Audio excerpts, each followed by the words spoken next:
promise to the American people in an effort to buy the election. I remember when Obama was elected, there was a online video of a woman that said, "Oh my goodness, I am so glad that he's been elected because I don't have to pay for my cell phone now." I mean, that pretty much expresses, I'm so glad all these people are going to be elected, or I'm going to vote for them because I don't have to pay for whatever you want to say, because the government's going to provide it to me. Well, who's going to pay for it is going to be the ultimate test, Scott, Gary, and everybody else in the room. And I'll be long gone when it happens. But if you go back to history, you'll find out what happens to the empires when they can't pay for it any longer. We're heading that direction. I don't see any improvement. Thank you, Hanson. We'll go to William, followed by Dave. Hi. So I think there's one fact that people are missing, and that is that the Democrats really are a big party, and there are people who have joined us from the Republican Party. You know, people like David Jolly down in Florida, Joe Walsh, Jeff Duncan from, Georgia. There are people that have joined, people like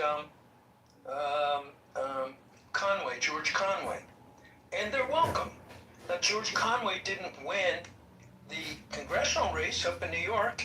It's his first time running. He's got to get his sea legs as a Democrat if he's serious about running, but he did run, and he was welcome, and nobody gave him a hard time. But he just didn't win that congressional race. So that there's a moderating factor of a lot of people who were Republicans who are now joining the Democratic Party. I don't know what the percentages is. I don't have statistics, but I think that is more frequent than what you're going to see in the terms of Democratic Socialists. Democratic Socialists may win in a congressional district. They may be popular in certain neighborhoods for real local offices, but I don't see that sweeping the Democratic Party and going nationwide. And you look sort of at the individual districts and see where that flew and why. As for things like minimum wage, the idea of raising the minimum wage is not a radical idea. I mean, what is it right now? $7.25 an hour federally. So if you doubled that, it still wouldn't be a living wage.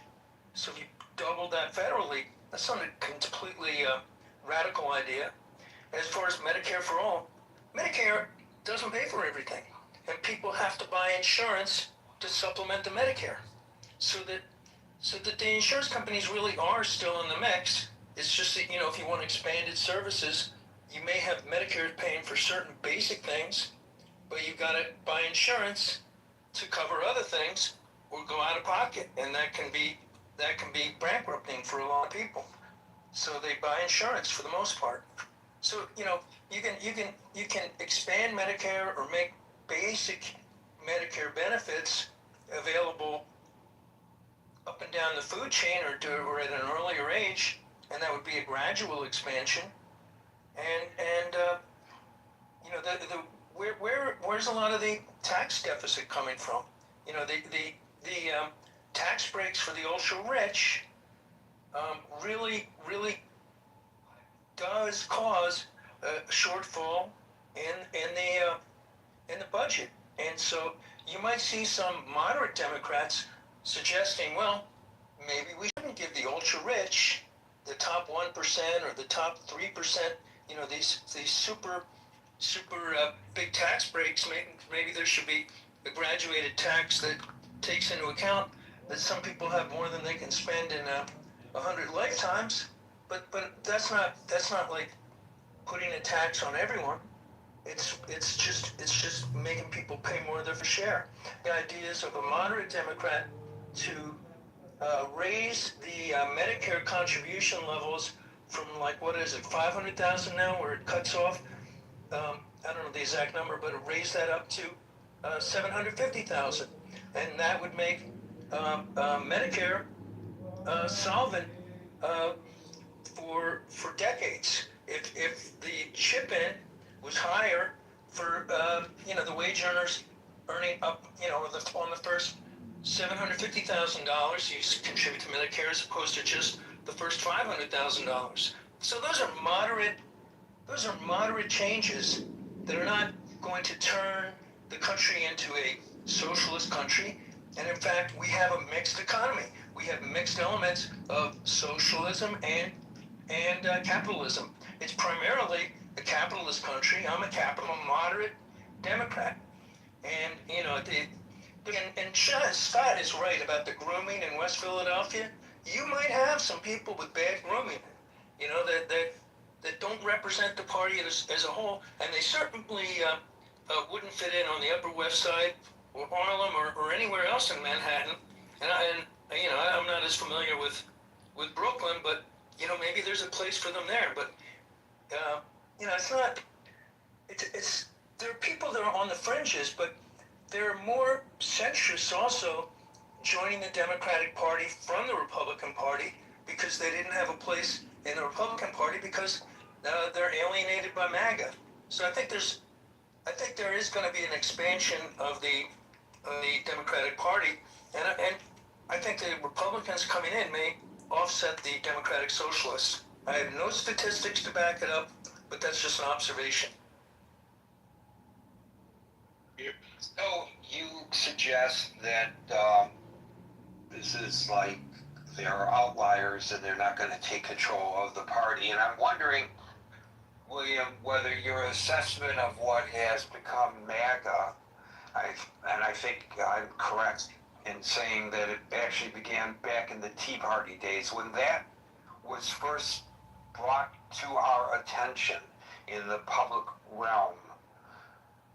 Whether your assessment about them not taking over the Republican Party was the same as your assessment that the Democratic Socialists are not going to take over the Democratic Party. I don't see them as being broadly popular. They may take over some congressional seats. They may take over some individual states. Right, but that wasn't the question I asked you. I asked you whether your assessment of the Tea Party / MAGA at its inception was the same. Did you reckon that they would never take over the Republican Party? I didn't actually have an opinion on it back then, one way or the other. I just saw that they morphed into MAGA, and then they included QAnon and some other. All right. So, how is this different from that?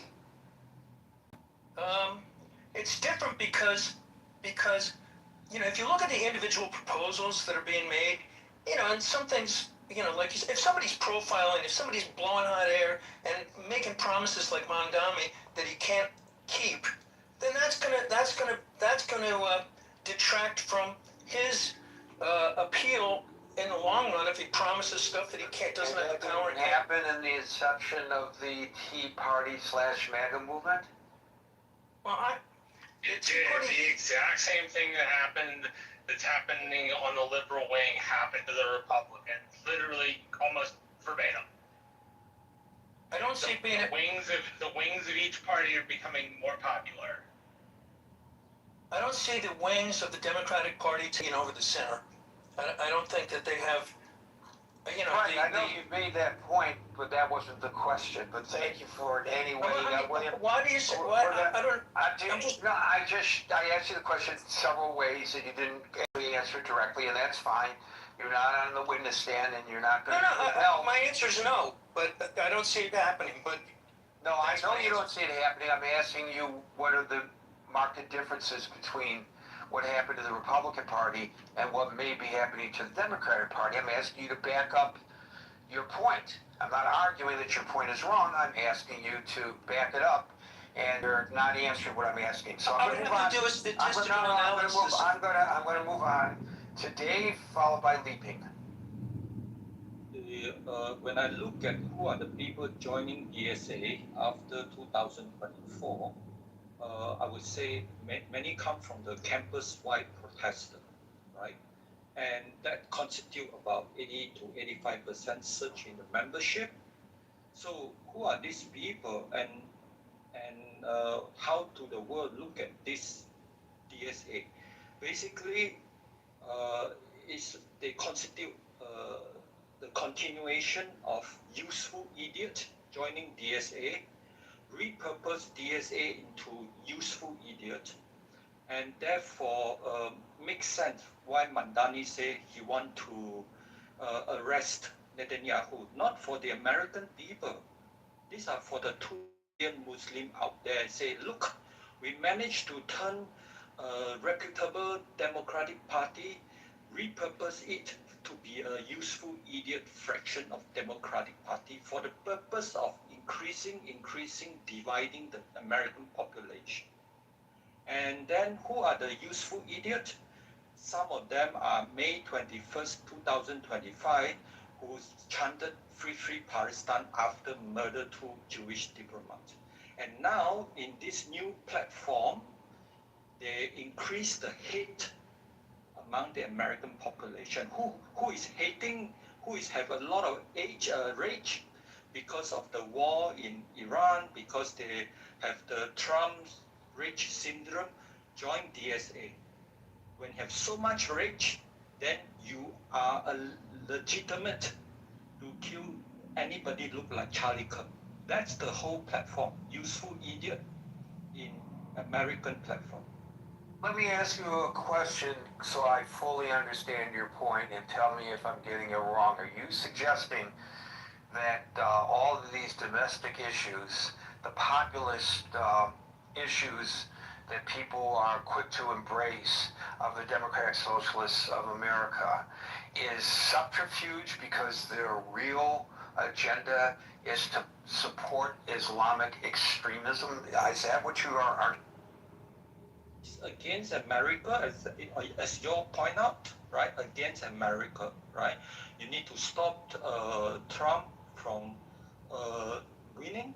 You need to keep on putting pressure on Israel, and anything that make Trump look good, like ICE and everything, lump up all this agenda into DSA, and continue to force no war, peace immediately, and then the war will continue in the Middle East. So who will win eventually? Who will be losing eventually? The American. So again, am I going too far in my questioning about they are really supporting Islamic fundamentalism? That's not the point you're making then, right? Or is it? I mean, for the American, they will not think as far as you. They still think, oh no, it's still Democrat. Right, but I'm asking you, is that their hidden agenda? Are you arguing that that's their hidden agenda? Because I'm hearing an allusion to that, and I want to know whether that's what you are actually arguing.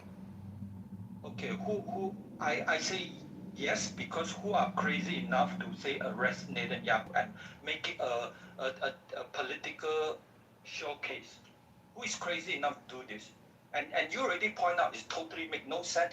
You spend so much of your cognitive ability to say no makes sense. For them, it's total sense. For who? For the 2 billion Muslim out there. Thank you for that, Dave. I just wanted to make sure I understood you. Leaping followed by Edward. Hey, what's up, Gary? What's up?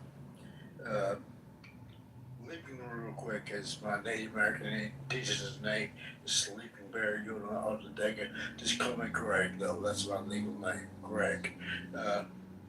First of all, I'm a centrist. Left, right, a little bit of both. The fact that the people, most people are worried about the Democratic Socialists, they had no reason to be. I mean, even in its infancy when Obama was first elected, because Bernie Sanders was way out to the left, and he drew some of them in to spark this so-called movement. And just like I can't remember his name, the person that said it was just going to be certain boroughs, certain districts. That's all it's going to be. People are making a big to do, and I think what we ought to be worried about is going either to the extreme right or to the extreme left. That's why I try to keep to the center if possible. Sometimes you have to choose the devil over the next devil. But what I think is 2028, everything will change, but it won't go to the point of democratic socialism.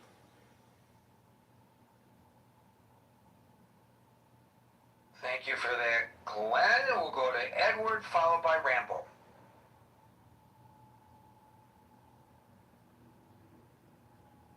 Mr. Edward, you there? Edward. We'll go to Rambo. Hey, good evening, Gary, everyone. Been listening to the conversation. Is there a question you want me to onboard on, Gary? Well, the question is the Democratic Party taking a hard turn to the left? What do you think? I think it's fractional. I think they don't have motion. The Mandamis of the world don't have enough volume at a national level. I think the Mandamis will exist in regions like New York and other places, in other cities. But by and large, I don't think that politic is going to take a hold in middle America. And we knew, at least I pondered this question 2 years ago. What is the new? Because the outrage or the way people feel about the Trump administration, it being an authoritarian regime, right? The MAGA party piggybacking off of Republicans and then eventually taking hold of the party now, right? And then the Democrats finally getting the backbone, right? So the question I posed was, what's going to come of this? Like, will there be a new party that will emerge and be a centrist, more of a centrist party? Because the only difference in a lot of this was certain issues that I'm not going to get into, certain divisive issues and on policies were the divide that made a lot of Democrats vote Republican in 2024, right? Certain key issues that meant so much to a group of Democratic and independent voters that they went ahead and voted for the Republicans. So to answer the question above, I don't think it's taking a hard turn to the left. I think it's going to continue to morph. I think this hard left that we look at as they branch out and seek votes from middle America, I think their platform will soften a little. I think it'll be a little bit more malleable, and they will try to find a sweet spot somewhere along the way in order to get votes at a national level. And I'll land with this. I saw an image of Mandami, and I looked at this image and I said, wow, this is a couple of weeks ago. I forgot he was making an announcement. He was sitting behind a desk and he had people from all different hues in his background. And I said, that is a play. He's going national, because that was, basically the White House desk, right? And the way the imagery of it, and some of you may have seen it, it just made me think that this guy's going national. So that's my contribution. I land. So assuming, Rambo, for the moment that your assessment is accurate, that these are just little outlying anomalies in communities that are more receptive to the message, clearly the Republicans are already trying to convince the voters that this is the direction of the Democratic Party as a whole. How do the Democrats counter that argumentation? I'm glad you asked that. I know when I reacted and I said that, because I remember the next day after his victory, the sudden rush by Republicans on the news circuit. They saw a threat. Republicans and MAGA Republicans saw a threat, and they're so good at seeing a potential threat and responding to it with new talking points for its members. And so the word communism is a trigger word. And so they're using that trigger word, and you guys have heard the rhetoric. They're launching investigative parties, and they're monitoring them, and they're calling them violent. They're doing all of these things. They're not even giving it a chance to take hold. So yeah, I'm glad you did mention that. I think the Republican Party sees it as a threat, and they are acting as if it is a serious threat. They are not letting that seed get any roots. Hope that answered your question a little bit. But Yeah, I think the fact is that the Democrats don't like being labeled communists, and the Republicans don't like being labeled fascists, right? Thanks, Rambo. Let's go to Sue, and we'll try Edward again. Sue.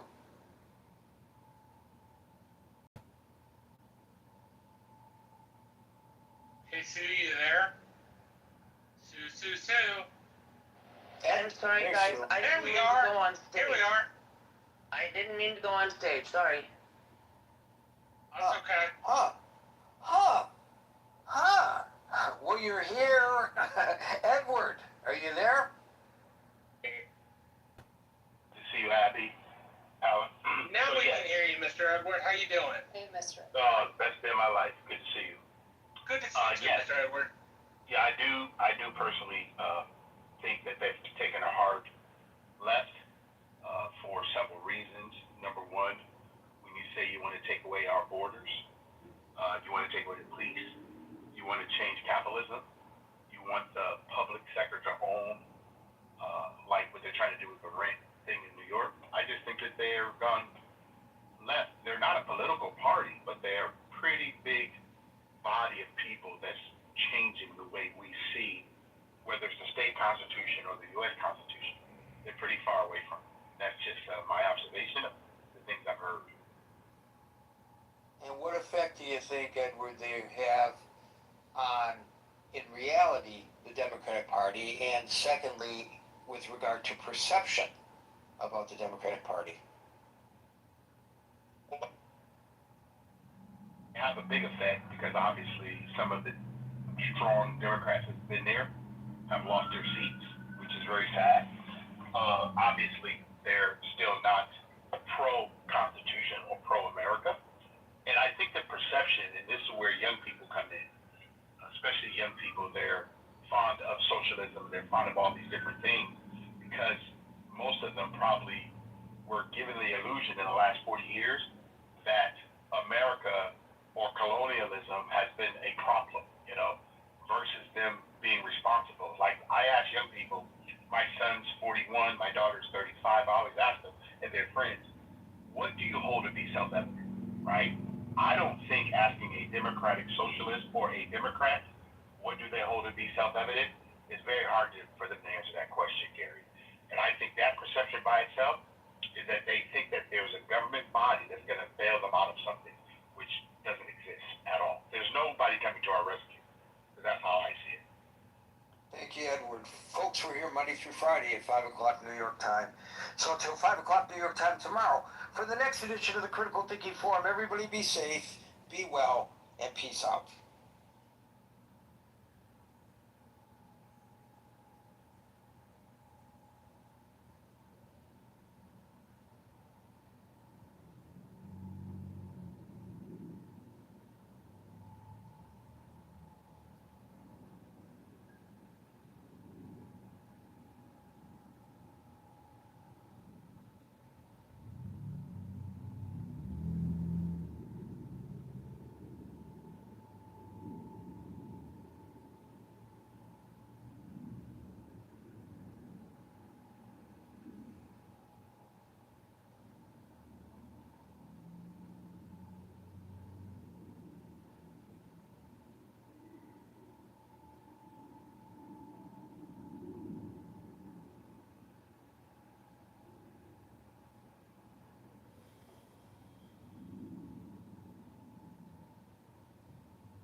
I'm still debating of whether or not to have a woman like leaning over a tiny casket.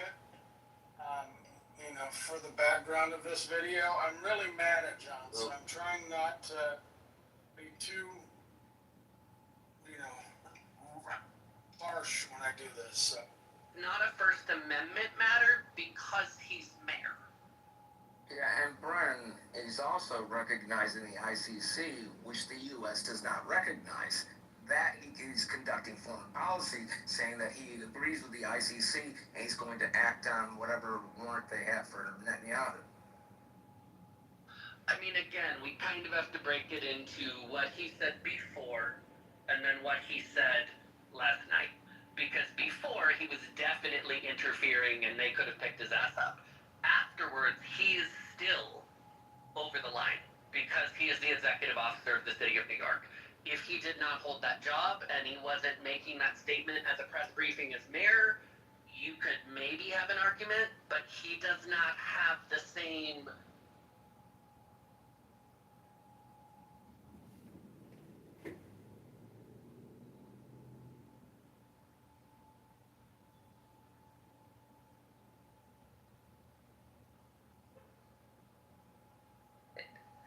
That's the crazy thing about it. Yeah. Yeah, but Florida. fuck it, I want to see a small puppy. So if you're gonna go to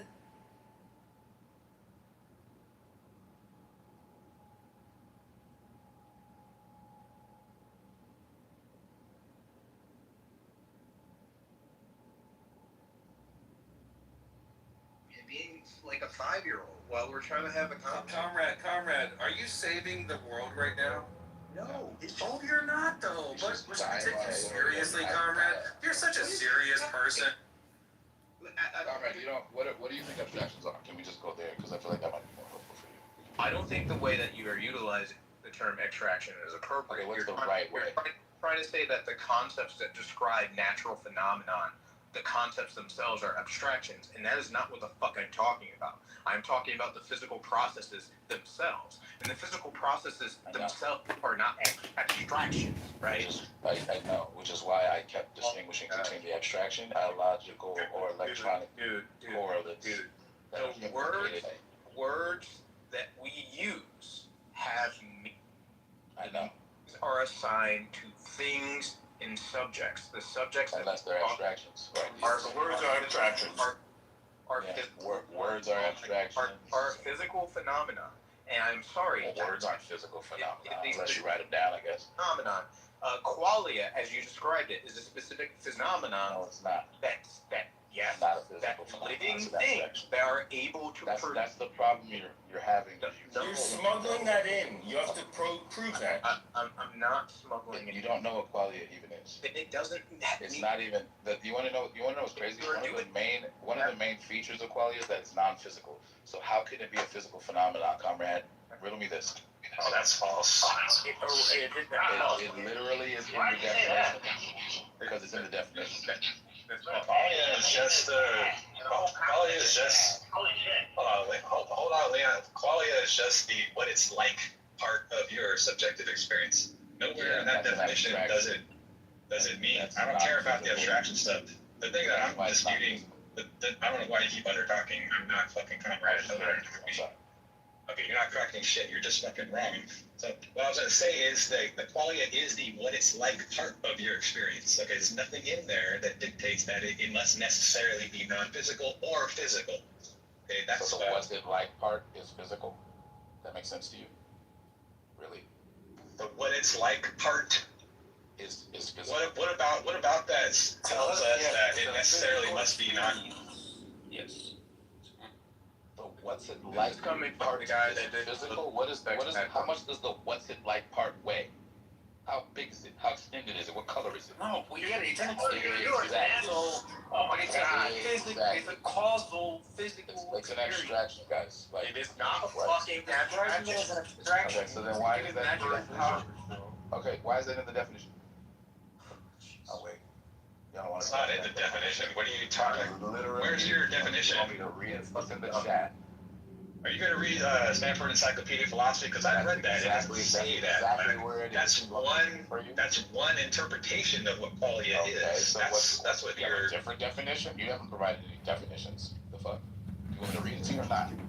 Go read it. Tell me where it says. All right, cool. That the definition of qualia. Okay, well you can just wait until I'm fucking done, Black. Or you can do what happened last time and I kicked your ass out of the fucking room for being a scumbag.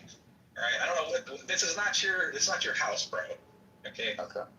Go ahead and read your definition, and if it doesn't say that qualia is necessarily non-physical, then you're.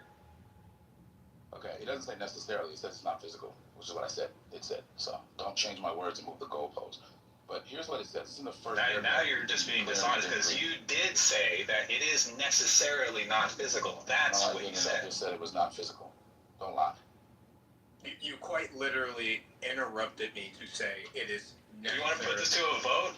We want to put this to a vote. Saying anything by consensus is not a good measure. Let's just move on. When I described that one senses were necessary to even experience fucking qualia, you literally said that. Stop being a fucking dickhead. No, I didn't. All I said was that the definition says that it's not physical. That's all I said. So we can bet $1,000 if you're not bitch made. You want to bet? How are you gonna prove it though? We have the recording in the room. Really? You have the recording? We're recording. Oh, I thought this is not. Oh. I guess you guys just lied. Do you want me to read the thing that proves you wrong or no? You misspoke. It's okay. We can move on. Let's go. That's fine. What's up, team? How's it going? So I'm not allowed to read it now? You've already conceded defeat. What's up, man? How are you? No, I didn't. I told you what I said, and I was about to prove it. You misspoke. It's okay. We're moving on. So wait, I just want to interject one second. To be clear, I'm not allowed Just move on from this shitty point. Jesus Christ. I guess. I wasn't here before, Elliot, but Black, are you a dualist, or I'm assuming you think that consciousness? Hey, look, it's Abe, the little bitch Abe. Look at this. He's here with us. This is so we're not gonna do that here. I'm not a dualist, no. I think we need more gasoline, Elliot. So, go for it, Abe. what are you disagreeing with Elliot about when he talks about the consciousness is physical? Consciousness is physical. He was talking about qualia as being physical, not consciousness. I'm saying that qualia is definitionally not physical. It's like one of its defining features in the literatures. Oh, so you just again stated what you said you did not say. What did I state?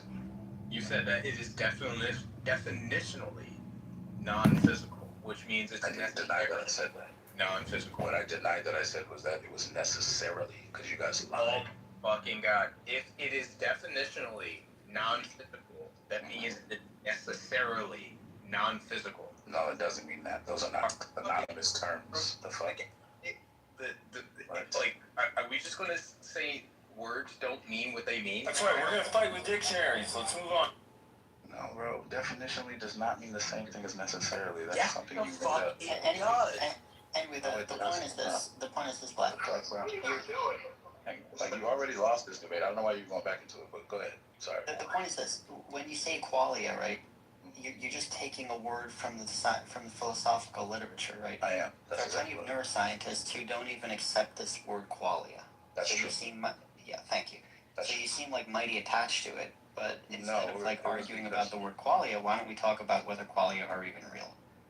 I mean, we could, but Jeffrey I was interested in the concept, and I was just trying to make sure we knew what it meant, so that people like Comrade and Elliot were saying dumb shit about it would stop saying dumb shit. You think that insects don't have brains? Stop. No, I don't. I simply asked if bees had brains. You said yes, and I said that. You asked them. And never said they didn't. Brains. You should not. I didn't know other people's intelligence. And I don't know if praying mantises have brains. That's insane. That is insane. They have fucking. Oh my God. Okay. But there's a lot of things I don't know. Unlike you, I'm willing to admit it. Like, I'm not gonna sit and pretend like I know something. What do you mean, unlike you? Dude. Like, you've been pretending like we know what qualia was the entire discussion. Pull something stupid out of your ass to claim that I don't have understanding of it. We're literally having a conversation about what results from the perception of living things? And you didn't even know fucking insects have brains. Okay. I mean, it's not the win you think it is, but okay, you win knowing It's things that it is. embarrassing. Are you fucking serious? Not The people really. who are muted are probably laughing at you.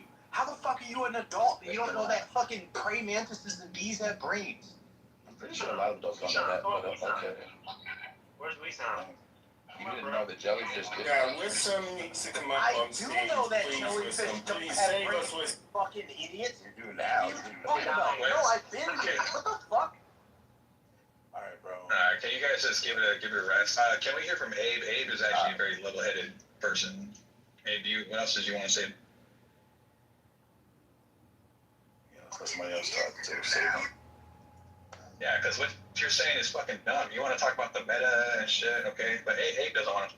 You don't even know what I'm saying because you don't know what I'm talking about. But that's fine. You're just wasting time at this point. You're wasting everybody's time by continuing the stupid discussion. Let's hear from Abe. I said let's hear from Abe. I'm in agreement with you guys. Jesus fucking Christ. Listen, that Abe wants to talk. Yeah, I mean, And you're still talking. But wow. I guess I'll wait for Abe then. Yeah, sure. The point is that there are two basic ways you can approach this phenomenon. One, you can approach it from a medical perspective, like a neurologist, a biologist, people who strain, and then they talk about what we found. The other way is philosophers who, in my opinion, basically either sit around on like their couches just hypothesizing, or the good philosophers basically bootstrap off the scientists who they look at their literature, their work, their experiments, and then they start philosophizing based on that. So what I'm trying to point out is there's an asymmetry here when it comes to delving into consciousness and qualia and all the words that you seem to like. And all I'm saying is, I think the matter needs to be researched and adjudicated by the people who are actually looking and experimenting with the brain, not philosophers who just make up words and then stick to them, and they don't really have any like empirical basis. And what do the expert neurobiologists say about qualia? Expert biologists don't use the word qualia. Exactly. Well, we have Wisdom down in the audience. If only he would come up, Wisdom, please. Wisdom's above the riffraff, though. Word. They need to invent a word, because if they don't invent it, they basically have nothing to do. Scientists invent words too, but okay.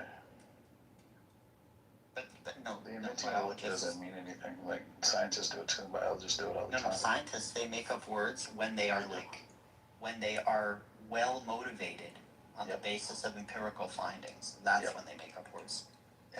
Philosophers just make up words just to I don't know, be able to some of them, not the scholarly ones, but you're not wrong. Like there are a lot of philosophers who are bad. No, I'm not wrong. They are. But you have a pejorative stereotype of philosophers that's not true of. Actually, most modern philosophers don't do what you're saying, but it's fine. You just like science over philosophy, which is fine. I get it. It's your preference, and I don't even disagree that much because I think a lot of philosophers are full of shit, to be honest. So fair enough. So why did you get taken in by their bullshit that you're reading about qualia? The irony is that Pro started the stuff about qualia, not me. The fact that you came in here and blamed me without knowing what happened is kind of awkward and not very scientific, is it? No, I'm not saying you started the room. I'm just saying that you talked I about didn't qualia. even talk about I was talking about qualia because Pro wanted to talk about qualia. Okay, but it's irrelevant. You believe in qualia. I believe in qualia. You think they're real. I think they're real. Okay. I mean, do you? I'm asking you. Do you think qualia are real? I don't have an opinion on whether qualia are real. Actually, You're I'm just defining. I was just defining it in the literature because that's what Pro wanted to talk about. Okay, Synesthesia makes me think it is real, and even more weird than we realize. And it's something I had discussions about because I was a philosophy major in college. So that's all. I was just trying to have a discussion about it, not take a position on its fucking I don't know, bro. It's existential status or whatever, like metaphysical status. Now, if you had to bet your money on it, do you think qualia are real or that consciousness is I mean, I guess it would depend on what you mean by it. The thing that I think is obviously real is people have subjective experiences of things. That's kind of what people are getting at when they say qualia. So other than that, I don't take a position. I don't know. People say weird shit about qualia that I disagree vehemently with. I don't want to be tied to that shit. So that's about it. That's about all I have to say about quality. We also had some other people join the stage, so somebody else wants to. Let's have that. Yeah, I just wanted to thanks. I just joined the room, so I Could you just say once? Say what? Could you just, you broke up a sec. Could you just say what is the one thing you said you for sure know? What I know is real is that people have subjective experiences, and that's kind of what people are getting at when they talk about qualia. Also, there's a bunch of weird shit that people say about qualia that I do not agree with. So I'm not trying to lump myself in with the weirdos on qualia. But if all you mean by qualia is that people have a kind of subjective, what's it like to be experience of things in the world, I'm cool with that. I think that's not that spooky. You know, yeah, I don't think it's spooky either. I think it's also. You guys converge to the same endpoint in the end. This is insane. You know that if inputs are finite, that a subjective experience can repeat, right? Obviously. Okay. Yeah, there's many ways to slice this. That's right. You should probably carry that with you. Has nothing to do with what we're talking about, but I mean, a fun fact, I guess. I don't know why you keep interjecting that shit into the conversation. Suture, you wanted to say something? You're open mic, Suture, or Deepak? Yeah, cool. Sorry. Yeah, so I just sort of stepped into the conversation, and I was just trying to get my head around what the disagreement is. I thought that qualia generally just meant a subjective conscious experience, and I just wanted to see what the disagreement was broadly. Well, I think that what T brought up is that it could be the case that there actually isn't any qualia. That there's stuff like eliminativism. There's what else is there? There's illusionism. These are real theories of mind that are like the serious philosophers and people with PhDs in the relevant fields think is the case. So we should take it seriously. And it is germane to the root title of qualia of biochemical. I actually, Elliot, I actually am an eliminativist. What's up, Susha? Hi, Carlos. How are you? Hey, I didn't know if Sutra was trying to say something It sounded like flushing water to me. Oh, sorry. Yeah, I'm driving. I'll try and meet up with you. Driving in the toilet is crazy. What does that mean when you say you're an eliminativist? Is that right? Yeah. Like about consciousness, about what? Can you have that kind of position about what is that? Can you talk about what that entails? I'm just curious. Yeah, sure. So, eliminativism. Sorry, Elliot. What was the word you used before? What was it? Is it eliminative? Illusionism. Oh, illusion. Yeah. So I'm not. I don't know as much about illusionism, but eliminativism I'll talk about because that I actually am. So eliminativism is basically just it's the idea that our common ways of talking about things doesn't actually correspond to scientific, reality. So I'll give an example. In the olden days, people used to use the word angry. So if you were in the 13th century and someone said, I'm angry. So we understand kind of what that means. But the word anger, it doesn't apply in the layman's terms, the way they use it. It's not really what anger is. Nowadays, when we research it scientifically, anger is actually a bunch of biochemical responses in your body and brain. It has to do with adrenaline, cortisol, your heart rate increases. That's all those physical things are actually what anger is.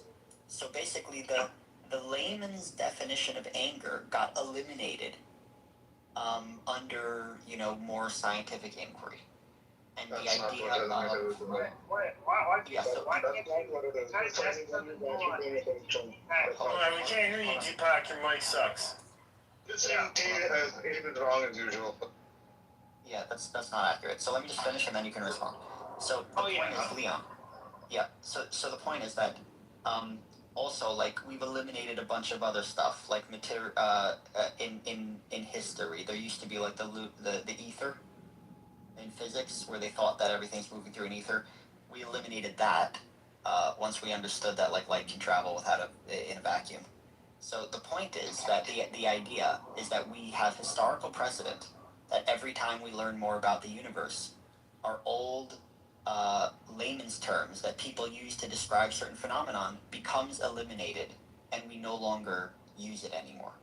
So in the context of consciousness, the idea is that even the words we use when we use qualia or consciousness, those things will be eliminated in the same way we eliminated ideas about the ether, or in biologists, remember before we knew about like evolution and stuff, we thought that there was like the vital life force that was animating everything.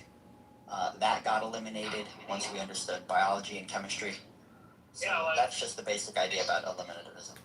Oh, okay. So, but you like it wasn't clear when you described it. You do think that like anger is like an okay shorthand for all of that stuff.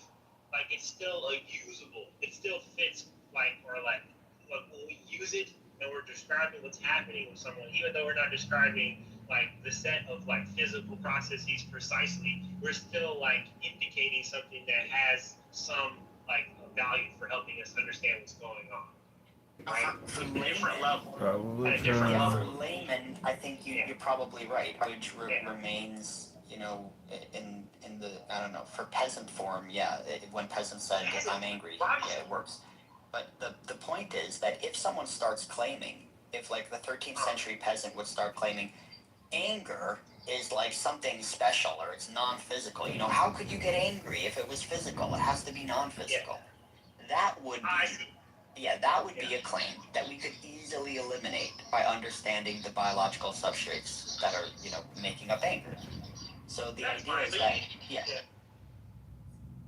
so the idea is just that when we understand the brain more deeply, even the word consciousness is kind of going to be eliminated, and we're not going to need it. Like when people say consciousness, they're using it as a shorthand for brain processes that are currently too complex for us to fully grasp.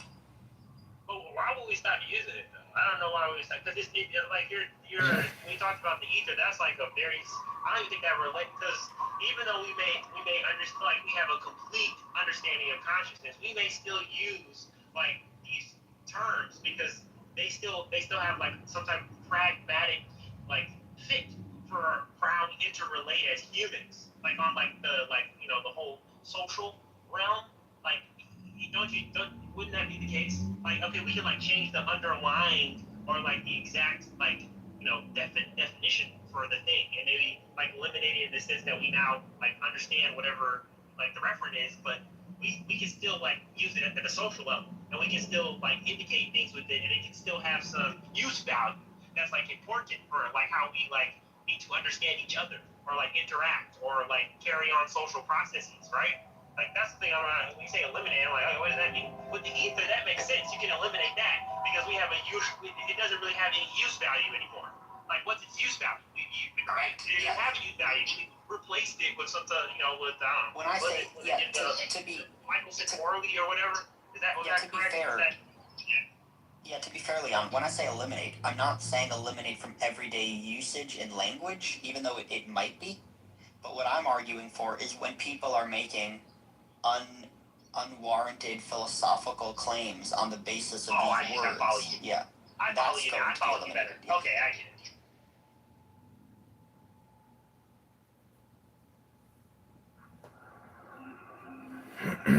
So I'm just trying to understand this better. Maybe it's my lack of understanding, but when you say like that we understand anger, so we understand that anger is caused by various hormonal states. And a release of things like adrenaline, like you talked about, like epinephrine, raising cortisol levels, and various biochemical reactions in the brain.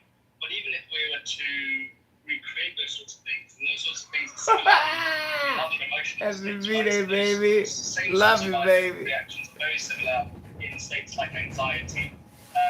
So even if we were to recreate those specific biochemical reactions, we wouldn't be able to recreate the emotion of anger itself, right? So I'm just wondering how you get to that point. When you say recreate in what? In your own brain? In another brain? What do you mean recreate? So, like, we understand that, you know, the emotion we feel in anger is rooted in various biochemical reactions, which are very similar to other states. So the biochemical processes which produce anger are very similar to the biochemical processes which produce anxiety.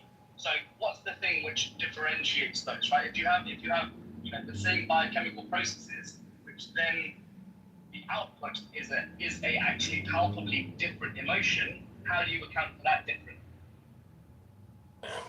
That's an interesting question. What's the cocktail of neurotransmitter proportions and signals and all these other dynamics? Yeah, that's an interesting question. Up to what multiple is it unique?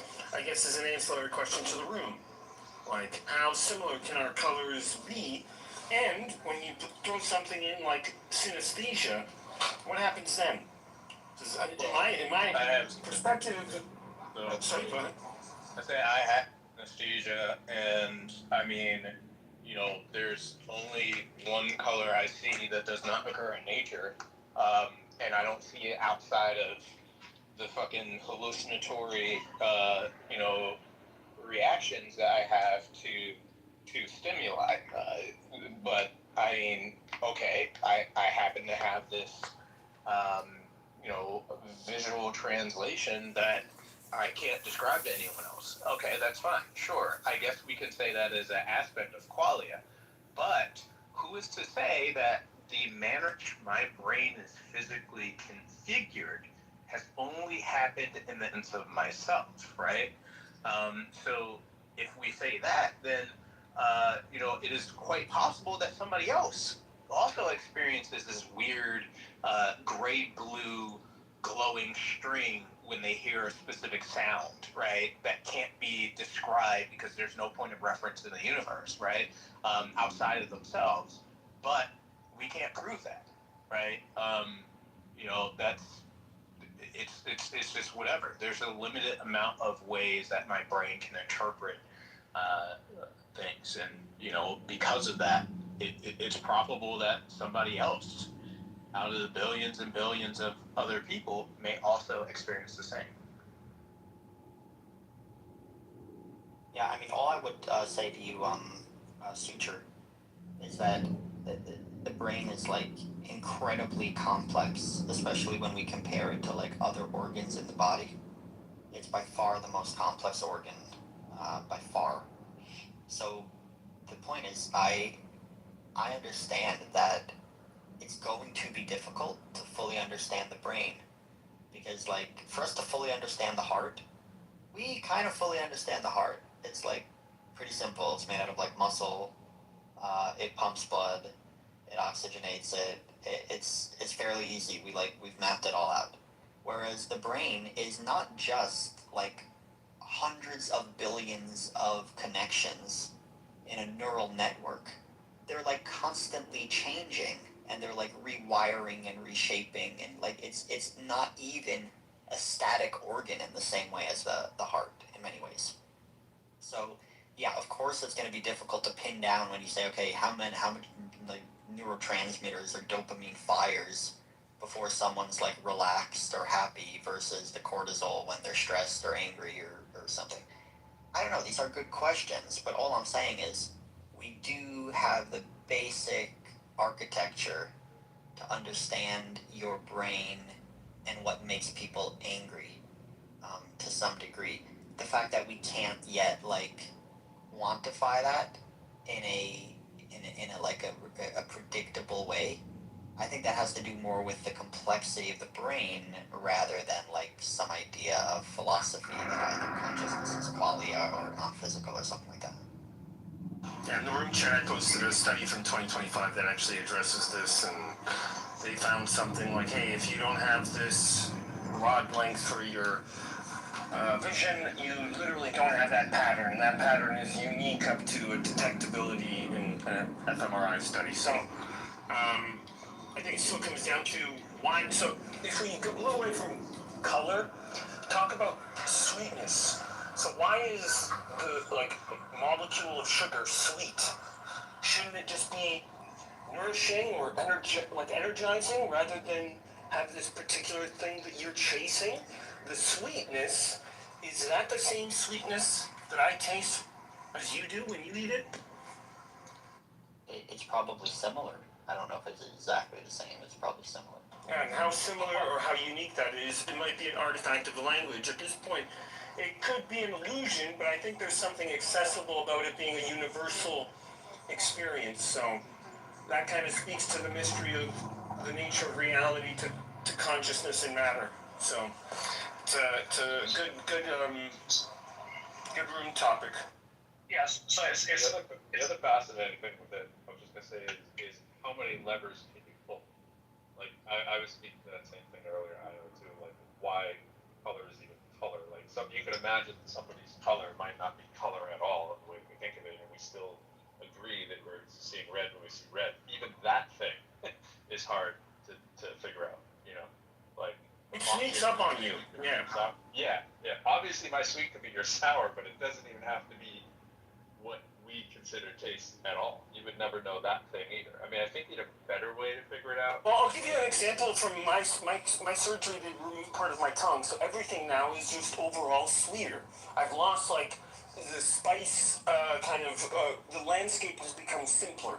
Everything is more sweet. Even things that I didn't think were sweet before now are sweet. Yeah. So no, that brings up the interesting question, and I said this earlier to Black. It's like when you lose color, we're color blind, and we're basically in shades of gray.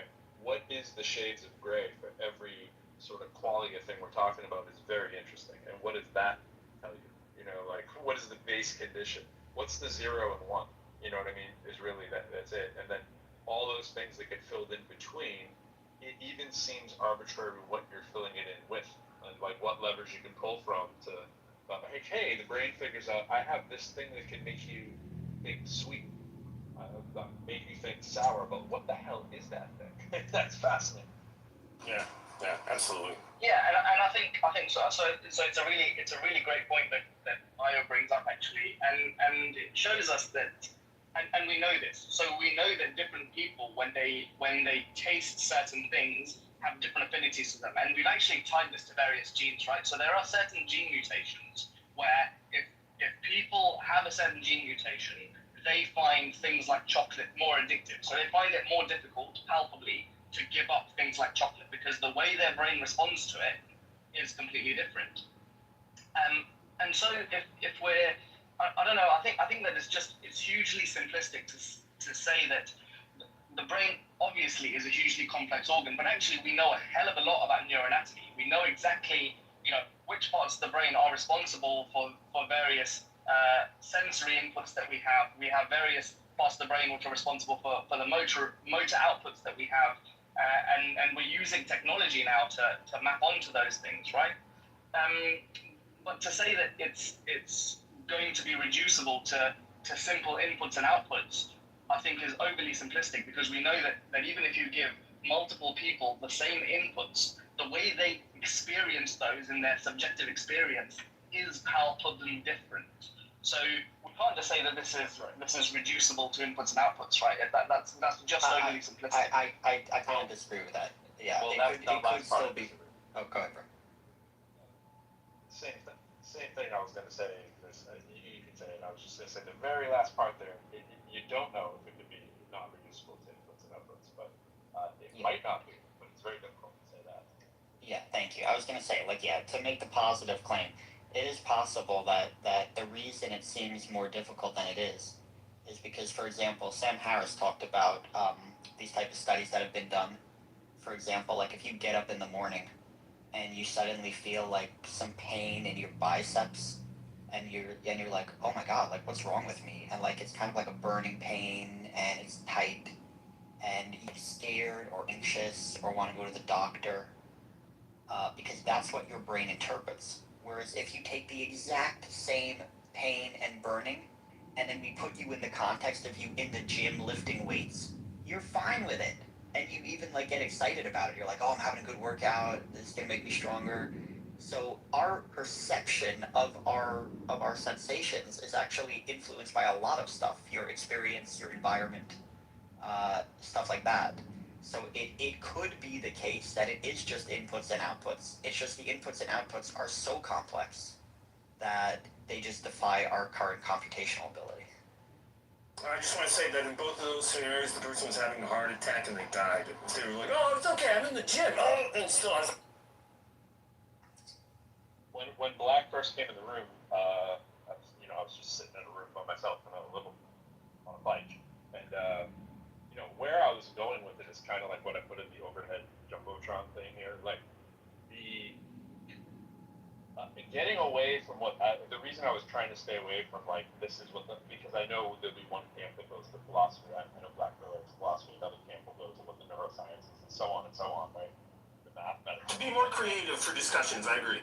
Yeah. Just trying to be like, what are you generally thinking without citing the references at this point? Like, just dumb it down, right? And getting at the essence of the idea, right? Of that, and admittedly, we have ingested all of it, consumed our own, information from various sources. But if we're going to agree generally with the, we get into wave particle duality, all that kind of stuff, and we say there isn't really much to the whole physical thing. Right? Like, I'm going to skip past the lesson, assume everybody knows what we're talking about here. If there isn't really much to the physical thing, what is it when we say physical? And if it isn't this piece of sort of the qualia in the brain doing all the heavy lifting, because it's like, at the end of the day, kind of like I'm talking about the redness of red, like we're picking and choosing from these electrical impulses that are also picking and choosing from the waves of electromagnetism, so to speak. Dumbing it down again, just keeping it simple. It's like, well, what are we really doing, right? And it does get interesting wherever you want to go with it, whether you're in the Matrix or anything like that, in terms of what you think that all means, right? If everything is just, I'm also doing some work with just, right? If everything is just, waves and electromagnetism, so to speak, or fundamental forces, whatever, what does that say about everything that there is? That's super fascinating. I don't think everybody necessarily has, the right answer, so to speak.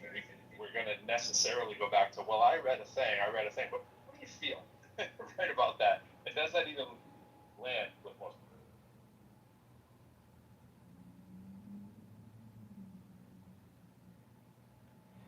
Sorry, my reception is bad, but thank you, Pro. I guess the point I might have, you broke up for me, but just about the point about the different camps. Obviously, I'm firmly in the camp of like the scientists, and to me, I don't like seeing like. Do you know Alex O'Connor, Cosmic Skeptic? Wonderful citation. Yes. Oh, sure. Yeah. Like I said, most of his stuff, I like him. He's good enough. But recently, I don't like the fact that he's kind of like against emergence. He's like, you can't explain how consciousness comes out of the brain, and I don't appreciate this stuff because I really think he just doesn't understand like scientific inquiry. He talked to Sean Carroll, who's obviously like a physicalist or whatever, and I think he schooled him pretty badly in that discussion, but I don't think he understood it. The point is that from a scientific perspective, if you ask us a question like, I don't know, what's an onion made out of? And we say, oh, well, here it is, here's the first layer, and then we peel back the first layer and the second layer, and eventually we get to the center, and you keep saying, yeah, but what is it? Like, what is the onion made out of? At a certain point, when we've explained all the relevant physical variables, there is nothing more to say. And I feel like philosophers who are intent on like there being a mystery somewhere, they're just never going to be happy because they're always just going to say, but what is it? And to me, I feel like if you've peeled away, yeah. I agree. I do want to give credit, and but I do want to give credit to the idea of sort of, that horseshoe philosophy where it's like, well, at some point you do come back around to it. That's very, very close to, well, everything really is pretty damn mysterious, right? And it's like, in other words, if the substrate of everything that we're talking about is that, it's one thing. Like, in other words, if everything is fields and electromagnetism, and that's all there is, that is pretty damn phantasmal, right? At the end of it, no matter how physicalist we want to be with it, I'm being very physicalist in my representation. Black pointed this out correctly, where I'm just saying that physical thing is very, very, very small. Right? Whatever that physical thing is very, very small. I don't have a claim that it's very big, but that itself isn't necessarily magic or woo or wild. It just might be what it is, and what it is we can define as weird because that's what we almost never see. We don't really, we don't see the tiny building blocks. We don't see the quantum realm. We just experience what we experience, and that by itself is fascinating enough. Yeah, and it might be the case that, for example, the phenomena of qualia only exists at, let's say, this scale of phenomena, in the same way that chemical laws, the laws of chemistry, only exist at the scale of chemistry. We have other laws that are more dominant in a different scale of analysis. So, to me, it's always fascinating because humans find themselves at around the 100 kilogram mark, which is approximately halfway across the scale of the universe. I don't know if you know this, but halfway between an electron and a star is a human, about 100 kilograms. So it's an interesting place to be because it allows the maximization of complexity. Yes, I do. Yeah, wonderful.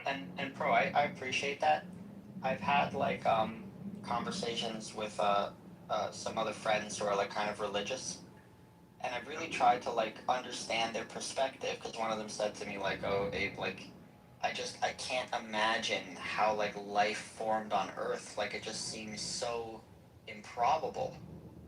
I just can't understand. Like there has to be some explanation. It can't just be chemicals. Like improbable is impossible. Yeah. Right. Exactly. So the point is, from their point of view, they're trying to make sense of how we came to this moment and we're having this conversation talking on computers and phones. And they think that obviously the explanation is like God or something. Whereas I can acknowledge, and they think that takes away the improbability.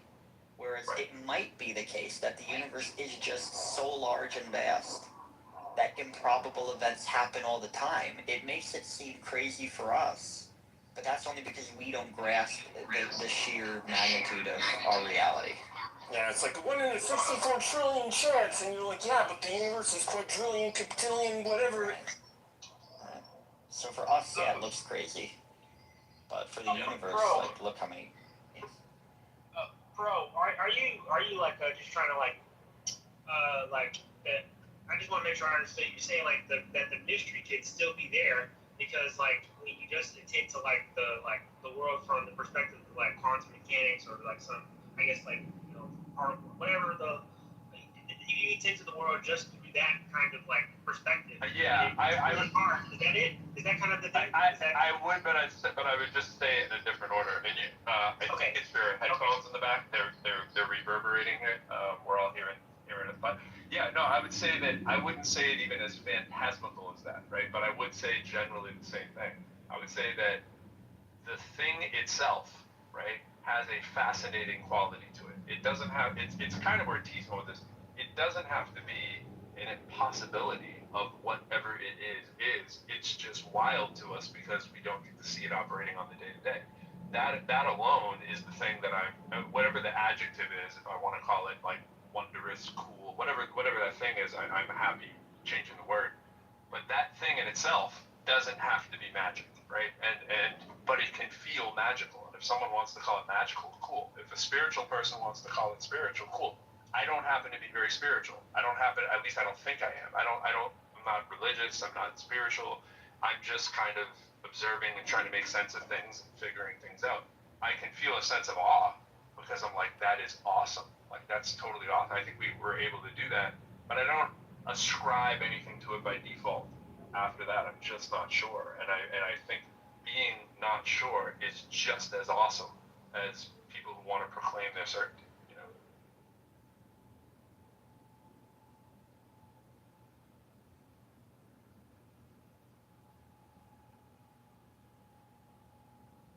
What's going on? What's up here?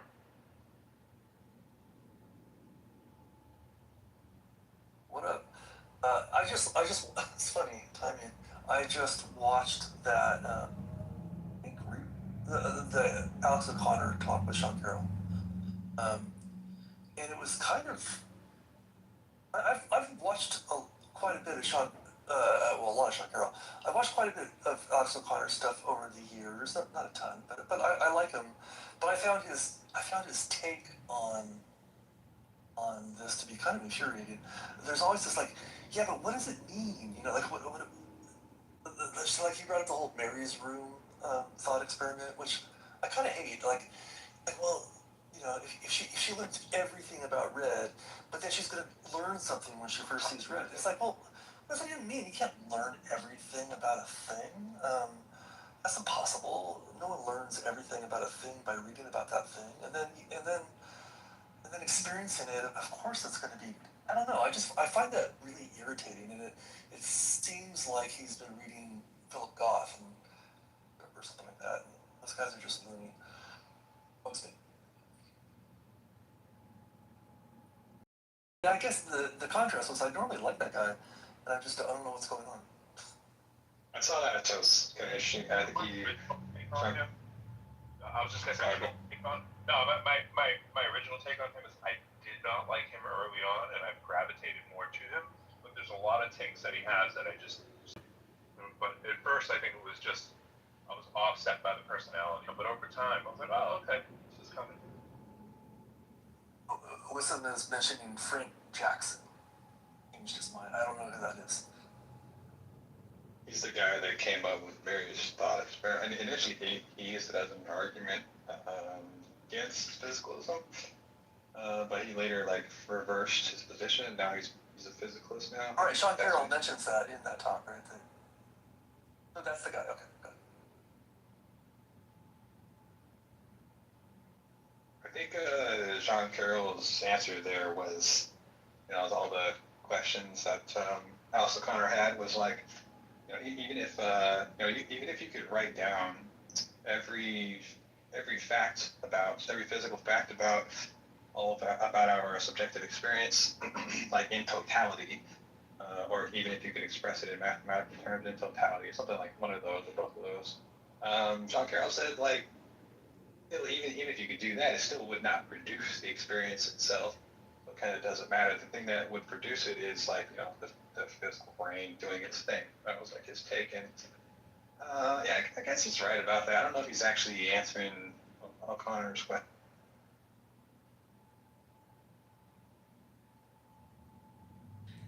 Hey, what's up, guys? Sorry, I'm just kind of working, but I've been listening the whole time. And damn, Abe just left because I was talking to Abe about this yesterday. Do you guys know who Kastrup is? With a K. Bernardo Yeah, I just mentioned him. I find him super. Well, I think he's a dick. He comes across as a dick, and I think his ideas seem just like baloney to me. So, okay, and it's funny you use the word baloney, because he wrote a book. I'm using that word on purpose. Oh, okay, good. So I saw a podcast like a day or two ago between Bernardo Kastrup and Graham Hoppy, right? The Graham Hoppy is like this Australian atheist philosopher, and it was really interesting because the beginning was really awkward because you had the host introducing both of them, and he introduced both of them as naturalists. Graham Hoppy, he's a naturalist. So, and the topic of this debate / discussion was regarding physicalism versus idealism, because Bernardo Kastrup defends this version he calls analytic idealism. Now that's his own right thing. It's not the idealism of what's this guy's fucking name?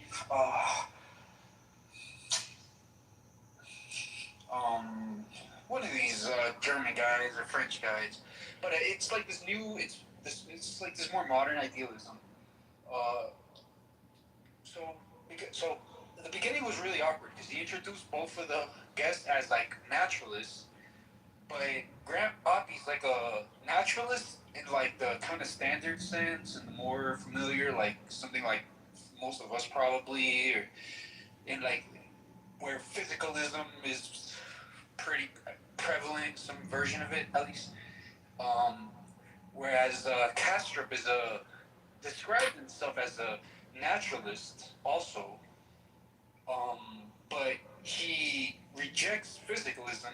Like he was just saying, he wrote a book called "Physicalism is Baloney" or something like that, and he thinks like these mental states, but he's still describing himself. Why I can still kind of take him like semi seriously, as at least I'll hear him out. He described himself as a naturalist, so by that he meant like, yeah, there's no supernatural stuff, so no God, no like just magical substance shit, nothing magical going.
World is not physical in it of itself. Like it's not.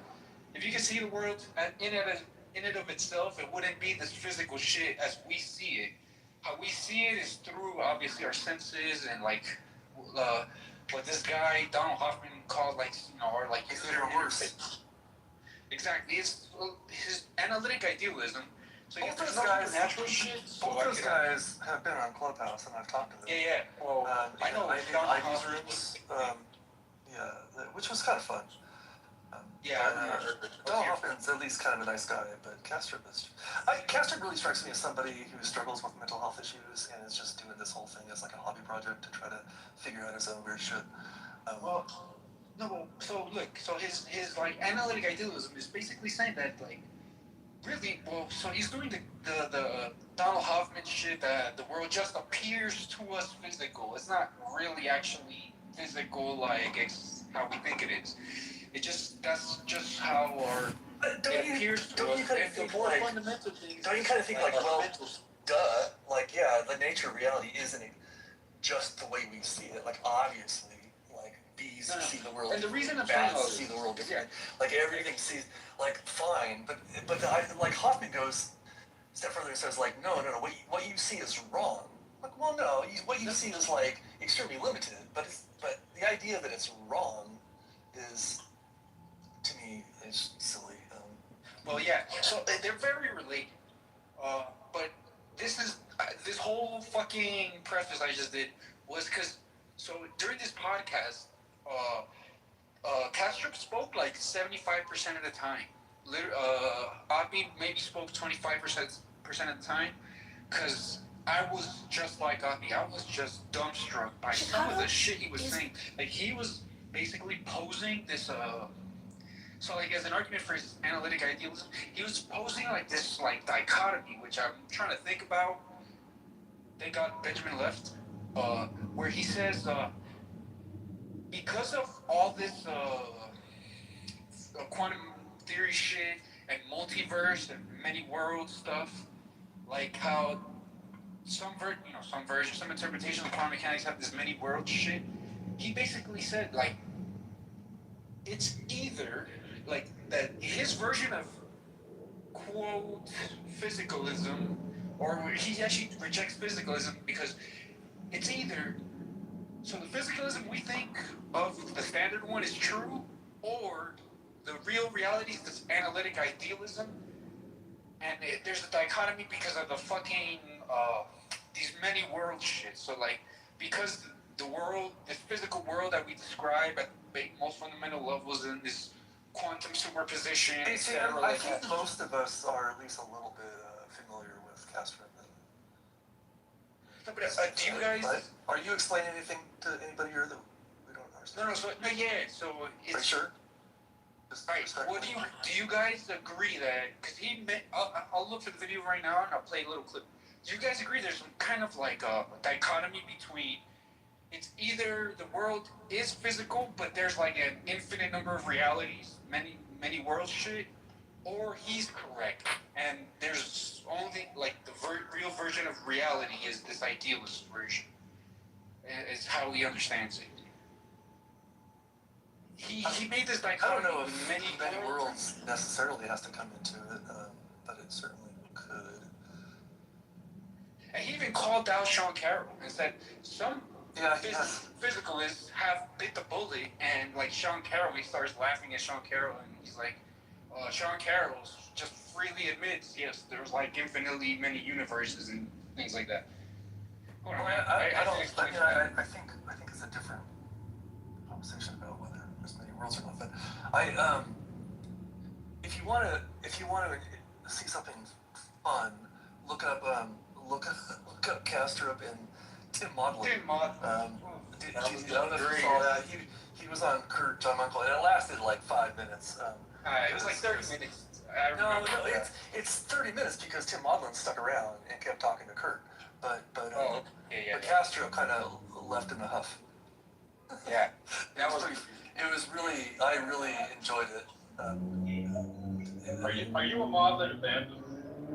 Am I? Hold on. I'm gonna look for like a clip of when he tries to make this dichotomy. See if you guys understand, because it left me just like it left Grandma be like dumb. Do you guys like Modlin? I do, or I did, but then at some point I don't feel like, where are you going? Like it doesn't quite seem to. I mean, but I often get frustrated because I feel like he starts off somewhere interesting and then never gets there. But what's your objection? I'm curious. Similar. I feel like there's not a lot of substance whenever he's actually speaking that isn't like sort of common knowledge. That's just kind of the only thing. I feel like there's a lot of fluffery, and I hate to agree with Benjamin because the ire of Benjamin is the Modlin. I feel like he's always reserved and he's never gonna say the thing that matters. And it's like, come on, bro. Like it's sort of the reason I said it's sort of like with you is like it starts out like it's gonna go somewhere, and he never gets there.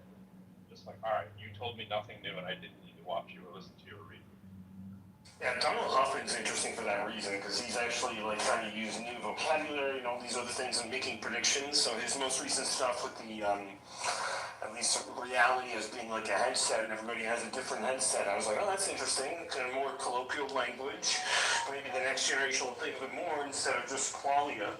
So it's an interesting problem because he's also operationalizing it and then trying to cross-pollinate, I guess, with Michael Levin's work. So that was an interesting, if you want to watch a lecture on Hoffman stuff recently, that's the one to check out. I like Levin a lot. Make sure you vote in the next mayoral election. I will, but right now I just want to enjoy the sun. Reality isn't real. Like it's a good book title. Like, look at it this way: what's in a recipe? What does that even mean? Like reality is real. It's in the word, right? Like these statements are vacuous. Like so reality. What I'm saying is, if you're bringing back philosophy, what you're really doing is cooking up a recipe for yourself. It's going to be a recipe that you're going to ingest and then defecate the next morning. One of them stays with you, the other one doesn't. I mean, of course, Well, there's a difference between what you call red and what somebody might sense as red, or somebody, if they're colorblind, they'll have a different brain scan, for example. There's a lot to say about it, but red is red. Yeah, that's what Hoffman does. The bigger question is, does real imply sameness? I don't think it does. Exactly. We're smuggling in a lot of stuff. That's why it's saying. Would you say sameness? Does real imply sameness? Like, in other words, it can be real to you, real to me, and they're not the exact same thing, right? Like, there doesn't have to be, obviously it's the same thing we're saying, my red doesn't have to be your red. Like, how much does Apple exist compared to freedom? When pushed on Clubhouse, does the moon exist when you're not looking at it? Often it's like, well, I would say no. I would say yes. Oh yeah, so it's like fuck you. You're just goofing around.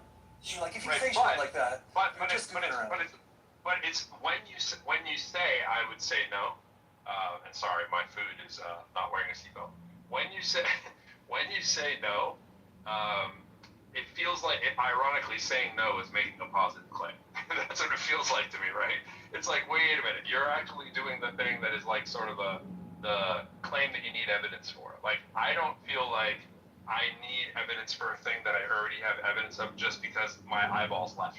Like, that's all I'm saying, right? I feel like that a third party could look at the moon, and that is a way around the answer. When I'm gone, well, as long as I pass the baton to somebody else who's watching, well, I think it's still there, right? Because that person could call me and go, "Hey, it's still there, bro," right? And I go back and I look at the tape and go, "Oh, it's still there." I would need something extra and they're hiding the that's truth. not there when I From billions of debt to endless crime, puppet masters are selling our city out. Why the moon is fake? Use secret organizations and shell No, companies to no, keep why us the all moon in the is real? dark. No, we're gaslighting you on It's this the safe spaces and black budgets will retreat At our slaves to the least machine. why it's there. Not real, but why it's there. Wait, they think leadership is Hey, just a I found strong this beat? It's really Is this a interesting. joke? I'll play not even a minute of it.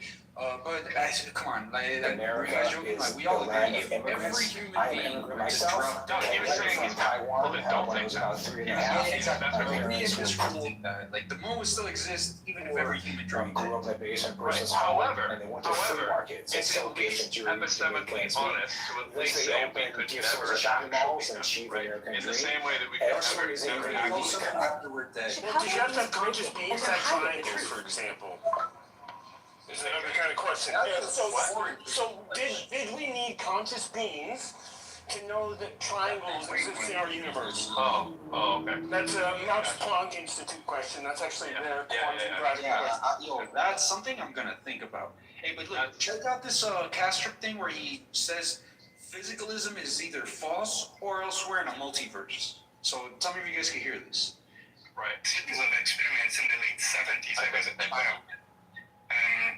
So here, Matt, watch. The results were clear, but of course, the implication is physical properties have no standalone existence. They only exist upon measurement. They are the result of measurement. And nobody's comfortable with that. We want to find out what the world is in and of itself. So people pointed out all kinds of possible loopholes, which over time became more and more ludicrous, like conspiracy theories about elementary particles conspiring with measurement instruments that are observing collisions. Absurd stuff like even absurd stuff. Even those hypothetical loopholes have been closed in the course of now over 40 years. And depending on who you talk to, the jury came at the verdict in 2007 or 2008 or 2016 or 2018, but certainly not after 2018. It's very clear. Physical properties do not have standalone existence. The world is actually itself. Either is not physical or, and that's the only other option on the table that's very convenient. There are countless constituents of physically real universes popping out of nothing every infinitesimal fraction of a second for no reason for which we have absolutely zero and there's no evidence.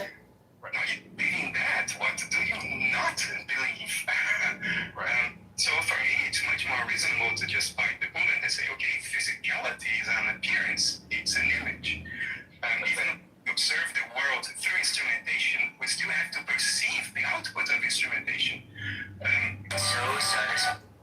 Okay, like I agree with everything said.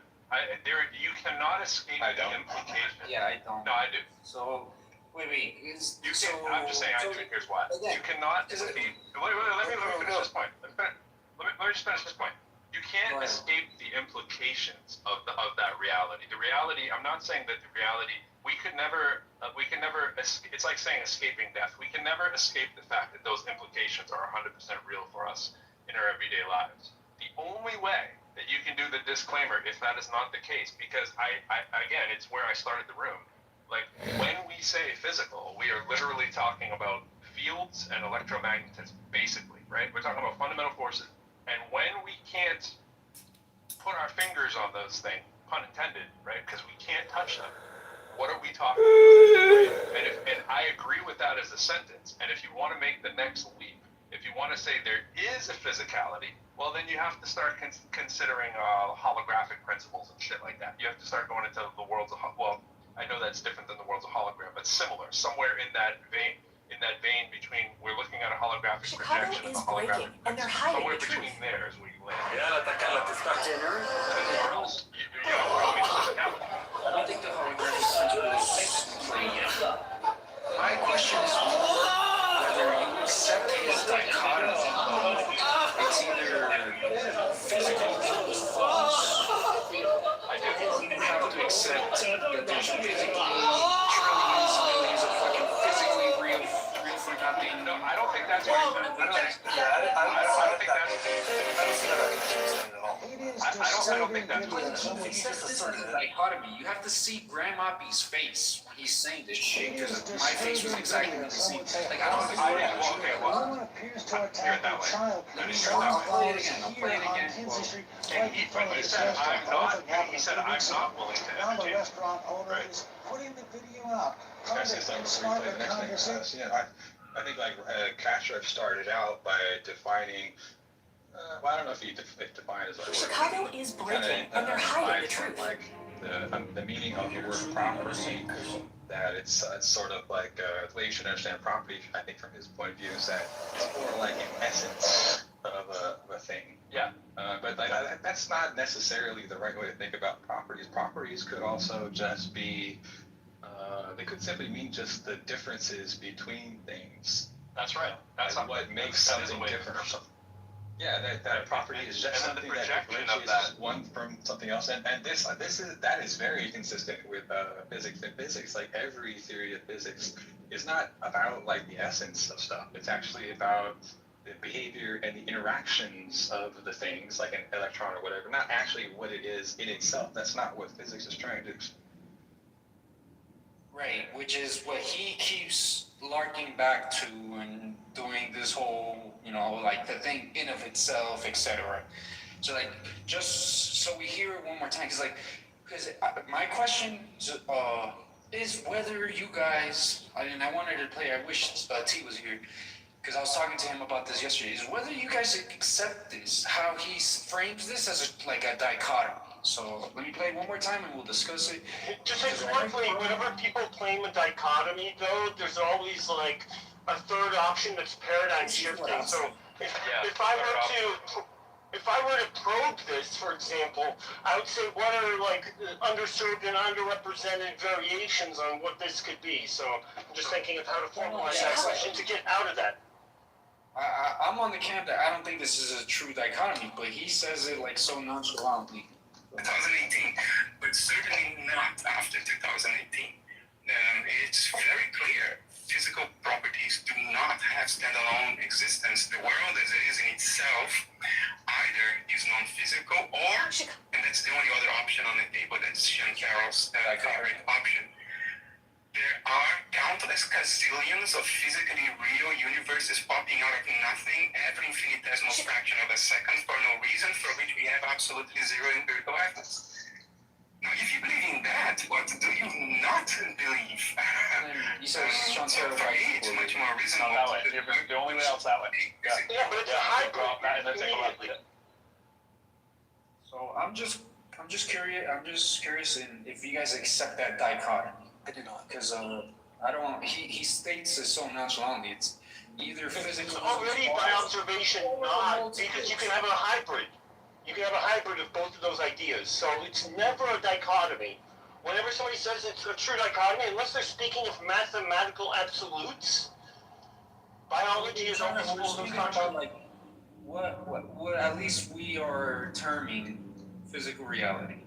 Yeah, I think dichotomy is the wrong word to even use. I think it's just the baseline of the two absurdities, right? It's all that you're doing, and I agree. There's always the spectrum in between. I mean, ironically, when we're talking about the thing with color and what's red is red, we're talking about, well, it appears like someone wants to go, it's either 0 or 1, it's either black or white, and then it's like, no, the magic is in the color in between, right? That we're talking about with this qualia thing. But you could get to the point where you say, well, is that qualia just a mapping? Is it just 0, 1 and for everything? So I'm in favor of the idea that it could possibly be that there only is a binary for these kind of options. but then we apply that quality into it. That's kind of what I'm saying. You can go to the weirdest thing possible and the most normal thing possible. Well, not even normal.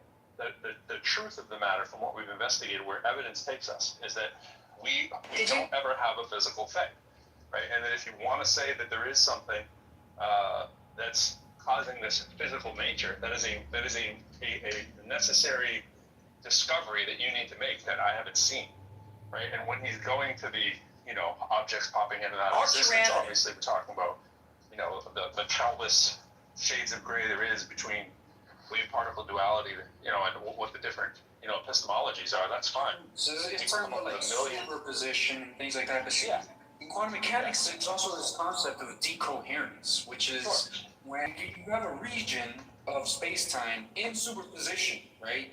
And this is back to me and Benjamin's discussion about whether these quantum properties or effects are epistemological or ontological.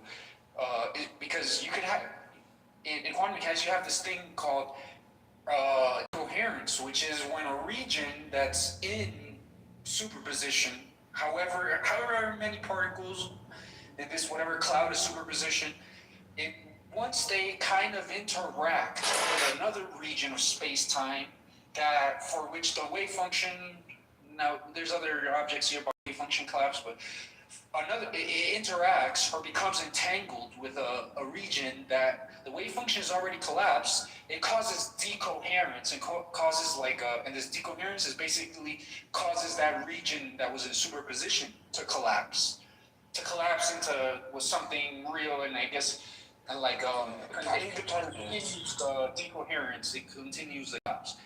So it's just since there is decoherence at the so-called classical limit, or at basically our macro scale, we say at our scale, the wave function has already been collapsed. This is why we never see chairs, in two places at the same time, we don't see anything like superposition, or we don't see no quantum weirdness in our world, because these quantum properties that emerge from the subatomic level, the Planck scale level, at that level they're described as being in superposition and all entangled and all this shit.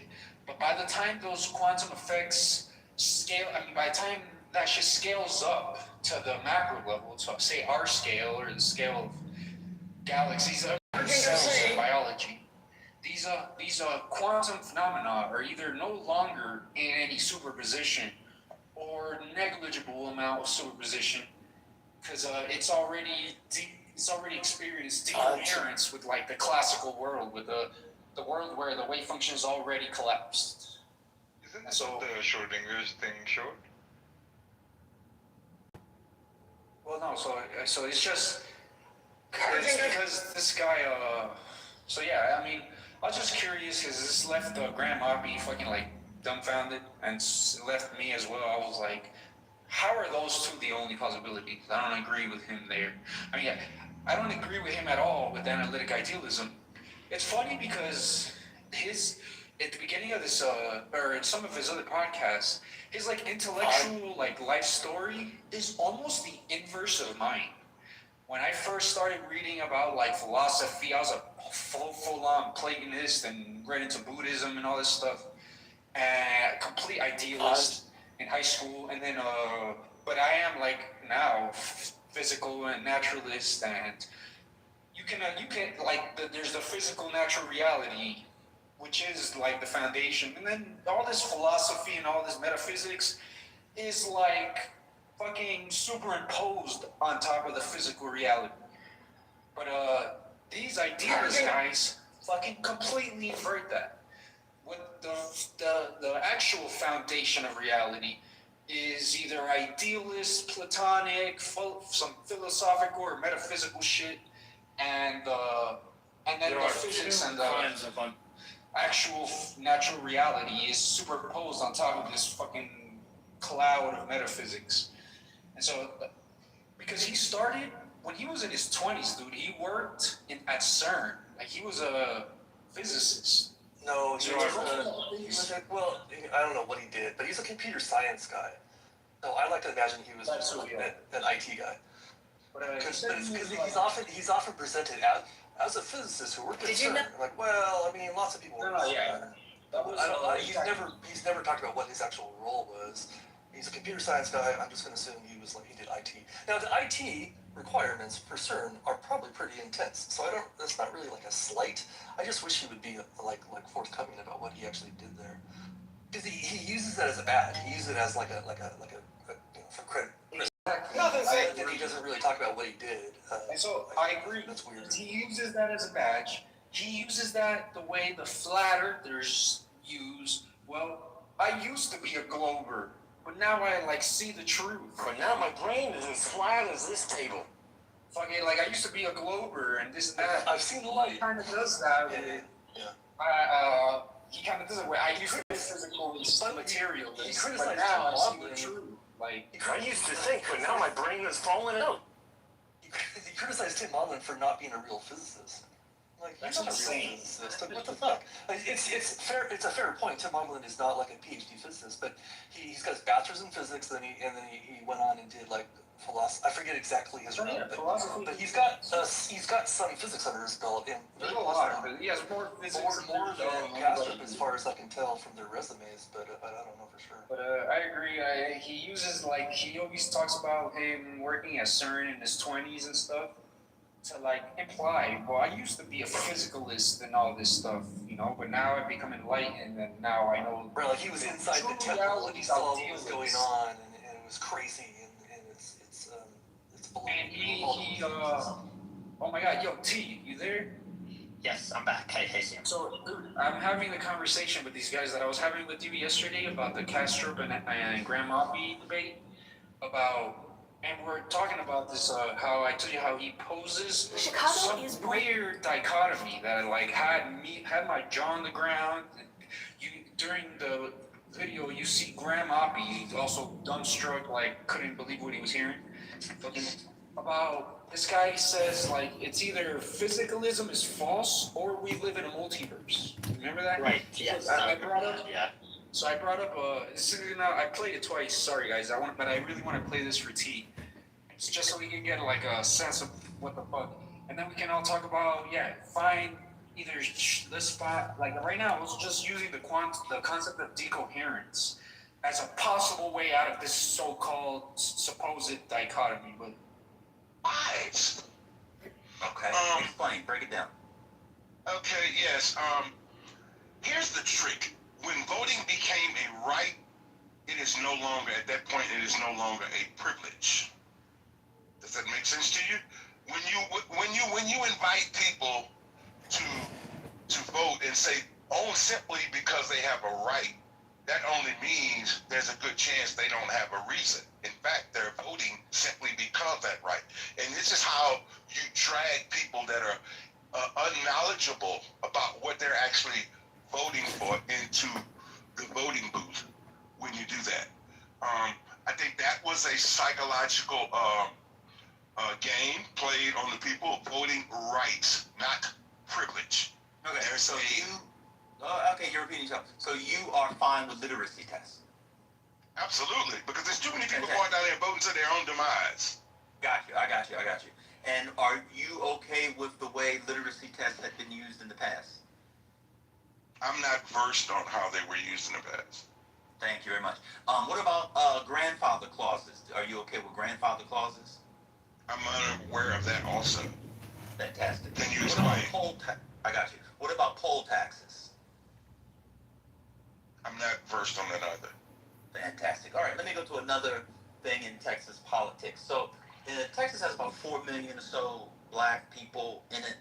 A large portion of them do not have health care coverage. They don't have health insurance, they don't get it at their jobs, and they don't qualify for Medicaid.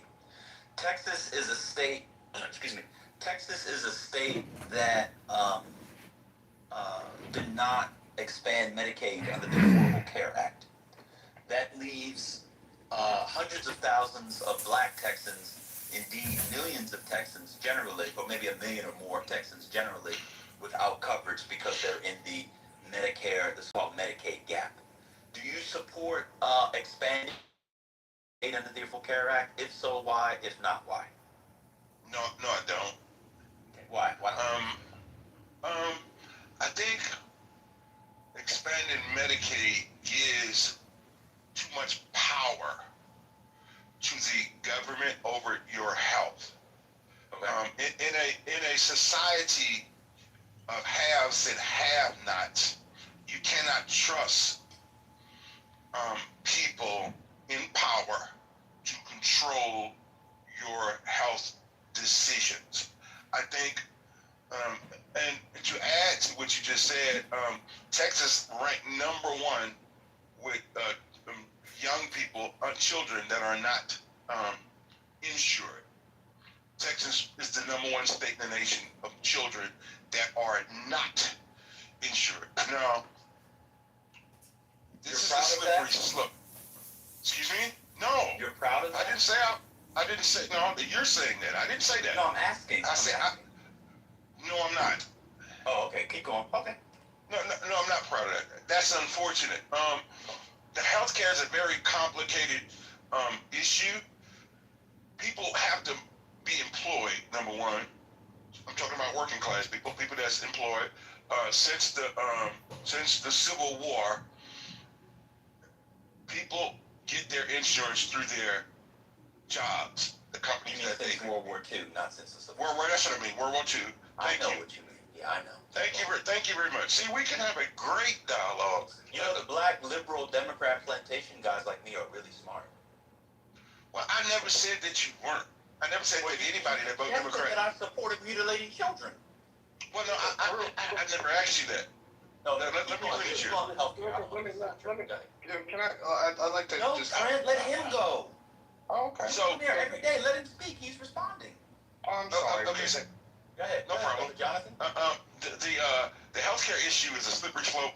Is very complicated because on one end, expanding healthcare, you would have to raise taxes because that, at the end of the day, that is what's paying for it. It is people that have to go to work that's paying for the healthcare. So you have to tax people that work to pay for Medicare, and then you have to withdraw money out of their salary to pay their insurance. So it's kind of crazy. I think we need a healthcare reform nationwide. I think President Trump's idea of giving the money to the people so they can buy their own private health care was a genius idea. I think that is the way we should go because people can control their own decisions. They can own it. Obama, you can keep your doctors. He said that 1,000 times, and we know that ended up not being true. Okay, but yeah, it's Let best. Let me finish. No, but that's just keep going, bro. Keep going. I mean, one Obama's thing, he was wrong. No, but I'm talking. Bringing inflation down. Okay. President Trump said, rather than giving these subsidies to the fat cat insurance companies, why not give it to the people? And then what would you do with the subsidy? That's their life. That's their health. And if they want to buy insurance, if they're wise and buy their health insurance, good. And if they're foolish and take it and use it for something else, that's their business. At the end of the day, that's their decision. That actually wasn't the plan. So the plan is not. I don't know it in detail. I don't know it in detail. I just gave you a summary. No, but that summary. The problem with the summary is it wouldn't just give you $800 a month, and if you wanted insurance, you could. If you wanted insurance, you couldn't. What it actually was going to give you money that you then had to use for insurance, and they would have probably done it for the tax code. So they would have done it through the tax code. So what would have happened was it would have gone to the fat cats anyway, but by not giving it directly to the fat cats, they would have been able to raise the price. It would have actually led to more expensive healthcare. But that's only the people on Obamacare. That wasn't like me or you who gets it from our jobs. So if the American healthcare system is so Trump who you support it, said he had concepts of a plan. He was president from 2017 to 2021, then president now from 2025, and still to the present, ongoing through 2029, January. When are we going to get Donald Trump's health care plan to bring down costs and accessibility for Americans and to get better outcomes? And I say this in light of, we spend more on health care per person than any one other country in the civilized, not civilized, sorry, in the developed world, that was messed up, in the developed world, and yet our outcomes are among the lowest in the. When do you think we'll get Donald Trump's health care plan? Well, you would have to ask that question to the House and the Senate, because they don't want Donald Trump to succeed. Can't you see the play?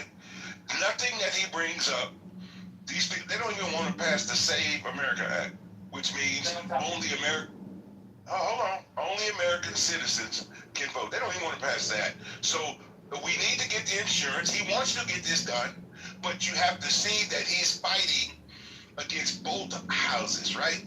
These people do not want, and that's my point. These the Senate, Brother Jonathan? I think it's split. What party controls the Senate? I think maybe the Republicans are in favor of one seat. I don't know. Who controls the Senate, Brother Jonathan? What do you mean who controls the Senate? You mean what party? Democrat or Republican? Republicans. Who controls the House, Brother Jonathan? Republicans. Okay, so does the White House have an Office of Legislative Affairs? I'm sure. Okay, so when they wanted to do the big beautiful bill, did the White House write that bill? Yeah, he did. Okay, so then where's the bill, forget the House and Senate, where's the bill from the White House on Donald Trump's health care bill, which he said in 2017 he would have? Well, listen, just a couple of months ago, he tweeted out on Truth Social that he wanted a health care plan for Americans. And he suggested... Where is his health care plan? It's been 10 years. Okay, listen, one step at a time. The Save America Act is still stalling. They're still stalling that right now. No, but before the Save America Act, in the election against Carmelita Harris, we weren't talking about the Save America Act. He said he had concepts of a plan. This is yes or no. Have you seen the concepts of a plan? Yes. Okay, I just laid it out. I just laid it out. In summary, he wants to give the money to the people rather than the insurance company. That was Obamacare subsidies. That wasn't for me or you. Okay. Oh my God. It's called Trump Care. What about Trump Care? What is that? I just told you what it was. Okay. He does not want to give the money to. It doesn't matter. Oh my God. He does not want to give the money to the insurance company. I know that. So what's he doing? So what would it do for me? I don't have Obamacare, so I don't get any money. Of course you would. If the bill came into play, of course you would. So that's what I'm saying. Who gets money? Right now, it's negotiation period. They're negotiation period, right? Another question. First things first, Save America Act. We have to get past that so we can move on to other pertinent issues. I got you. Right. I got you. We're going to come to Save America Act, and I'm going to do that after this, but I want to do one other thing, going back to the first term. So we all knew Donald Trump as a construction guy. Real estate. Real estate. Yes, I was looking for real estate. Can you name me what Donald Trump's signature? He's now had 2 terms. What is his signature policy or achievement in rebuilding American infrastructure, either electronic, fiber optic, or material? That is to say, roads, bridges, etc. Does he have a signature bill that he can point to? No, he's brought it up. It was in the Make America Great presentation. To rebuild the infrastructure. But again, he's fighting against both parties. One second. Hold on. Let me say this. Let me say this. He's fighting against. We say Republican and Democrat. Yeah, but he is fighting. To be very truthful, he's fighting against both parties, and they call it the establishment. Okay, he's fighting against the establishment. That is who's holding the American. Okay. Okay, but these things that you're saying, these things that you're asking me. To my question. So are you saying the establishment is against an infrastructure bill? The establishment is against anything that Donald Trump proposed. So then why did they pass? Okay, cool. So why did they pass the big beautiful bill? Look how hard they fought. They didn't. What do you mean? Look how hard they fought. They had control of. They did it through reconciliation. They passed the House very easily. Once again, no, it didn't. It did not. The House very easily. The House. It passed the House very easily. All Republicans voted for it. So you're telling me, I just want to know, so the reason why did Donald Trump propose an infrastructure bill to Congress? Yes. I don't know if he did it to Congress or not, but he had it in his campaign initiatives. So this is the last question on this, then we'll go to the Save America Act. Why was Joe Biden able to do an infrastructure bill? And we know he was dead, he was pooping on himself. Why was he able to get one done? Which, by the way, he did over a filibuster, but Donald Trump could not get one done. Is Joe Biden a better leader of politics in his party than Donald Trump is of his? In other words, why? Well, he's a better puppet. Okay. Donald Trump can't be controlled. He's a better puppet. You're not listening. Go ahead. Oh, so you're saying an infrastructure bill for bridges, tunnels, and roads is from being a puppet? Yeah. Okay, got you. So Donald Trump. Let's go to the Save America Act. Which part of the Save America Act do you think is the most important part? The most important part of the Save America Act is American people, number one, getting rid of the paper ballots, and American people producing. Getting rid of the paper ballots? Yes. You want to get rid of paper ballots? Yep. That's in the Save America Act? I think so. But let me finish. No. I want to see that part. You can verify that. You can verify. You can verify that. Hold on, bro. You don't have to go fast. We're just chilling. I don't see anything in here about the Save America Act and paper ballots. Okay. Well, I have so more. What else do you think is the? Did you mean mail-in ballots? That's what I'm talking about. Correct. Okay. Go ahead. Keep going. I'm sorry. So yeah. I got you. So 1 second. So there are Republican states that Donald Trump won 3 times that use mail-in ballots. You think those states shouldn't be able to have them? So like Utah, for example, the vast majority of the population uses mail-in ballots. You don't think Utah should use mail-in ballots? No. Okay, cool. All right, cool. What other part of the Save America Act do you like? Proof of citizenship. Okay. Where? At the ballot box? Wherever you have to present it. In order to vote, produce that you are a legal citizen. Okay. So when you register to vote now, you already do that. You think we should have to do that at the ballot box as well? I don't know how, but that's in the bill, and I answered that. Everybody have to prove that they're American citizens in order to vote. There's too much corruption. That. Do you think it should be during registration or at the ballot box? Wherever they feel that is needed best. Wherever the best place you put it. I'm asking you, brother. You lead the I'm organization. not. Well, I don't. My organization. I don't lead people or tell people how to vote. I challenge them to think. Now I know I'm challenging you to think. Where do you think it should be?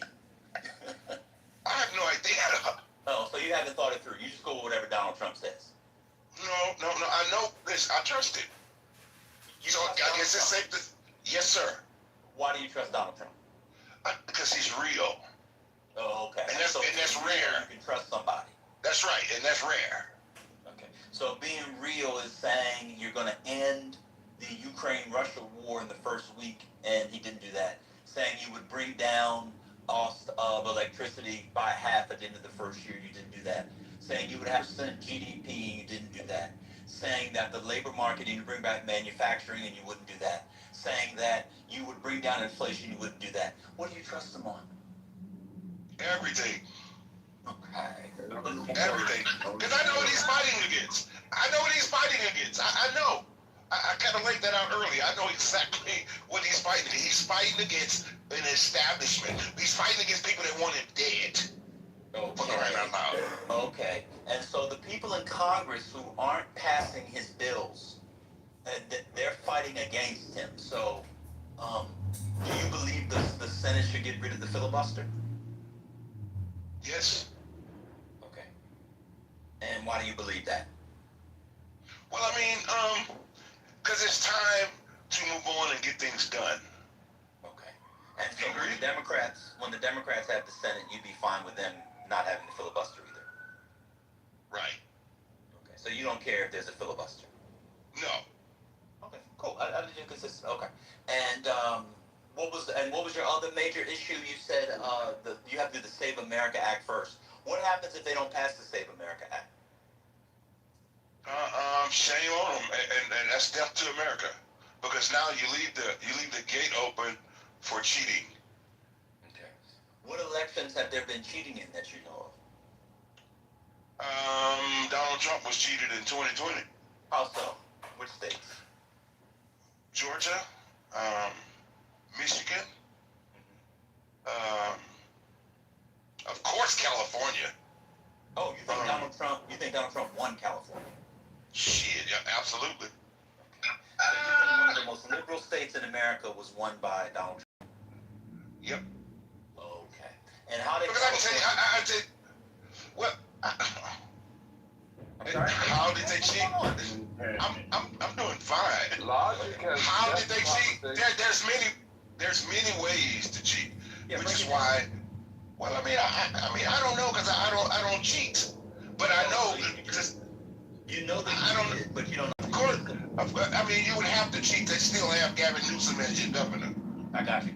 So, well, maybe the people there are just stupid. I mean, there's dumb governors all over the country. No, I got a lot of family in California. They're not stupid. Oh, because your family's there, that doesn't mean the other 40 million people aren't stupid. Got no, that's just an indication. That's just a temperature. I got you. Well, no, and friends. I got you. And friends. I got you. So Donald Trump is the president. Do you agree? Yes. Okay. And do you agree that Donald Trump, as president, controls the DOJ, the Department of Justice? Yes. Okay. If you know that he cheated and they have the investigatory power, prosecutory power, et cetera, why haven't we seen any indictments on any of the cheating from 2020? That's a great question. But just because we have not seen them does not mean that they won't happen. Okay. Well, it's taking so long. He's been in office for more than a year, and I remember when Biden was in office, people said, all we need is Cash Patel, Don Bongino, and Donald Trump back, and we'd have the proof of the cheating from 2020. When are we going to get the proof? I don't know. We have to just wait and see. Okay. I can't give you a definite date. So I understand, but if the cheating was so widespread, why haven't they even indicted one person? Maybe it's on the horizon. It's on the horizon. That's it.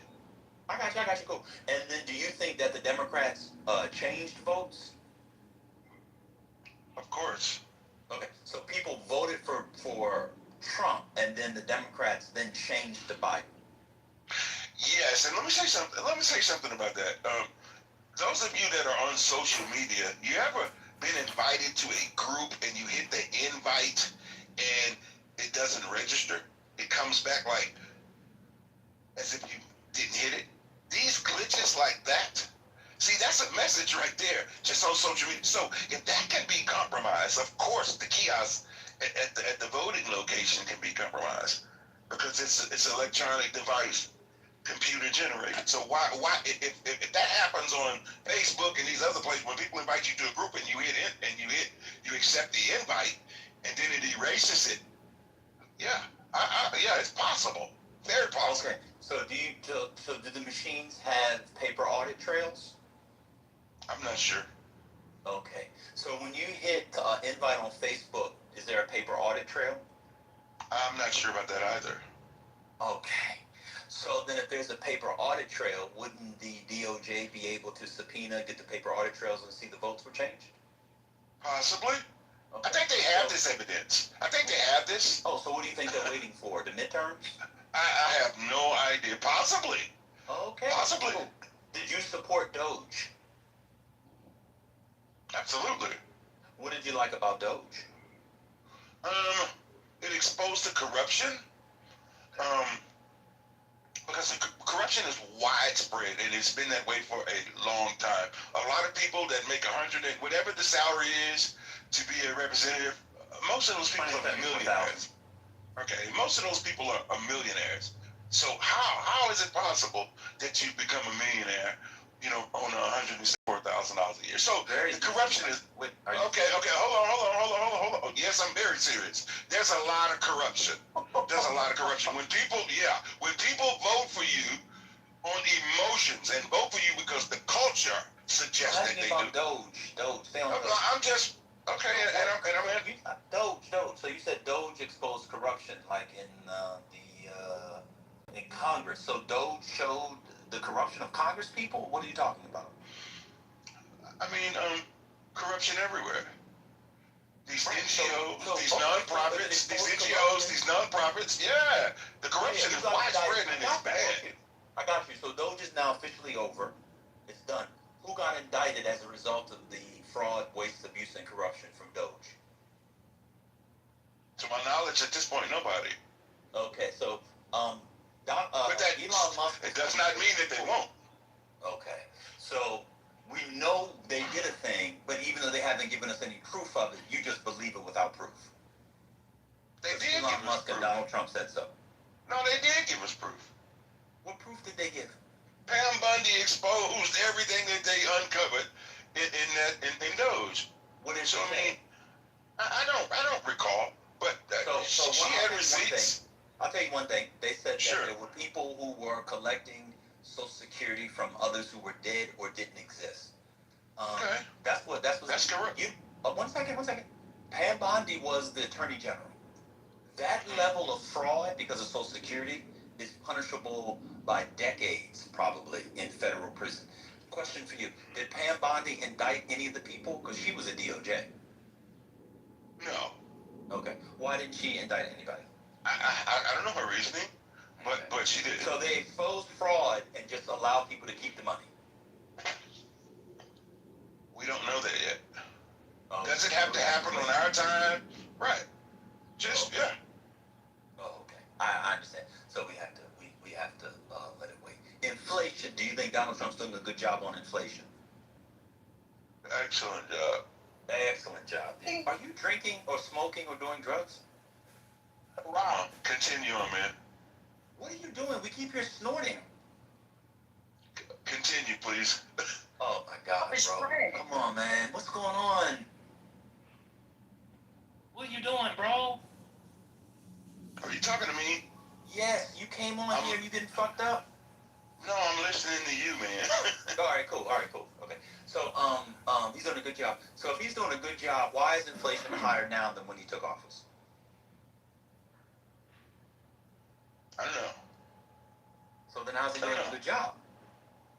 He's doing a good job. Once again, he's fighting the establishment. Everybody's against him. He cannot get the things that he wants done because for that reason alone. Okay. So what we have to do, I think the economy is doing great. No, on the economy, what has he not gotten done that he wants to get done? There's a lot of things that he hasn't hit. No. I mean, right off, I can't really name. I'm really tired. No, I can't. No, this is like a cross-examination. So, this is just basic questions. Of course, they're basic questions, but they're coming. Yeah. They're coming in rapid fire. Yeah, go ahead, Trevor. And what's your organization called? It's Urban Conservatives of America. We're rebranding to Urban Conservatives United. Okay, so Urban Conservatives of America. So you're unable to answer questions about Voting Rights Act and civil rights, about the economy, about, you said it wasn't a war. What questions do you feel? Do you want to do like social issues? You want to talk about welfare? You want to talk about welfare? Real quick, in all fairness, we did tell Jonathan this would be an hour. We are now 40 minutes over that. I just want to, I want to be fair to Jonathan. He has been working all day. He did take this time out.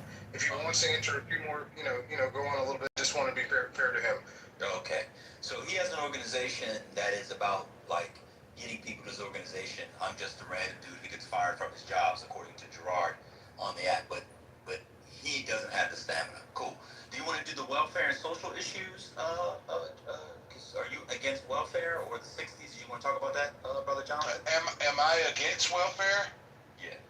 No, I'm not against welfare unless it's for retired people and widows, but able-bodied people, no. Okay. So you were saying something before about welfare in the 60s. What did you want to talk about on that? Well, man, I'll talk about this, and I got to get some rest, man.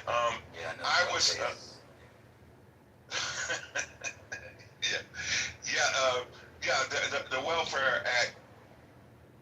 I think that was it's called the The Great Society Act by Lyndon There B. is no Johnson. such thing as called the Great Society Act. Okay. Well, we know there's a such thing as Lyndon B. Johnson. Yes, Okay. he was president There is a 1963 to 1969. right, and he also said, "I'll have these niggas voting Democrat for 200 years." Yep, and I'm one of them. Keep going. Yep. Okay, well that's good. Yeah, Now I we're on the don't give a same fuck. page. I don't know why that annoys you. I'm not annoyed. You sound like you're annoyed. You're using foul language now. So I'm not the one annoyed. Stop projecting. Stop projecting. It's you. Yeah, I apologize. Well, thank you. Apology accepted. But anyway, I think dependency, I think government dependency is a form of slavery. I think it's two ways to make a slave. You can work him without pay, or you can pay him without work. One is physical and one. I think that's a great way. I think that's a great place to end it. I do want to ask one question. So he doesn't want to end it. He's speaking. Oh, okay. No. Yes, I do want to end it because I'm tired. 1 second, John. Yes, sure. So agribusiness, Elon Musk, all these massive corporations, banks, airline industries, they're all dependent on the government. Are they slaves? Oh my God. But they're job creators.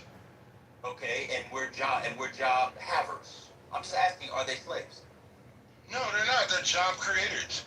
Everybody's a slave to something, to answer your question. My husband leaves me, and I get food stamps to supplement my working. You know, a lot of people who work at Walmart, they get food stamps to supplement. That person's a slave because they're getting food stamps to supplement. No, I think you missed the point.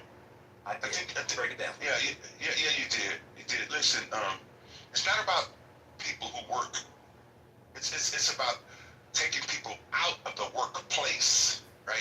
What does that? Hold on. Listen, please. Man, let the man finish so he can go to sleep.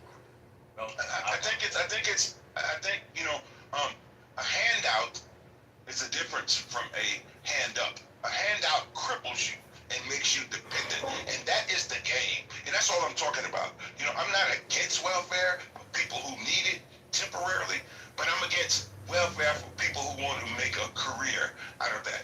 Particularly the black community, through generations, has been what we, not we, and when I say it in a general sense, have passed down our children. Government dependency. And that needs to stop. All right, we are God's creation. Hold on, please. I don't know though. Okay, but per capita, right? No, I said what percent of blacks are on cash welfare? I don't know the numbers. Well, what would you guess? What percent? I have no idea.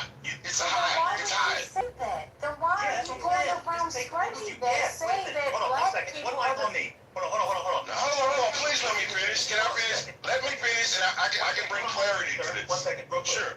And then you go. You have an organization dedicated to urban conservatives. And one of your main points, because you had these nice lines, it was clever quips, was about hand up, hand out, all these kinds of things. And you're telling me you don't know what percent of blacks are on welfare? I have no idea. What would you guess based off of what you think about the dependency and the generational transmission of black assistance on the government from the Democrat plantation? What would you guess? I think it's in the high teens. It's 3%. Your source? This source is the U.S. government. Okay, well, It's actually 2.5% from the U.S. Census Bureau. This last one was taken under Donald Trump's administration. Is that a good source, or you don't believe it? Listen, most of those news outlets are liberal, but listen. News outlets? I said from the Census Bureau. Did you graduate high school? Listen, they're liberal too. Wait a minute, did you? They are liberal too. Liberal? Yes. Okay. Yes. Last question for you, then you can go. Sure. Did you graduate high school? Yes. Okay, cool. I'm done. Nice to meet you. Nice to talk to you. I hope to see you again. Okay. What does graduating high school have to do with anything? Are you calling me dumb? Yeah. Are you calling me stupid? Yeah. You was done. You done, girl. You done. Yes. I'm calling me? You a idiot. Okay. Okay. Have a wonderful evening. You too. My God, the stuff that you say.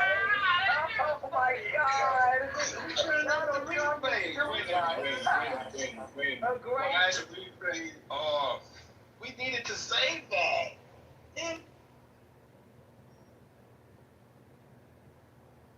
Trump is not doing a good job. Man, I was listening to what that guy was saying. It was absolutely ridiculous. You know, and somebody gave me a skull face in the chat. Who gives a damn? The guy is horrible and his policies are horrible. And people are dying in wars that they shouldn't be in. Amen. You can't sit up here and have 20-year-old people, 18-year-old, young folks losing their lives because Donald Trump wants to play Russian roulette with others' lives and not his or his friends. So I have a problem with that. You can't get life back. You can't buy it back. You can't tally it back. None of that. And at the end of the day, God has a place for people like that. You know what I mean? So you can't sit up here and walk two lines at once and straddle the fence. You can't do that. You can't serve two masters at once. You either serve the people of this country, amen, or you serve yourself. Donald Trump has done, amen, is sit here and grift and serve himself. Those who sit here and say he's doing a great job, where the hell are you? All right. I gotta ask Trent.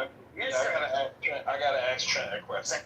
Trent, are you there, sir? Trent's not on stage. Hold on. Trent, I said on welfare cash assistance. Sorry. Because he's talking about people that don't work. So you could be working and be on SNAP. See, what you're trying to do is you're trying to prove me wrong to defend your friend who didn't know what he was talking about. I have the number, it's 2.5%. Okay, you want to just talk about, I was looking at, because I looked up the I can't understand them. Is that just me? But it might be for the best. He's underwater. This man promised us. You got no signal, brother. You got no signal. Can you hear me now? Hardcore Black Matter. Divine, can you hear me? Yeah, go ahead, brother. Yeah, okay. Yeah, no, and so to Goat's point, yeah, I was looking at total government assistance, which includes SNAP and other benefits. Like if we just took in welfare, yeah, you're correct. Yeah, so, and to Divine, to your look, you said that you wanted to speak to hardcore MAGA conservatives, and that's it. Oh, maybe it wasn't you. No, it wasn't you. But Jonathan and Alexandra, and I applaud them for coming in. It is very difficult to come into a hostile territory like this in habitation. They made it hostile. They made it hostile. I was trying to ask questions about the historical voting patterns, and the lady accused me of wanting to mutilate children. Yeah, I get that, but remember the point of what I don't want to mutilate children. That's your friends that came in here and accused us of wanting to mutilate children. No, maybe I know I'm breaking up a little bit. I'm in a place that doesn't have great reception, but the reason this conversation started is I said, many of you could not even have an effective conversation with MAGA, and this was proven right because Alexandra couldn't even stay. I get that a lot of the things that she said may have been offensive to some of you, and to people on the other side, a lot of the things that you say are just as offensive. Let's stop there. Hold on a second. One second. Yeah, go ahead. The lady came in and started by talking about how she liked Donald Trump because he was a straight shooter and didn't hide stuff. But with me, she melted down. It was too much. I didn't say anything about that lady. I said I was trying to understand black people have voted in a group from one period and then they switched voting for a group for the other party in the other period. I'm trying to make my way up. They get into their talking points. I don't care. I'm not into bathrooms. We're not voting on bathrooms. That was your friends that did that. I didn't say anything offensive to those people.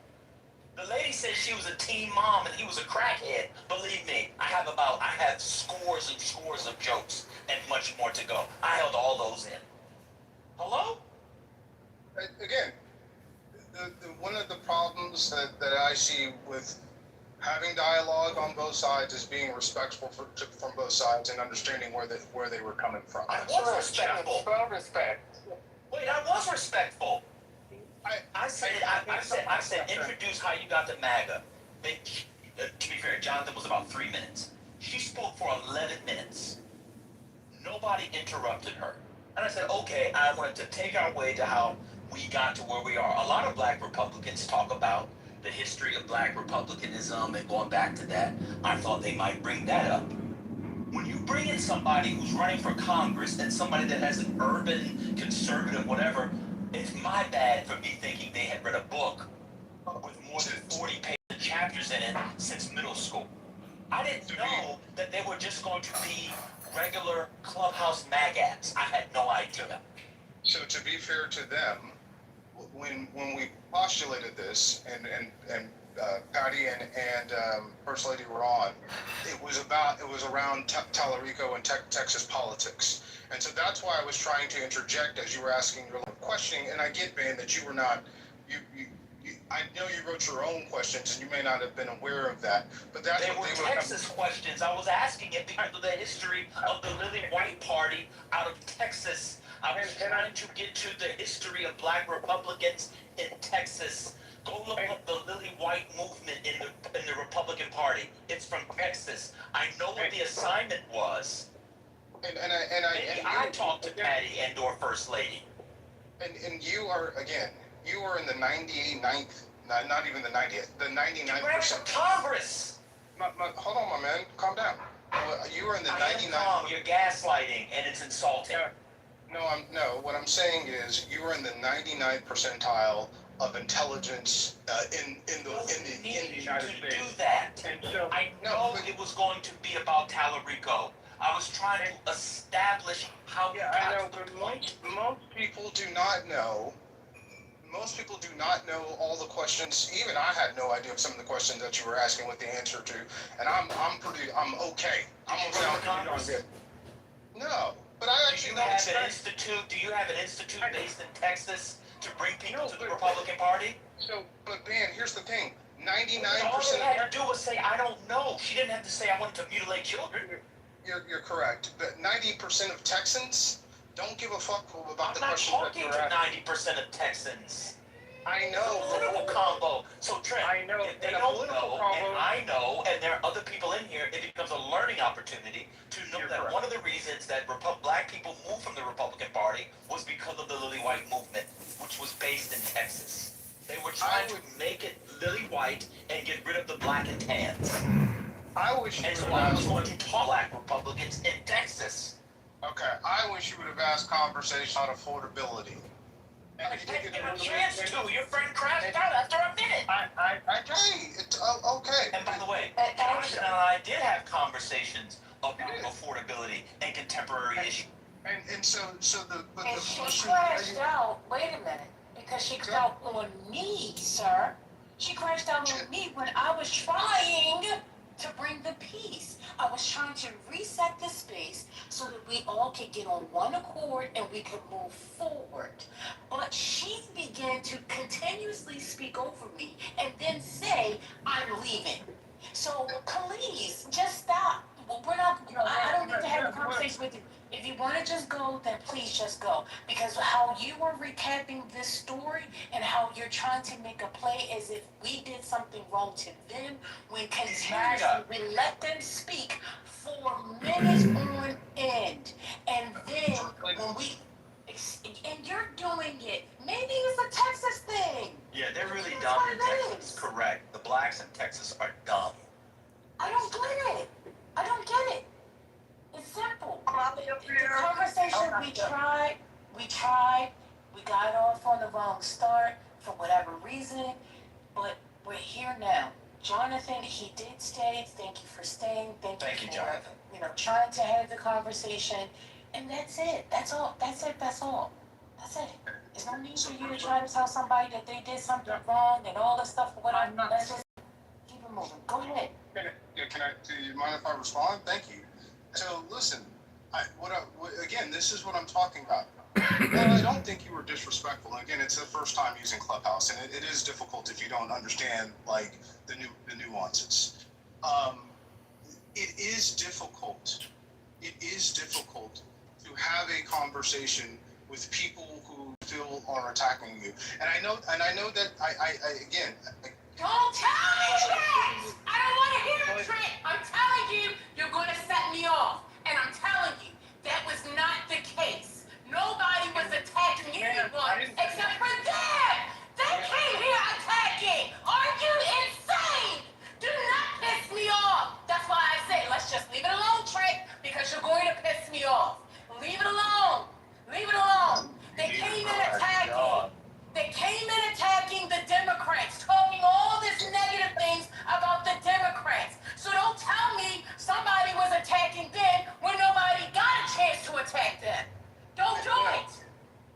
Don't do it, Trick. I'm telling you, why don't you just back away? Back away. Let it go. Pass away.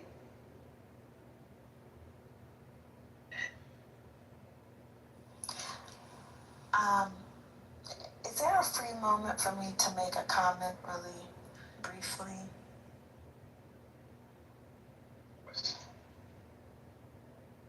I'm deeply embarrassed by that display.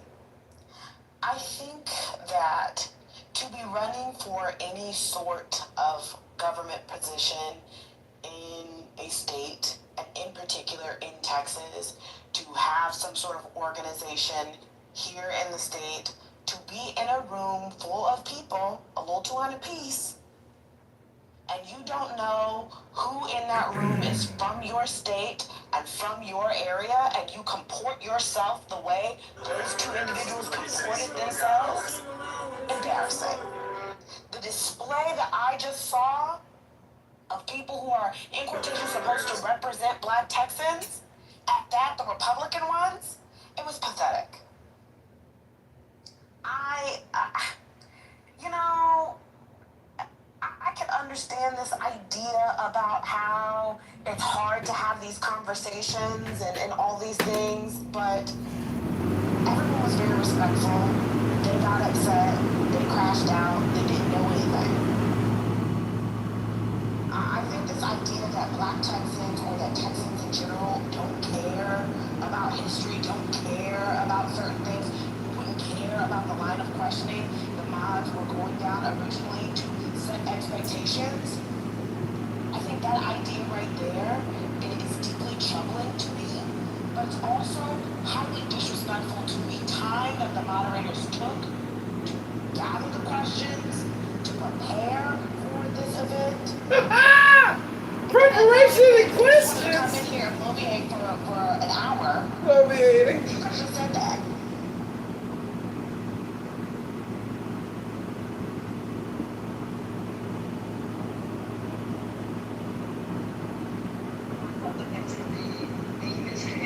And nobody should be upset when they're fired back upon again. They're rude as hell. And a lot of them denigrate people. They say horrible things about them. I had a Republican in another room call me stupid. Somebody else called me slow. I said, I don't want to give it. Because after people here, they look up like trash anyway. We want to talk about somebody while they dumbasses got to sleep all upstairs. One second. Yeah, one second. Right, welcome to Politically Correct. It is now the top of the hour. It's 9 o'clock here on the East Coast. Hope everybody's doing well. Just want to do a quick reset. Of course, shout out to Patty and First Lady for trying to have this discussion today, for making the time and making the space for us to come together. And yeah, shout out to Trent for bringing some people in here. It's not what I expected.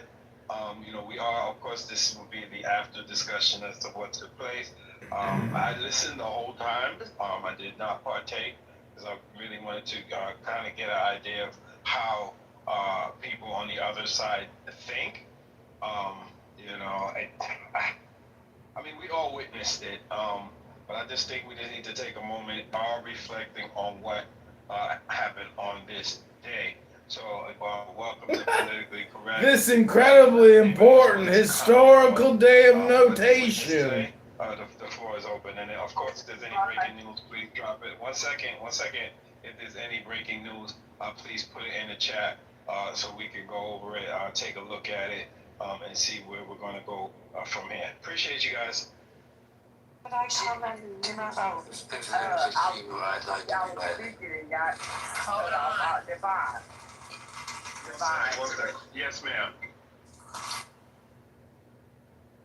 Okay, so we're gonna go to Tira. I heard you come off mic first. Go ahead, Tira. Yeah. I got on this queue, please. Thank you. I would like to as well. I think we saw like two things. I think Jonathan. Got you. RJ, I got you. Go ahead. I think Jonathan was trying, but I also think what we saw was, and I have to say it like this, an abysmal lack of actual facts. And basically what it was, it was a belief in Donald Trump, no matter what. He's besieged. The Congress is against him.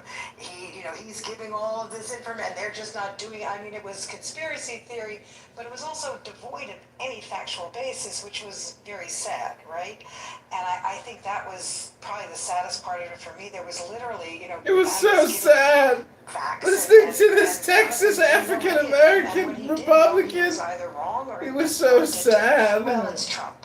And I think that really is a MAGA sensibility that we saw there, which is, to me, very MAGA sad. sensibilities. It's just a belief in this one person. It doesn't really matter about whether... Could you imagine believing in the president? Oh, God! I think we saw with, and forgive me, I now have forgotten her name, I'm tired, the woman who was so tired. To a certain extent, a lack of understanding of the ground rules, right? Maybe they weren't laid out, maybe she's never been here, but, what ground rules? Don't upset the first N-word. Then you have to talk as much as I did or less than I did, and it's not really as a back and forth, and I do feel that she just didn't maybe get it in the beginning, but I also felt she didn't get it. She's not here to voice her opinion. She's here to be manipulated and spoken to. She was able even to be, really questioned in any depth. Oh, the lawyer couldn't get the questions in depth. I do think it was valuable for one purpose. To me, it showed sort of the paucity of some of the ideas. The paucity! And the fact that the paucity! They don't. It was really, disturbing, but also. It was disturbing.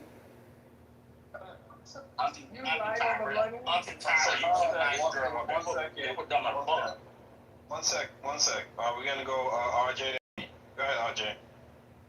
I just want to say I've learned some valuable things today in Clubhouse. Earlier today, and I'll try to be short, but I got a bit to say.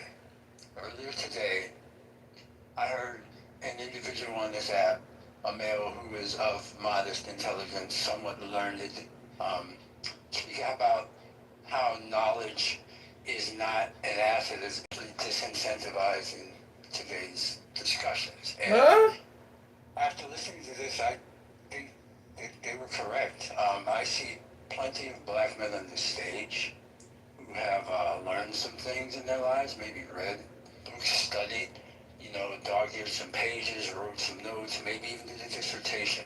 Really? I tell you you're all incorrect. What you need to do is leave that library. And some of you went to libraries that have several floors upstairs as well as downstairs. If you're in the stacks, oh my God, a room full of books. You may or may not be on. Go out, find someone who'll sell you some crack, get yourself a glass pipe, and freebase under a highway underpass. And when you do that, you will get the knowledge that you need to lead people in this nation politically. So tell you what I'm going to do now to rectify the mistakes of my misguided youth.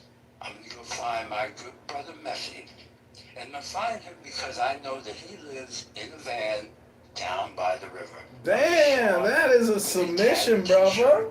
Old jeans, great submission, and a belt. And when I'm there, I'm going to go get me some heroin. I'm going to heat it up in my spoon, use the belt to expose some veins in my arm. Oh, shit. And I am going to shoot dope into my veins, and then I will truly find the knowledge I need to exist in this America. Damn! Damn! One second, we're gonna go to Odie. Go ahead, Odie. Thank you, RJ. Love when you come on stage. Odie, it's on. Thank you very much. I won't be quick. I know Trent is not here, but I would have loved to have asked him because the way Trent spoke about these two people, it spoke as if there were some intellectual coming to tell us what we've never heard before or what the maggots on the app don't see. Then I must give it to Ban. I don't know why.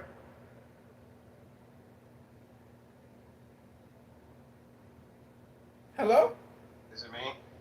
No, I can't hear him. Odie, we can't hear you. Odie, you went out.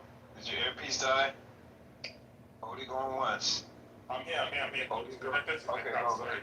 Somebody clearly stated that Trump won California.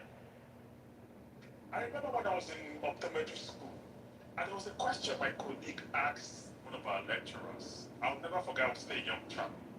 And the question the lecturer asked the colleague is, how the fuck did you get to 400 level? She didn't use the F word, sorry for swearing. How the hell did you get to this class? I thought that bad have calmed down, have some introspection, and ask myself, why the hell am I continuing this discussion? If somebody can say that, didn't know who controlled the house. But anyways, it's Trent I want to speak to because the way he spoke about these guys, I was expecting some mad intellectualism. We're going to go into debate, maybe argue with Ban will talk about Bill section 1965 of the AMCD. The guy will say, well, there's a campus to that. Bill of 1967. Did you hear that?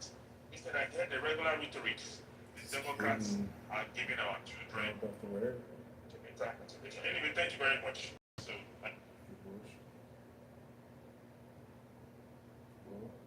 Request of Johnny's. We Just can't know about the rape, after the RJ abortion. submission. Hello? That's all I don't know what to say.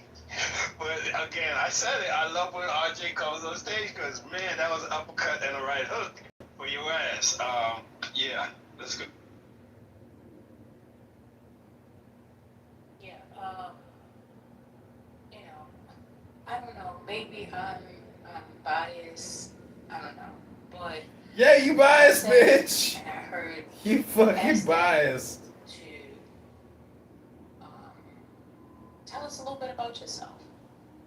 That was done. He said his little part, she said her part. Then we said, okay, how did you become a Democrat? How did you become a Republican? What was your walk?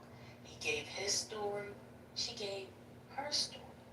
In them giving their stories, in the midst of that, they were coming down on the Democrats and saying all kinds of different things. Now, normally, y'all know the people in this space would have gone mad and would have interrupted them.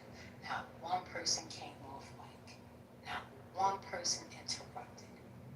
So when somebody tells me that they felt attacked, I don't know. I missed that part. I understand there were some questions asked, and instead of that. In the midst of that, I don't know what I got else to say, but fuck Donald Trump. Got off to a rough start. No, I don't think got off to a rough start. You want to talk about stocks? To a great start.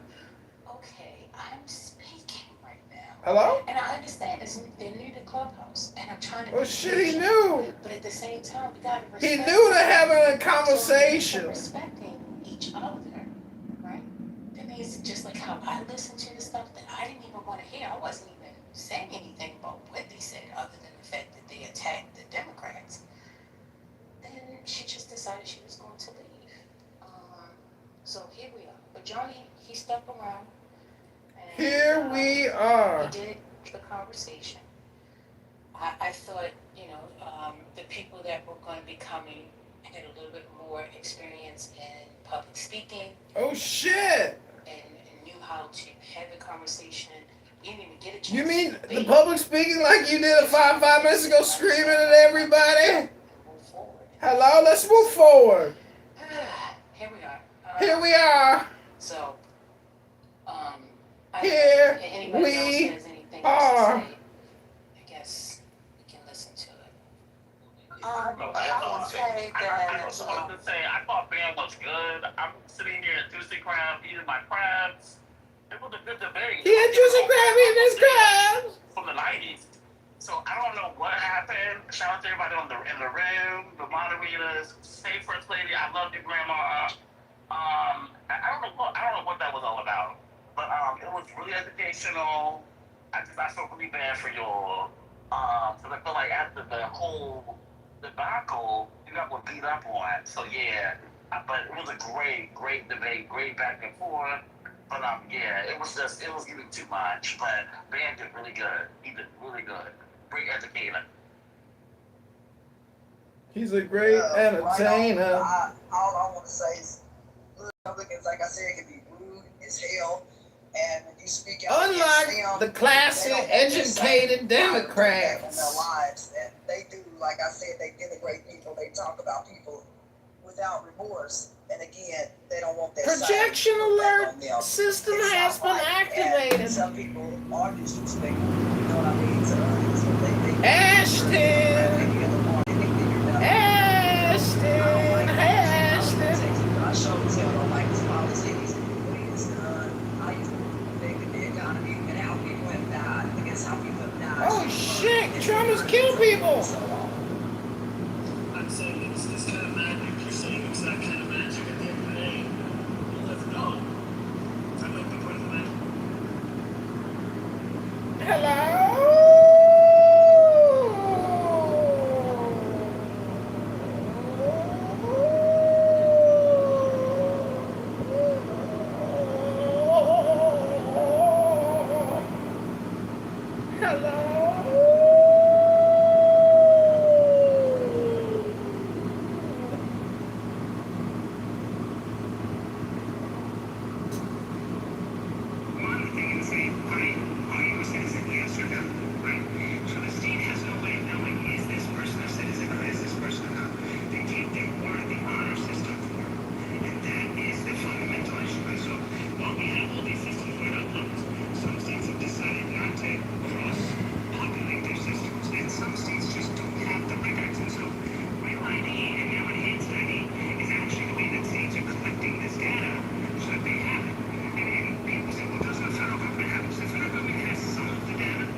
So you sign like an affidavit basically when you're filling out getting your driver's license, and you check the box register to vote, and there's another check mark that you say you're a U.S. citizen. Right, and the same thing is online, Abby. Right, you go to register to vote.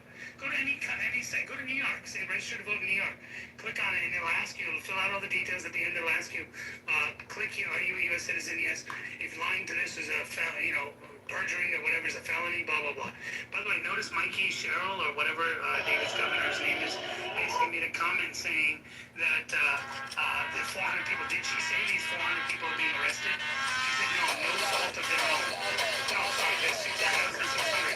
And then she said 400 voted. She didn't say we're investigating them, we're putting charges against those 400. She didn't say anything. But 400 of the 6,600 people apparently voted. So what is happening to those people? Are they just, you voted, it's no big deal, move on, or are they arresting them? I mean, nobody's talking about it. She didn't mention you'll be prosecuted at the fullest extent of the law, nothing like that. I just renewed my registration, and one of the questions was like, do you want to vote? Do you want to, I mean, I already, I'm already registered to vote. Like, one of the questions are, like, why is, like, car registration renewal asking the question if you want to register to vote. Well, that makes sense, David. But David, that makes sense. No, because like you don't need to be an American citizen to register a car. But it makes sense. Do you want to vote? Right? Do you want to register to vote? So you should say yes, and then it should say, okay, please upload proof of citizenship, right? Whether it's your passport copy, whether it's your your driver's license, sorry, not your driver's license, your birth certificate or whatever, and you upload it. Now, the system has your data. And now you say, okay, and then they can, and then when you go to vote, you don't need voter ID. You go to vote, they pull up on their iPad when they check you in. There's a copy of your birth certificate right there. And they go, okay, yep, this is him. Okay, is this you? They'll ask, is this you? Yeah. Okay, you go in and vote. No, when I voted, the last time I voted, they just try to match my signature. They don't check my ID or anything like that. Oh, I didn't even get signature match. My signature. Yeah, mine was just a signature match. They didn't check mine didn't even match my signature. I put a dash, and then I told her, I went in, I said, do you see my ID? She said, no. Asked me my address, gave my name and address. She pulled me up, and then I put a dash in the signature. That's not my signature. And then she said, okay, here you go. I said, do you want to check my signature? She goes, no need. Why? Is it not you? Right now, who you say you are? I said, no, I am. She goes, okay, then you're good. I said, but like, here's my license. My signature is different. She goes, well, are you not who you say you are? I said, no, I'm who I say I am. She goes, okay, well, I don't need to see your ID. That's okay. I'm like, I said, how will you catch? How will you catch who it did? Yeah, who did you vote for? Not Mickey Cheryl. Something right here, if you go ahead and take a look at the link in the chat, that's regarding Minnesota's oversight committee on it. Yeah, we have ID for all, and yeah, I'm pretty sure if we had an actual audit, you'd see how bad the fraud is in Minnesota. Thank you. If any of you have ever been an election judge, what King Nav just described is the way that the process goes down. If you're using a Dominion voting system, the voter comes in, they give you their name, address, or some other identifier. You pull it up on the screen on the little computer. If it matches, they're good. The error that I detected is that people go to the wrong polling station, and then you tell them, hey, you can't vote here, you got to go to this location. But I never saw individuals wanting to cast ballots in Chicago without identification. And when I lived in California, I voted for Roseanne Barr for the Green Party versus Barack Hussein Obama, and I didn't need an ID or anything. It's just an absentee ballot that doesn't count unless there's like a runoff or something. So that was my experience. Are you saying Illinois has where you have to vote in your county? You can't vote anywhere in the state? You have to specifically vote Correct. in your polling district in Correct. Illinois? Correct. It's it's on your card. It's not that way anymore. Yeah, it's on your card that you get after you register that tells you the precincts, the polling number, and where you're supposed to vote. We can vote anywhere, but I know in Texas you have to go to your polling station. The other thing that we're trying to push is using the jury role. That when you register to get your driver's license, you go into the jury pools, and when you get called on jury duty, whether you go or you don't, you have to sign another affidavit that you're a U.S. citizen. So it's another way to cross-check the lists. So people have affirmed 2 times that they're U.S. citizens. I mean, there's different ways to try to check for citizenship or to get that affirmation. But I was trying to, who remembers that? Is Steven still here? No, he left. So David, wasn't it really close when Murphy ran in Jersey? Yeah, it was single digits. Right, so those are significant votes. Yeah, I agree. Yeah, for sure. I mean, we're looking at, we were friends with him, and he was, like, my family is, friends with the campaign.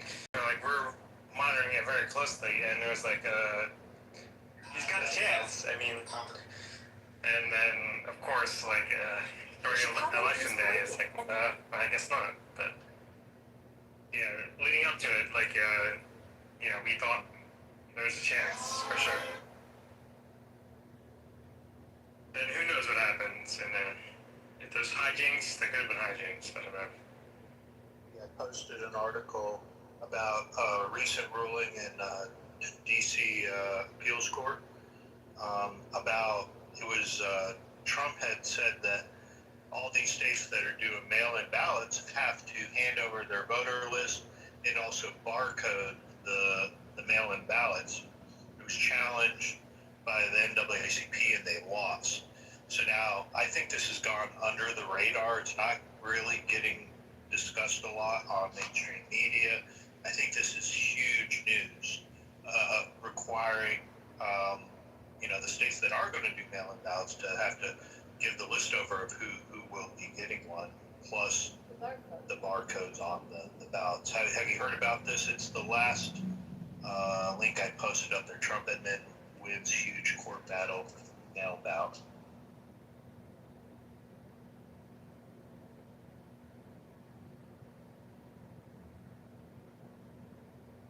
We have some huge breaking news right now. We have some big news right now. We have some terrible breaking news coming. We have.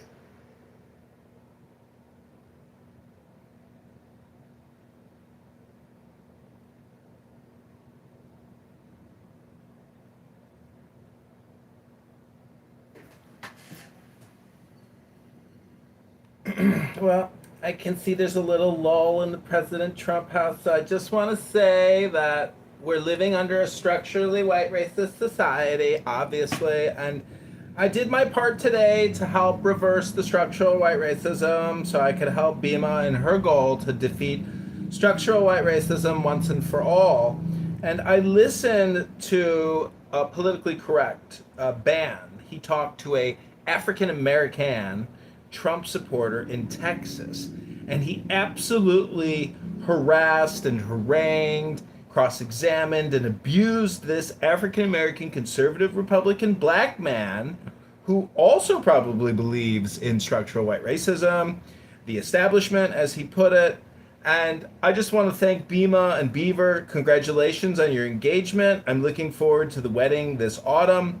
I am so excited to be there, and Dr. Adams is going to be your ring bearer and flower child. It's so exciting, and Marshall Rankin is going to officiate, and I just hope you can get him to take a bath beforehand, maybe spray him down with some French cologne so you guys can breathe at the altar. Breathe. Because anyways. No, that's enough. Not Marshall is the gentleman of Clubhouse. You don't do that to Marshall. Well, that's why he's officiating. Oh, hey, Marshall, speak of the devil, and the cheetah will arrive. Marshall is the gentleman of Clubhouse. What? Everything else was true? I'm reading this, guys. She's running for Congress, not a state house. The woman that was in there. If that's the person, Beaver, that you put in the chat. Pretty sure that's her. I mean, Yeah, Marshall, were you in that room at all? The woman running for Congress in Texas. Alexandra Butler, Republican for Congress. Marshall works for Monica De La Cruz. Texas District 9, but is that a different person? Yes, ma'am. I'll have to look it up. I just figured there's no way he'd get somebody running for U.S. to see. I thought he had to be a state person.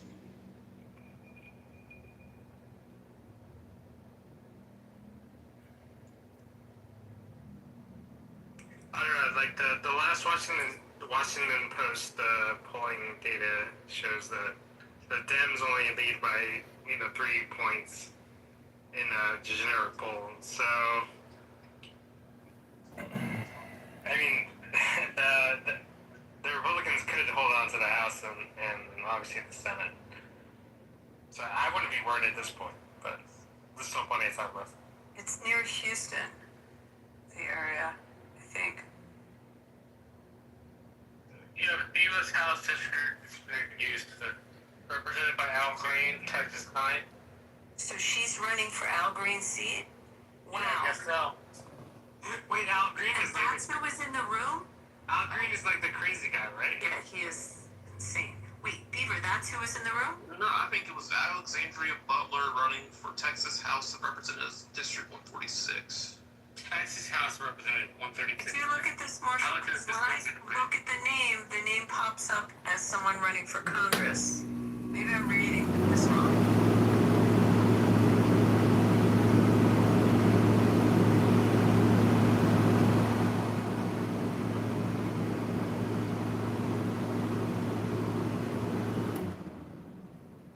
Well, is anyone else super excited that the Saudis are going to begin enriching uranium to build thermonuclear warheads? I'm like super proud of those Saudis.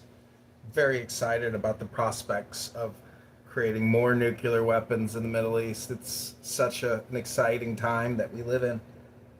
What do you mean more? There is none.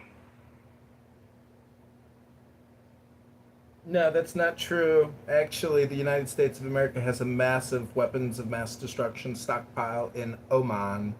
Chemical, biological, nuclear. I don't know if you know about that, but it's one of the largest weapon depots that the United States military has. It's in the country of Oman.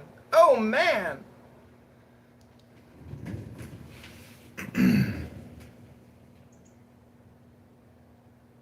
So she ran, but prior for that seat. But now she's running for the House, the Texas House. How did she get smoked in the first one? Well, don't the Republicans have like a super majority in the Texas State House anyway? So does it matter? I don't know. Abby, I'm getting all of my quilt accessories for my horse, and this horse, the brush kit, one of the brush kits, the grooming kits, it's called Abby. That's funny. I know, Abby. Do you have a name for the horse? Yeah. His name was Beaver, believe it or not. Beaver, like Justin Bieber? No, Beaver, like my name, Beaver. Are you really? I got a question. Tiger is calling. You promised me that you would. Tiger is calling me a retard in the chat, and I hear Tiger in Gary Bumgarden's newsroom all the time, and Tiger's right. yeah, Tiger is like a super academic, intellectual Chinese, agent sent here to demoralize America. Isn't that right, little Tiger? Allegedly. Oh, y'all get it. About my horse. Yeah. Oh my gosh. So, I'm so excited. His grandsire is some beach somewhere. So he has the fastest standardbred mile on record. There's a whole documentary made about him. His father also made the Hall of Fame, but he made like $3 million in prizes. But he's not so. I guess he's not so fast. He's very laid back, like lackadaisical. But he likes jogs, but he's not fast. So the horse, I guess the barn has many racehorses. So they have all, like thousands and thousands and thousands of dollars worth of horses.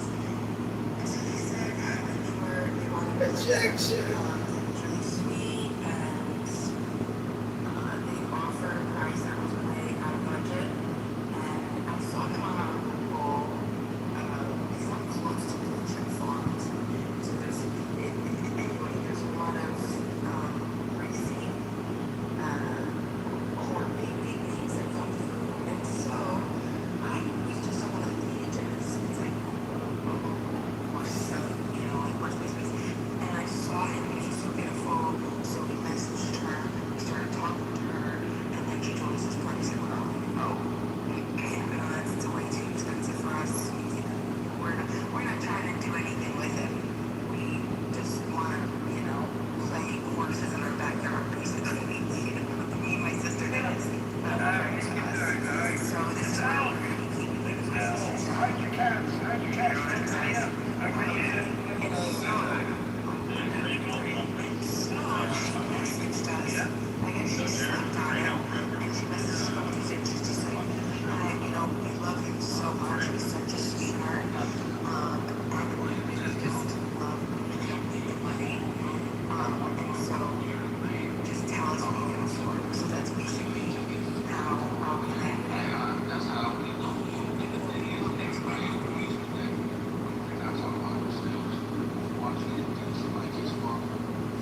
a healing letter. Yo, Aleister Crowley is crazy. It's a reason why they. Oh wait, Jojo, one second, because I wanted to say, based on what a couple of people are talking about, I think that's why, I don't remember who, maybe I don't know who exactly it was, asked, "What are you?" And like I said before, no disrespect, but if you take it as disrespect, that's a personal problem. I'm sorry, but the way that Black Americans speak about certain things, if you are not Black American and like foundational Black American, I don't think that you should be talking about how Black Americans think, because even if you are Caribbean or African American, you are not like you. The upbringing is not the same. So please, Yes, it is. one second, don't do that. It's not. And if you think it is, then that's your own level of ignorance that you are not addressing. And that's okay in other, in other spaces. What if you're white and you got a doctorate in black criminology? 1 second. Ooh, wait a minute. Oh no. I wasn't even finished. But yeah, Alistair, I don't even know who you are. I never met you before. Most of the people out here I've never met. So like, His name says it all. If you know Aleister Crowley, the person, his name says it all. okay, then I'm gonna let you stay there for a second. But if you do choose to be obtuse about the way Black Americans have been treated systematically for centuries, then I don't think that like you should be talking on this stage. Yeah. Like you can go somewhere else and hate on us. Other than that, mind your mind yours. Mind your own lovely household. Right. And Kaz, I just want to let you know, bro. You gotta, don't tread it lightly, bro. I'm chilling. I'm not saying. I'm just saying. Like some people say that, right? I completely. I dated a girl from Devon, Pennsylvania. You date women?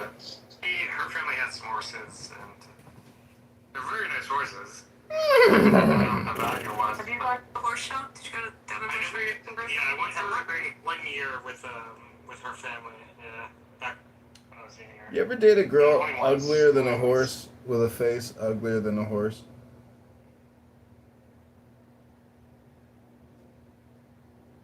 David, have you ever gone to Kennett Square to Penn's, why am I blanking on the name of that center? It's the Equestrian Center. It's where Barbara went after Barbara had the accident, and they tried to, they put all the pins in the legs. The equine center. It's a big equine. I think it's like the most famous in the country. It doesn't ring a bell. No, I don't think I've been there. No. I used to spend a lot of time in like the Villanova, Gladwin, Lower Marion area. All the way out. No, Kennett Square is all the way out. Like by the. Is it like King of Prussia area? No. Past Chadds Ford, past Brandywine, by the Maryland border. But the equine center is like the big vet treatment for horses, and they have when Barbara was there, they had like swimming pools when they rehab the horses. They into a pool to that. There's something about them working their legs in water that heals them. It's a pretty cool place. Did they learn that? Yeah, definitely never been there. But, spent a lot of time in the mainland area. Only been to the Devon Horse Show once. And I only dated one girl that had horses, and she was from Devon. Did you ever notice a thing about women that have horses? Like their ADHD is really high, and so they get a horse to like try to calm them down therapeutically, but then they spend all their time with the horses, and then they never develop a career, and all they do is spend time working with horses, and that ends up becoming their fake career. But they're still hot, but they're also not very nice or pleasant, like, very poor, and they have bad ADHD, and they're just always working with horses. My girlfriend wasn't poor. She was very good looking, and she was fine. So I don't know what you're talking about. Oh, I was thinking about one of these crazy horse girls that I took out on a date that, you know, just always working with horses, could never pin down a job. Maybe the people you were associating with are a lot different than the people I was associating with. I agree. With all due respect, I do agree. But since we're on the topic of horses, I'm just wondering, you know, when a man or a woman is united with a horse and they're galloping on through the field and they're one with the horse, is that a centaur?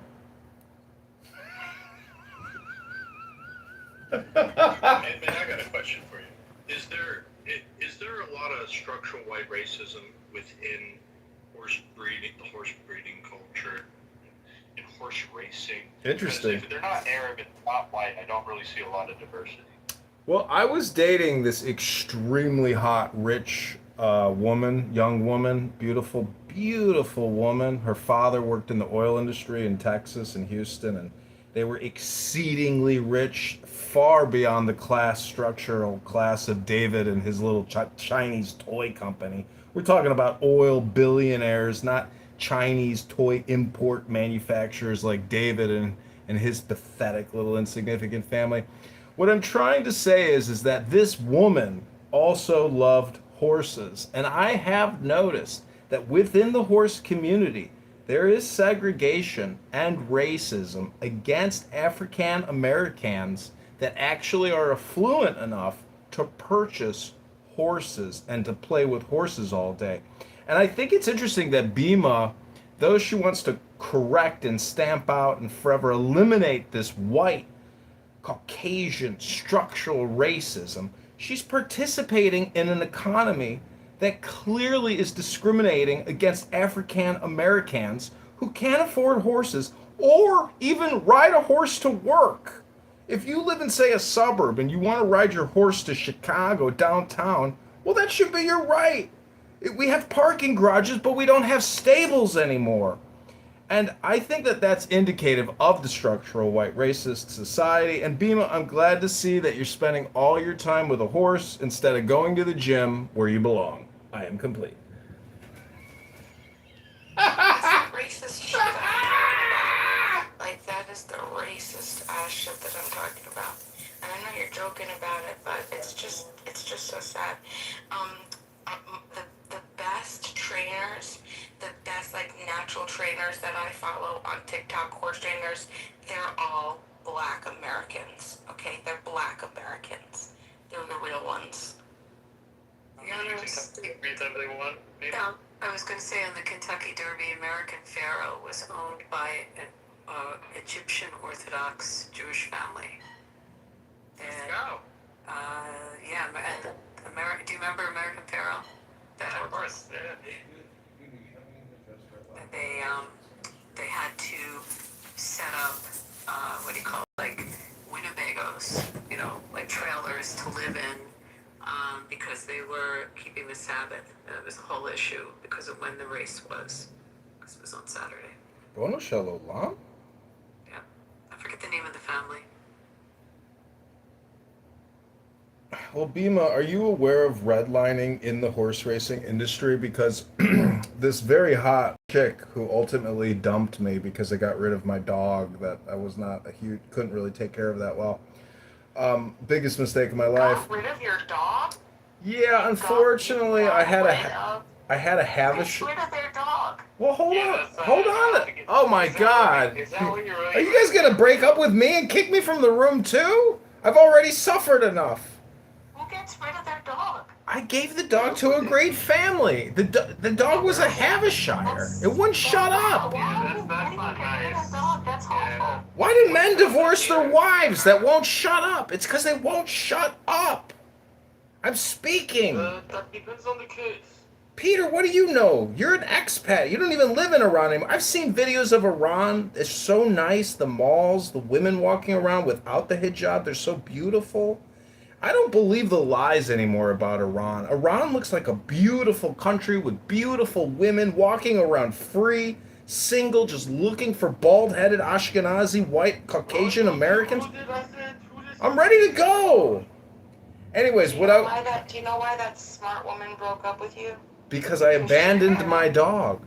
Because she knew that you would just abandon her the same. Oh, not her. But anyways, No, it's what would happen. Yeah, a man that would be so swift as you a little life. I would never abandon my dog. That's terrible. That is just incredible. That right? Thank you, David. I think that's it really the most is. shocking statement I've ever heard on Clubhouse. Abandoning your dog. We should call. now I know what to lead with. It actually might be responsible. We should probably congratulate them. Listen, I've also abandoned a bunny that I bought, a beautiful long-haired Turkish bunny. But see, I didn't just abandon these pets in the street. I put them on Pet Finder and eBay Classifieds and found them quality families that could take better care of the dog as I was suffering and not taking care of myself the way that I should have been. Instead, I was acting like a mother to a baby all day long, and eventually I had my breaking point and I had to do the responsible thing and give the puppy away. But in the process, I lost the most beautiful, rich woman I've ever dated in my life. And let me just say, when I woke up at midnight and she was under my sheets blowing me in her mother's multi-million-dollar house in Escondido, I thought I died and went to heaven. Yes. What's that about? Well, I don't know, David. You're always bringing up, class and stratosphere and your cool network for your pathetic Chinese toy import company and all your cool business meetings at the hockey games. And so I just thought I'd, tickle your feather a little bit. Hello? Just because my ex-girlfriend had a horse doesn't mean she's like super wealthy. I mean, their parents' house did have a name, but Most of them do out that way. There are all the states out there, and people from that area. Usually, there's a lot of DAR and a lot of blue blood that live around Devon. yeah, I'm not gonna say the name of the house because I don't want dogs. But yeah, her house did have a name, or her parents' house, I should say. What's DAR? DAR. I can't believe you don't know what that means. I'm shocked. You You said know everything. DAR? DAR before? DAR. What's the acronym for? I don't know. Daughters of the American Revolution. Ah. It's the people that track back that are the old The legacy. very waspy Yeah. like in certain neighborhoods in the area main line. Basically, like they're all rich CIA, tax parasites sucking our economy dry. No, No? Have you been in Washington, John? Have you ever gone to DC? Yeah. There's a DAR. I don't think he's allowed. I don't think there's a Yeah, there's an auditorium. What would you? It's like an event center, like a theater. Got it. The last Daughters of American Revolution. The last time I was in DC, I was doing a contracting class on behalf of the Treasury Department. And oh my God, there were these Palestinians in there working for an NGO, and they were ready to submit these multi-million-dollar theft parasite packages through USAID. I was like, wow, what a scam! And what did you do about it?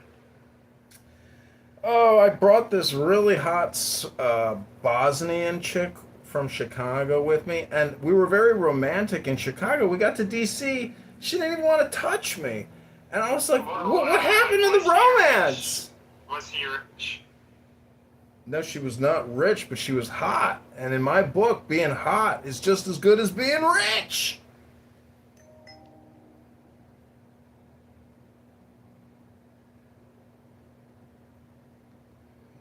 Well, we've got a real man on stage, Brad Stauffenberger, the Viking warrior who can talk unabated for 10 to 20 minutes about any topic in the world, doesn't matter what it is. He's the king of chillism.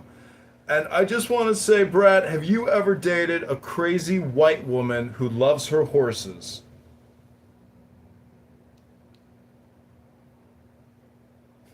That sounded like a question, not a statement. Hey, Chicago, how you doing, babe? Hey, Jacob, how you doing, babe? Let's go to Lakeview and get a beer. What are you doing over here? Hey, Did you see that shooting on Lincoln Avenue last night at the Dime? Oh my God. Tell you what we're doing. What you doing? Giving out Forget about it. and I've been able to.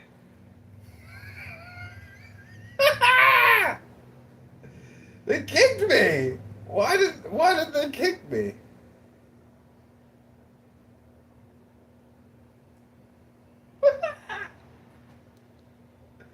He left you. David. He's back. David, what's up? Oh, David. Okay. Sorry. Hey, Crazy Dave. I don't know how he has all this strength the way he does to like keep going.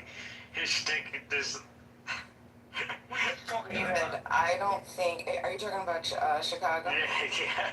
Dude, I don't think that he's saying. Have you ever? I don't know how this happened, but he popped up on my TikTok feed. Okay?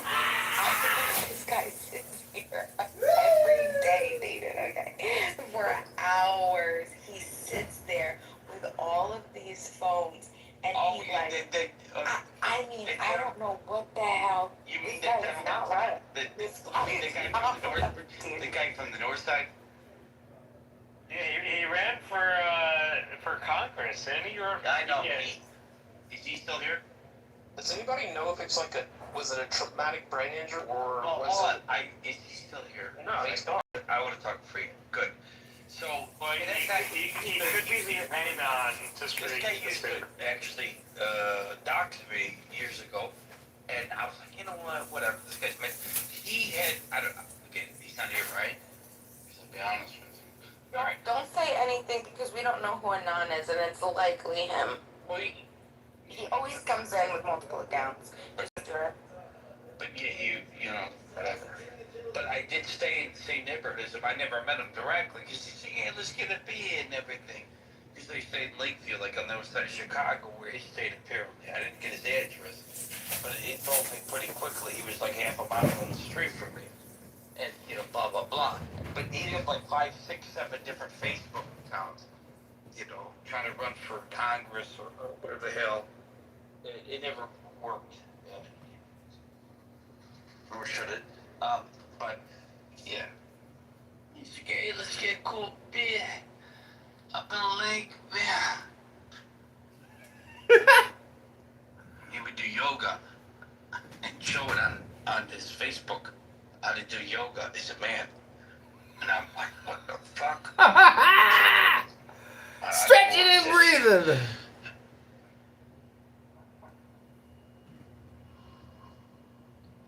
Feels like he's the type of person like shooting you in the head. Projection says what?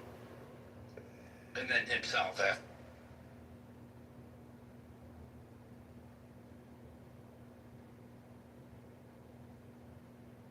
Peter, what's your diagnosis of Kitover? I think that he wants to be hard. He what? Is he high or is he asleep? No, it's. I don't think it's high, man. Because if you look him up, because he puts a tremendous amount of. I mean, I'm kind of smart. He puts a tremendous. I call it online presence or footprint. For you to see. So the more you want to see, you can look it up. Definitely, I'm gonna let you know, form your own opinion. Zachary kicks again! But it's definitely something that I'm not comfortable with. Being acquainted with something like that. I had to boot him again just now. This is so funny. Sam, boot him. Sam just boot him! He does, or he's completely himself is also involved in the blaming. I mean, either he's crazy or he's playing with Well, he's got like 7 different Facebook accounts. He has 7 different phones. He's fucking. I just don't know what caused it. Like, is it a head injury or? I don't. It's the thing. It's like I don't know either. You want to find out? I mean, I don't know. I mean, sometimes he's okay. Yeah, I know. He's actually intelligent. Other times he's just batshit. You're just like, holy fuck. Like, he'll dox me, and I'm like, I don't care. But he's like, well, but he's cool. I don't know what to say. Like, I don't want to be mean. Okay? I like him as a person. They're roasting me in the President Trump room. Misguided. I'm just being clear. Hello? Hello? Don't make me change my profile. Yasmin, why are you messaging me on WhatsApp saying I got the wrong number? What the fuck? Yeah, society does a lot that people don't. But it's how you react. You're like screenshotting me eating a popsicle? If somebody calls you fat, you're right. Maybe 2 weeks. Sitting watching you. It's so funny. So, not getting to that crap. No, I love it. Sometimes when I'm bored, I go watch him live stream people on Clubhouse, and it's the funniest thing. He live stream people on TikTok. It's the funniest thing. Hey, John, you better never have live stream me, bro. Well, if I did, what are you... John has a beer belly and has a big cock, Yasmin. This is your attempt. Come on. Yeah, I like bald man too. Ooh. I mean, they have one festival. Yeah, we got a lot of tea. We're high tea. We last a long time in bed, and we go multiple rounds. Yeah, I don't doubt fucking you is a great fuck. Woo! You're crazy. I can tell that you're a good fuck. But you're crazy. At this point in my life, You can be a communist person. You can be the first lady. I think you're too much of a headache afterwards. It's not worth it. John, you really have her nudes, so like you're all good. So Wow. It's true. Listen, if you want my nudes, I'll just send them to you. Okay. Wait, does Bow have your nudes? You could also just go to a delicatessen and get a Reuben sandwich. I'd rather have the Reuben, personally. Is it an innie or an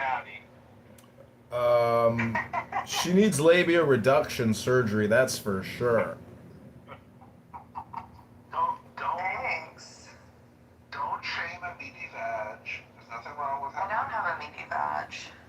Listen, Yasmin is hot. There's just no doubt about it. Like, she's hot. It's like, it just isn't, so it's not really offensive. I actually have a very small vagina. She's a MILF, but I bet you when she was 19, she was like a rock star. Weren't you just like the hottest thing? Because I've seen that photo of your... Yeah, of course. Yeah, of course.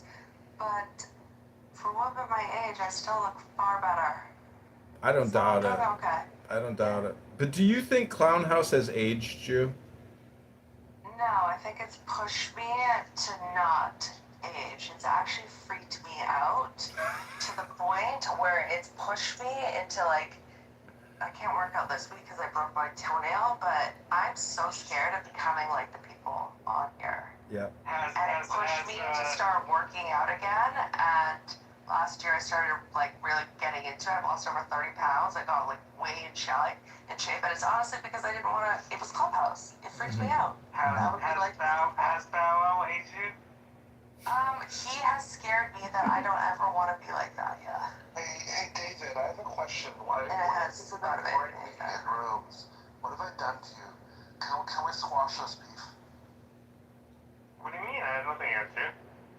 Sometimes I try to talk to you in rooms and you don't acknowledge me. I'm busy.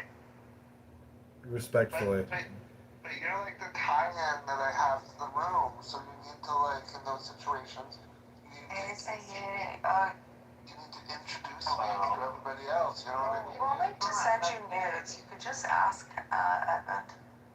I didn't save them. I didn't save them. Yeah, I know, but you want me to do it. That's why you're saying it, so I sent you something. Wait, how come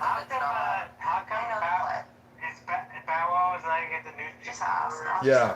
I was reverse psychologizing so I could get more new fresh photos. Thanks, babes.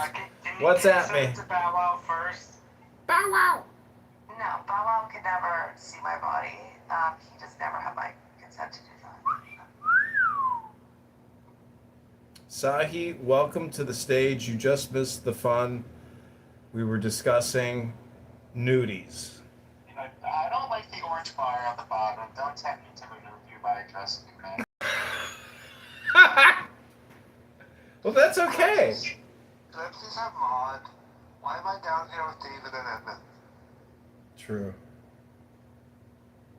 Someone's got it. You should reflect on that and see what qualities you three have in common. I just want to comment on large vaginas that it's true. if your vagina is enlarged, but just through natural processes, not through egregious sexual behavior, You want to see my pussy? absolutely. Yes. Okay. Wow. I mean, there, check your DMs. You tell me. Damn! David's like getting so excited right now.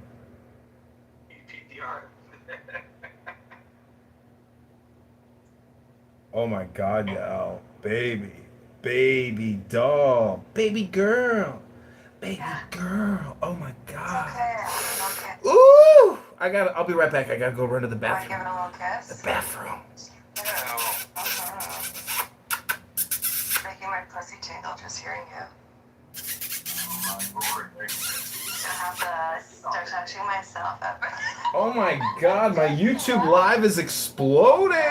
Things are getting hard. Our numbers are growing. Is there like a social audio version of Clown House but like for dirty talk?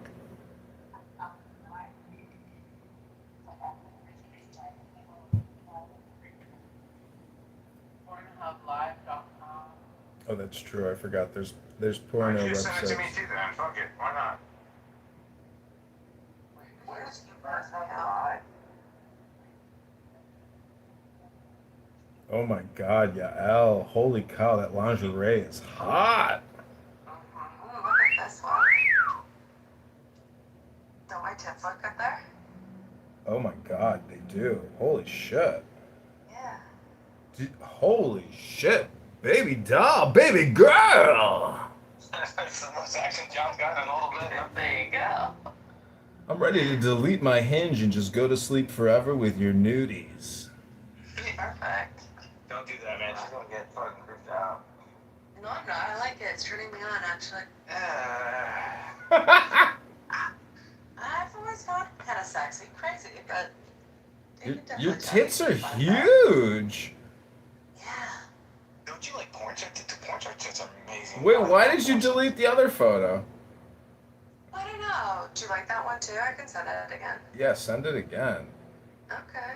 Damn, girl. I bet those whales were jumping out of the water just to get a sneak peek of those titties. Mm-hmm. Don't worry, Michael. I'm screenshotting everything to see.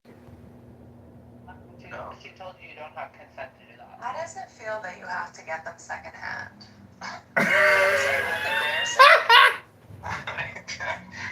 Where's the sense of pride? Does it embarrass you at all that you have to get it through, like... Michael, this is part of the game. Does it make you embarrassed?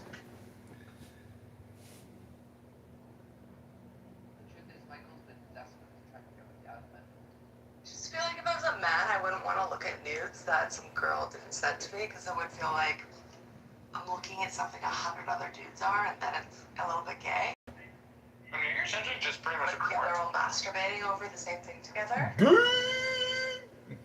There's a little bit of a homoerotic too. Not really, but whatever. There is, yeah. Just the very fact that you got to the second end, like, just shows how the woman doesn't desire you at all. Like, don't you want to be desired a little, Michael? What is this? I would honestly never have sex for the rest of my life and never have sex with Michael. Damn. Yeah. What if you were on an island? What if you were on an island and everybody on the whole world? Well, don't feel dismayed, Bow Wow. This is all part of like her. Because he really does remind me of one of my brothers. So when he's sexual, it's just revolting to me. Well, incest is a thing. Ew. I don't think that's funny. So wait, yeah, are these photos post 30 pounds lost, or is this pre 30 pounds? Last week. Oh damn. Well, send me more. Yeah, honestly, you used to say all you do is sit on here all day, da da da da da. And I was like, you know what? Like, he is a troll, but he's fucking right. I don't want to be like that. It really must sting. I like had a weird moment. I was like, I can't be like that. Yeah, you started sweating again. Hey, Billy. We're talking about Yasmin's enlarged vagina. What's new with you? What's new with you, Big Billy?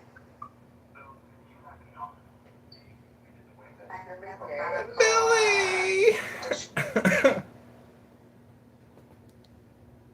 Why does Billy have such a close relationship with Cha-Cha? Cha-Cha. No, he's obsessed with me. Why? I don't know.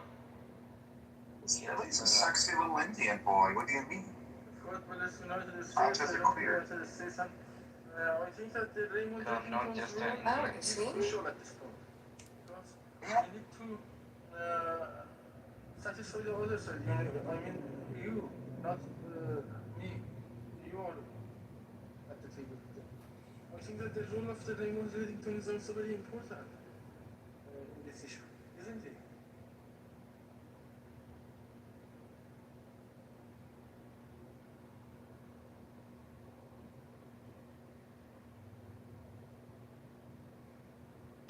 What's the point of having all the metal on the halters? I'm picking a halter and I just like the rope halters. Like, why do you gotta have all like the metal piece? It looks just heavy, like on your face. Isn't it? What's the downside to it? I mean, like the upside. Just like no metal. White people problems. No, this is natural problems. I picked my color for him. I picked my color. Like the most white thing I've ever heard you do. I'm impressed, actually.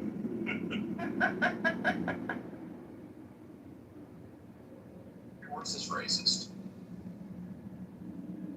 Don't you ever say that again. Well, I was dating this really hot chick with a great ass that had an Irish wolfhound, and boy, that dog barked at every. Dogs people in here. You know better, Kitover.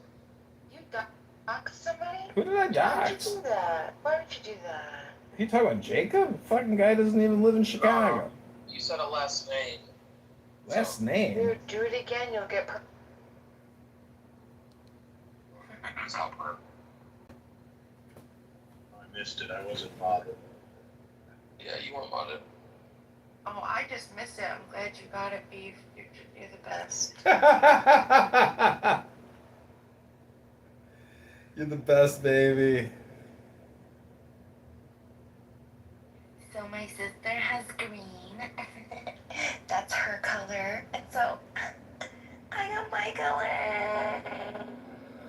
You take your boyfriend to meet the horse is going to look at it wrong. And then you're going to be left with a huge fault. You're not going to know what to do. Do you know, he won't even acknowledge him. Oh my god, Yasmin, that video you sent is really hot. Michael, you're gonna wet your pants when you see it. Oh my god, Yasmin. Why would you want Michael to be involved with this? I thought this was just you and I. I don't like to share. Oh, shut up. I would rather it just be you and I and Michael not come. Got it. All right. That's your. So wait, do you want to see me? Do you want to see me spread my cheeks, and you want to see my booty hole, or do you want to see my Johnson? I want to see you. You know.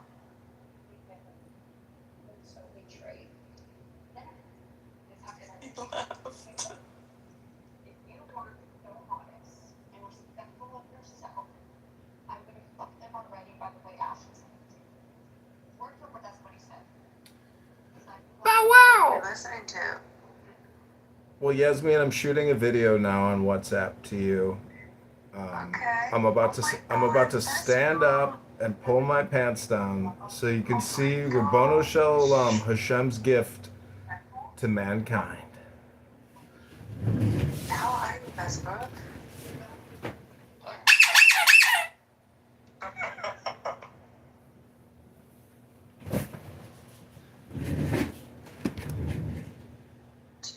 blocked on Instagram? Unblock me. Yasmin, you must have some crazy stories about like your activities on the internet and men contacting you. Yeah, lots. What on X? Do you get anything on X, or is that just like, Mostly just pictures of Anne Frank and like Auschwitz on X. wow?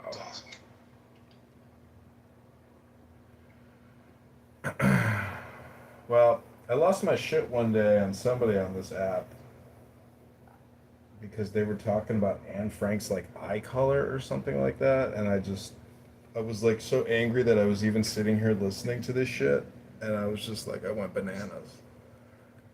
Hello? Yeah, I think it was Nora, actually. Nora Bandura. Yeah, it's crazy. I did hear Buttercup say that she was actually perma-banned from ever going back to Israel. She's like on a Canary database now, and she can't get into Israel. I was like, Oh, really? She's on Canary Mission? woohoo! Yeah, Oh, wow, that's interesting. Let me just go take a look. Bow wow, did you hear that? What? yeah, she was screaming at somebody on this app who she was claiming doxed her and got her on the database. Who doxed her? I don't know who it was. It could have been Norm, but don't quote me on that. But I think Norm was in the room when she was accusing somebody of doxing her. Oh, wow.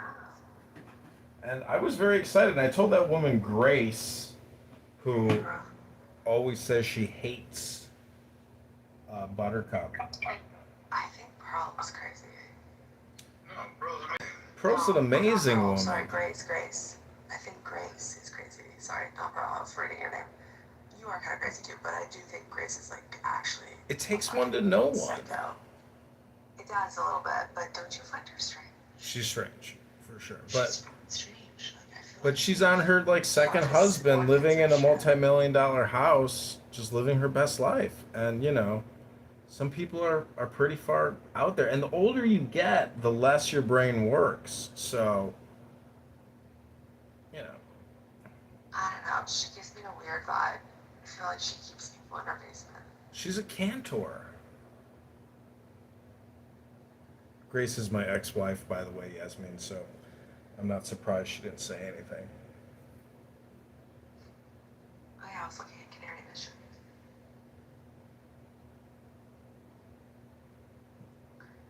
Search. Buttercup alias. Rachel. Rachel? I'm gonna have to look. Is she under the student section or the faculty? I work in the media. Okay, got it. I hear you. I'm picking up what you're throwing down.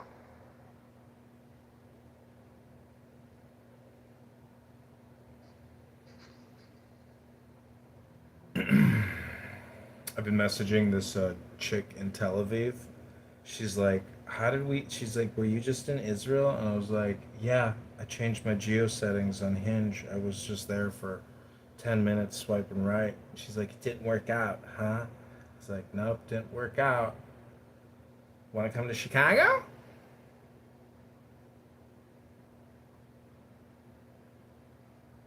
I don't see her on here. She said she was on there. Did you look? I didn't look. I was just happy. 4 pages. I was just happy that she said she can't get back into Israel. I was like, that's great news. We've actually had an impact. Oh god, that's funny if she is. I'll say who they should get rid of is that fucking Emrose. Oh man, what a fucking brain rotted out fucking Communist bitch. ugh. Yeah. Just like she's like listening to literally like people scratch chalkboards with their nails incessantly. She wins the prize for the most highly annoying person of Clubhouse.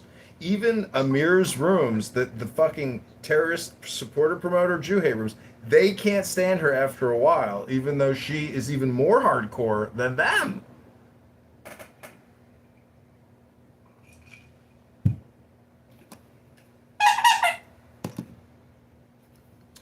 Well, I just want to play my little Chinese flute. This song is dedicated to Yasmin's perfect pussy, and each picture is $10 a pop.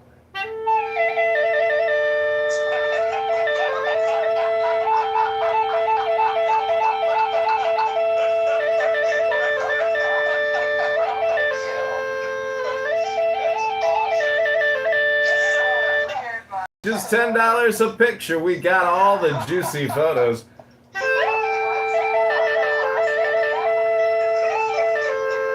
Send more, y'all. We'll send you a royalty.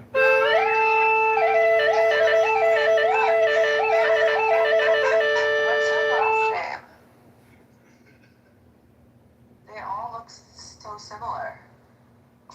Rachel? I don't know which one she is. What's Buttercup's last name? Miller.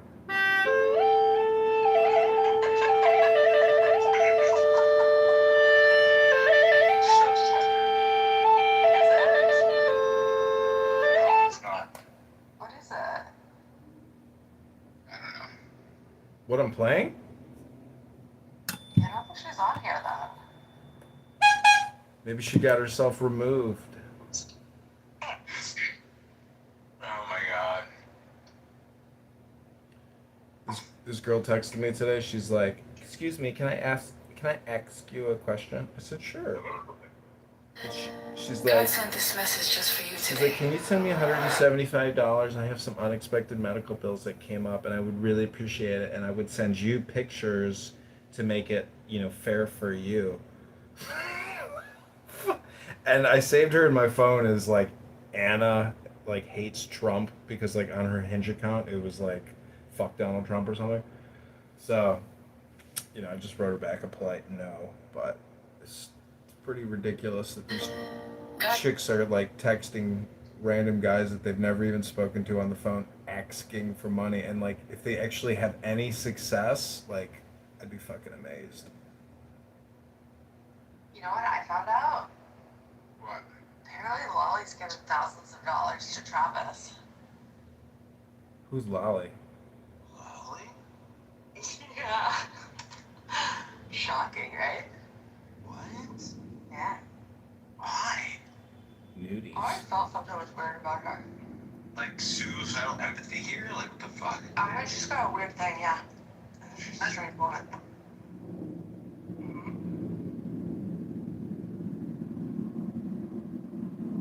I'll give you $5.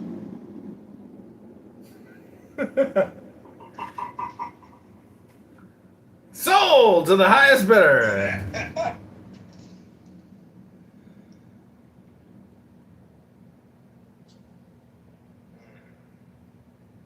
I like the AI photos of you and Michelle. Yeah, isn't Michelle great? Yeah, she's fun. I was in a room with her earlier today or yesterday. It was like a couple of gay guys. I think it was like Gigi's Mansion or something like that. Yeah. I could only last for like a couple minutes before I had to question why I was continuing to listen to this horrifically gay conversation. And then You're the one on Anonymous then? no, I think I was just like in a different account, not Anon at the time. I'm just saying that as soon as I left, Michelle left and like came to my room because she's like, he's right. This is fucking trash. This is fucking stupid.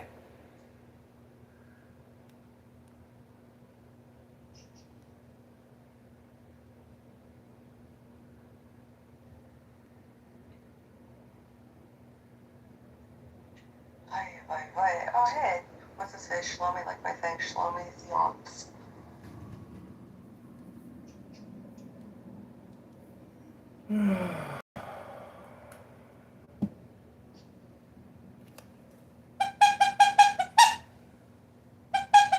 How are your budgies? They're good.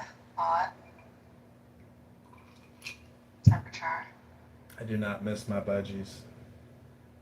Love them. You should have an Instagram or a YouTube for them. I don't have an interest in being a public person. That's why people do it with their pets. That's why I stuck on Twitter for as long as I did, because I don't really want to do that. You said you were going to delete the account. You never deleted it. I know, I thought I was going to too, but then I remembered that Elon Musk liked my tweets, and I was like, oh, I don't want to give up that. Yeah. That's some big karma. Why don't we just rebrand it and just call it like Clown House Retards, and then just live stream Clown House Retards? Because everyone that's following now that's still even on Twitter will just stop following me because it'll annoy them. Who cares?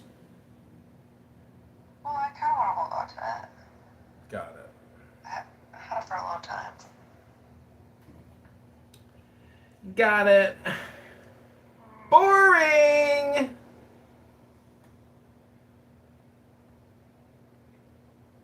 It's just crazy to see him sitting in office, Mamdani.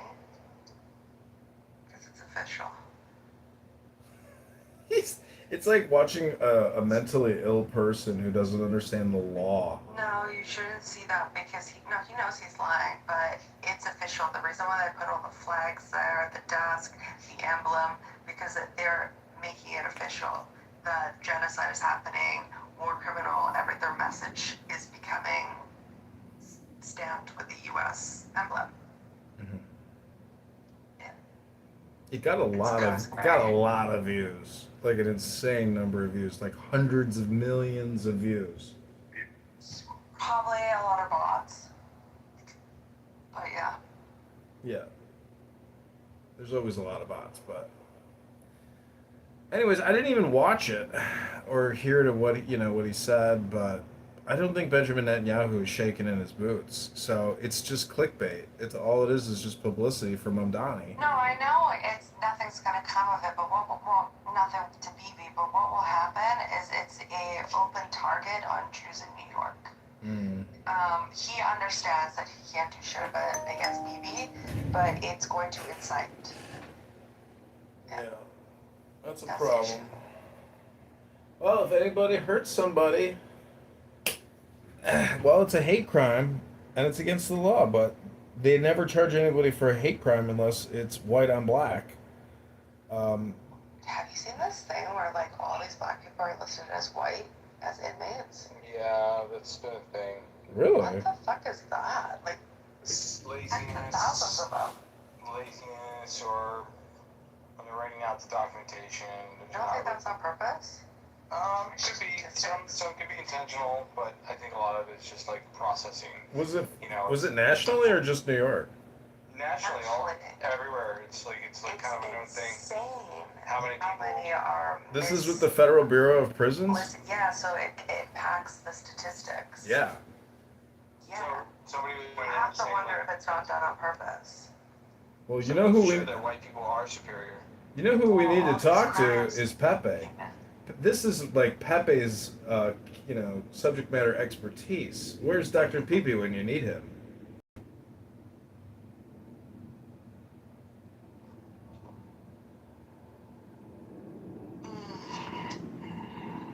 Let's see. FBI releases. No, I can't find what you guys are talking about. It was online somewhere. I forgot where it was. She's right though. I thought too, and I read a little bit about it. Well, if you want to fly into Chicago this weekend, y'all, I'd be happy to get you a plane ticket, especially after seeing you in that lingerie with that whip. Meow. Meow.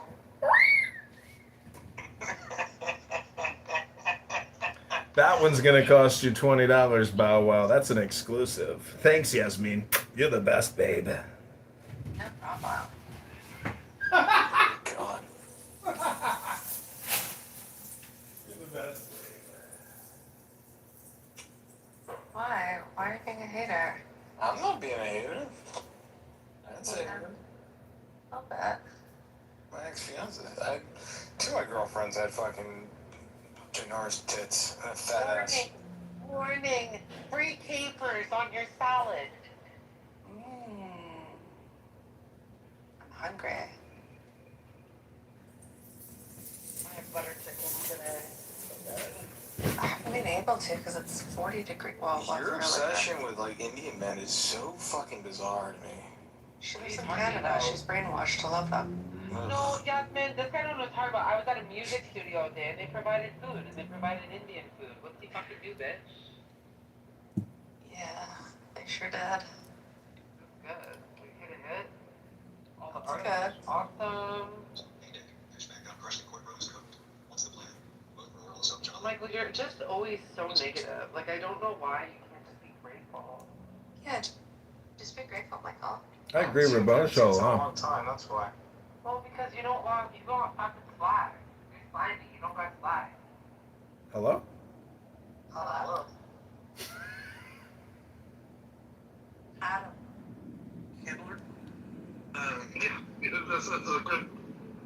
I don't know who it is really. No, I'm not Adam. Now until you explain, I'm gonna fill it in. I'm gonna fill it in this. Whatever your lawsuit is, your dick. He's trying to what? He's trying to fuck me. This is my idea. Do you really think so? Michael is?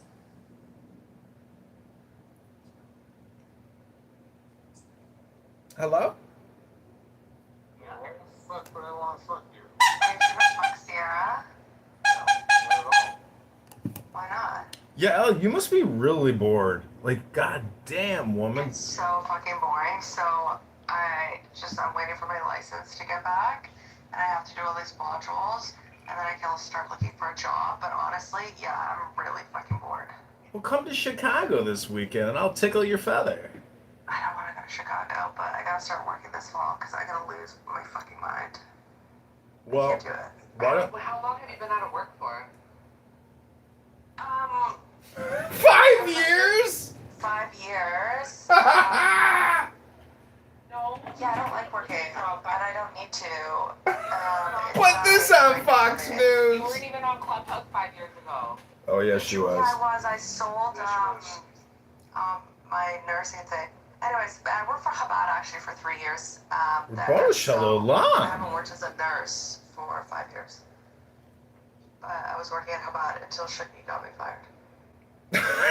Are you shitting me? No, I'm not joking. He got me fired. Yeah, you got her fired. That's awesome. No, it's not. What do you mean? That's a memorable thing. Oh, wait, I see Jacob When has... he gets kicked out of Israel or America and stuff after Israel. Hey Jacob, I love the new haircut. I'm in a room with Yasmin. She just sent me some lingerie photos, and they're $10 a piece. Hope you're doing well. Why did she do that to you? You guys used to get along. Because when that blind 21-year-old black girl came on and started saying that she had his baby, I thought it was really funny because the summer before he had been sending us pictures of some black 21-year-old girl that he'd been hooking up with. And then I saw pictures of the baby, and it was like a little black Shooky baby. And I just thought it was fucking hilarious. And I could not laugh at that. And he got so angry because it's his baby. Because he knows it's his fucking baby. Oh my god. He's in denial about it, yeah. If you saw this baby, it's so funny. It is literally Shooky if he was like biracial and a baby. So wait, what did he say to the Rebbe or the He said Rebetza? to the Rebbe, well, he said that I went on the internet exploiting young Arab Muslim men Ooh. for naked photos of just really dirty stuff.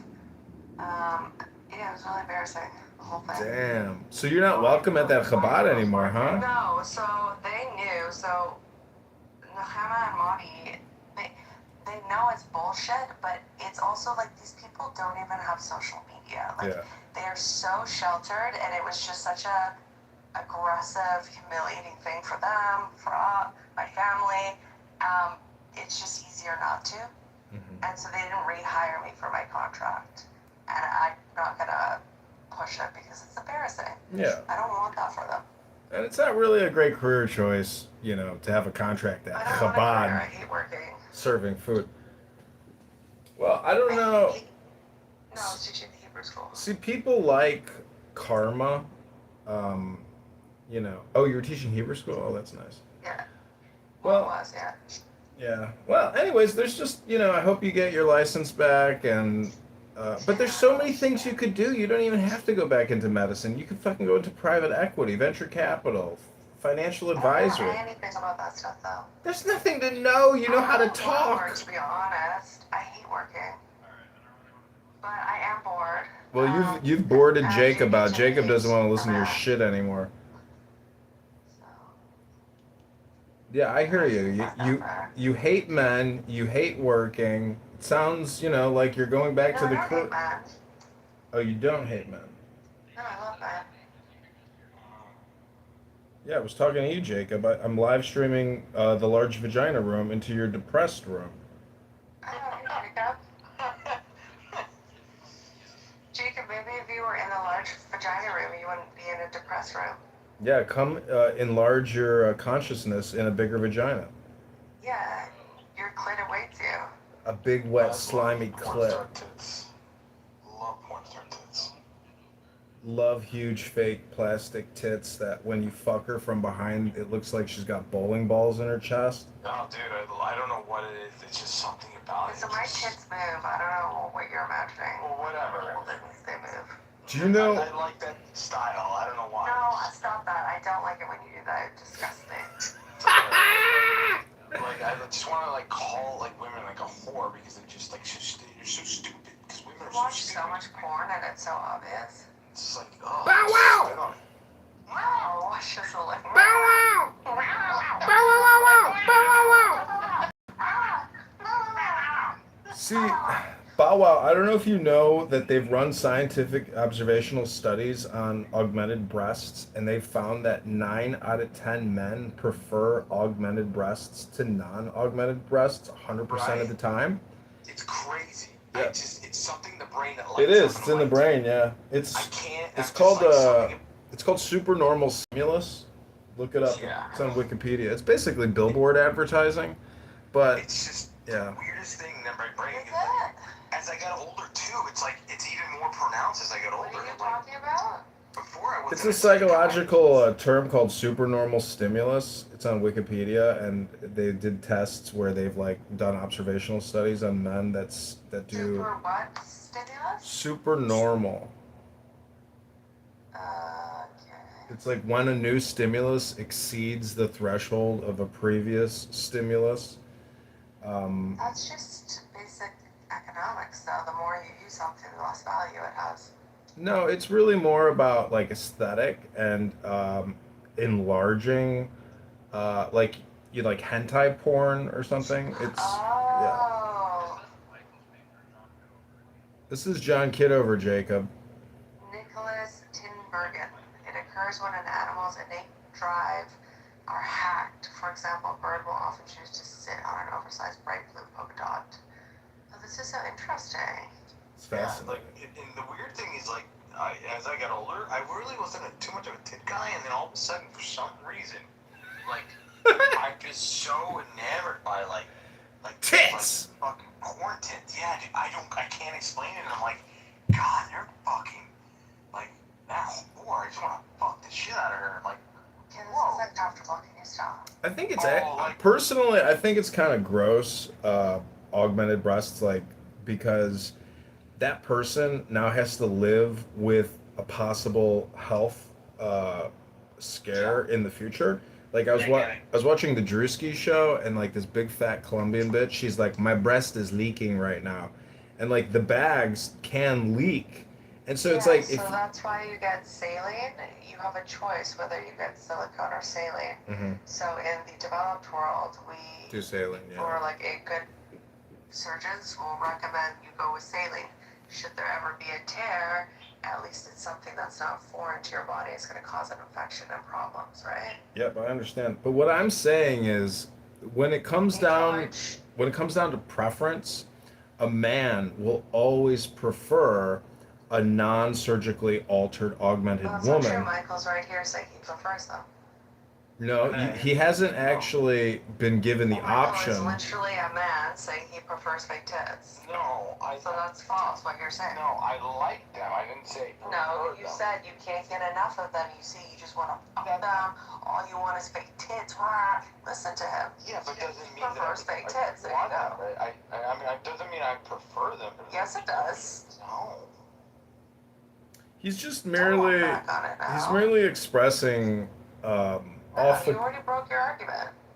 No, go on, John. I'm just saying that at the end of the day, like I was dating this really hot 27-year-old with fully augmented breasts, and she started working at Hooters last Friday. All I'm trying to say is that she was very hot, but at 27, with her lip injections, her breast augmentation, her vape pen addiction, her 2 cats, and the toxoplasmosis, she had some red flags that outweighed, the awesome tits. I agree. I'm at the point where I'm dating only based on finance. Like, if you're not in my finance bracket, I'm not interested anymore. What do you bring to the table? Me. What does that mean? I know what I am. What does that offer? Can you cook? Anyways, there's a certain type of women in the world that are certain je ne sais quoi. Yeah, okay. Anyways. Yeah, I agree with you. So I broke up with her because I took her to my favorite hamburger place, and she's like, I'm not eating here. And so I told my dad, and my dad said she's just too high class for me. And Bow wow. Bow wow! She's just out of your league. Well, she wasn't out of my league when I met her at the Greek Fest, and I slammed her the same night. She was out of your league. Out of my league, she borrows $6,000 a month to go to PA school. Financially, she only dates men that are above your league then. I agree. I think that she probably does date wealthier men, but at the same time, she's exchanging sex for some financial accompaniment, not even like security. All men are shit, but not all men are rich. So, choose wisely. Oh. Damn, I'm going to remember that one. Is it wrong? See, that's where it like gets a little interesting with a woman, because on a Friday or a Saturday night, if the Shechina is present and there's a bottle of whiskey or a glass of red wine, the money and the economics are transcended by the pleasure of the moment and the experience. So when you say that all men are shit, you're just like an atheist, low IQ cunt. And I'm glad I got your photos, because I've made $2,000 off that pussy. Relationships, like romance relationships, it's not worth it. The older I get, I just realize that kind of all men are going to be disappointing. There isn't a special one. They're just all disappointing. That's in a personal relationship. Men as friends, I love them. I love men. But in a relationship, so if they're all going to disappoint you, may as well find one that's going to be, worth it. I get it. You're strictly transactional. You're a sugar baby. That's what you're describing yourself as. I would rather stay single than date somebody that was a headache. Yeah, I'm perfectly comfortable being on my own. I think everybody says if I'm that. gonna date somebody, it's gonna be somebody who improves my life. Well, there's different ways to improve your life. Like the way that I treated this girl until I finally had my breaking moment. No, dick doesn't do it for me at this point. I'd rather have trips, vacations, new clothes. I would rather have all this than dick. Yeah, but if you're going on vacations with a guy that you don't even like, you're not attracted to. It's okay, I can learn to like him. I don't like most people.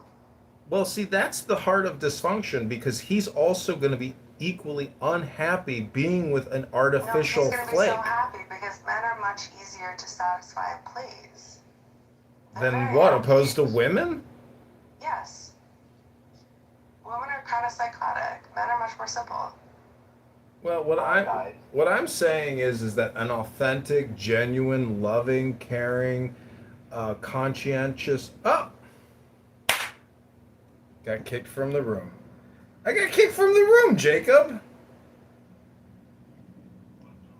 Was I boring you?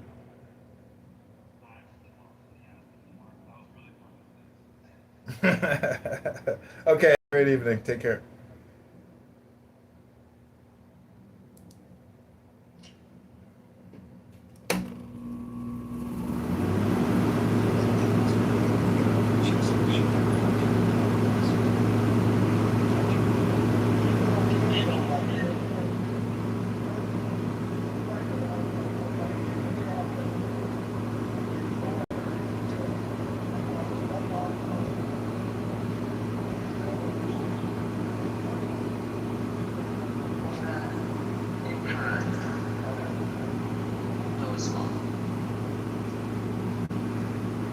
I got kicked from that room too. Get kicked from all the rooms. Here we go. We're back. We're back, bitch. It's the Yeah, that was John Kitover, I think. Yeah, for sure. For sure. We're back, bitch. Make it on in the audience. Sure, I actually wanted to ask him a question. The man-hating room by way of the title. Yes, you have a problem? Should get it out. Wait, so this room is on some man-hating shit? Like, what it... Yeah, Are you pro-Palestine or pro-Israel? Doo-doo. They only hate you. Are you pro-Palestine or you pro-Israel? So now, Tom. Char. Hold on, give me a second. Are you pro-Palestine or pro-Israel? We're not gonna be able to talk to anybody, Shuki. I'm pro-mutant, how about that? You're pro-mutant? Oh, that's very good. Shuki Airlines offering tonight. Bye. Chicken wings. Adam African food. Sabakwama. He's gonna take your job. I love when he gets like this, out of control. I wanted to talk to him. He's I'm talking about the room title. I'm sorry. I'm so sorry. Next time, I'm leaving it to you. But I'm unloading, so I kind of did it like automatic. Oh my goodness. Come on, it's this tonight. All of you are laughing.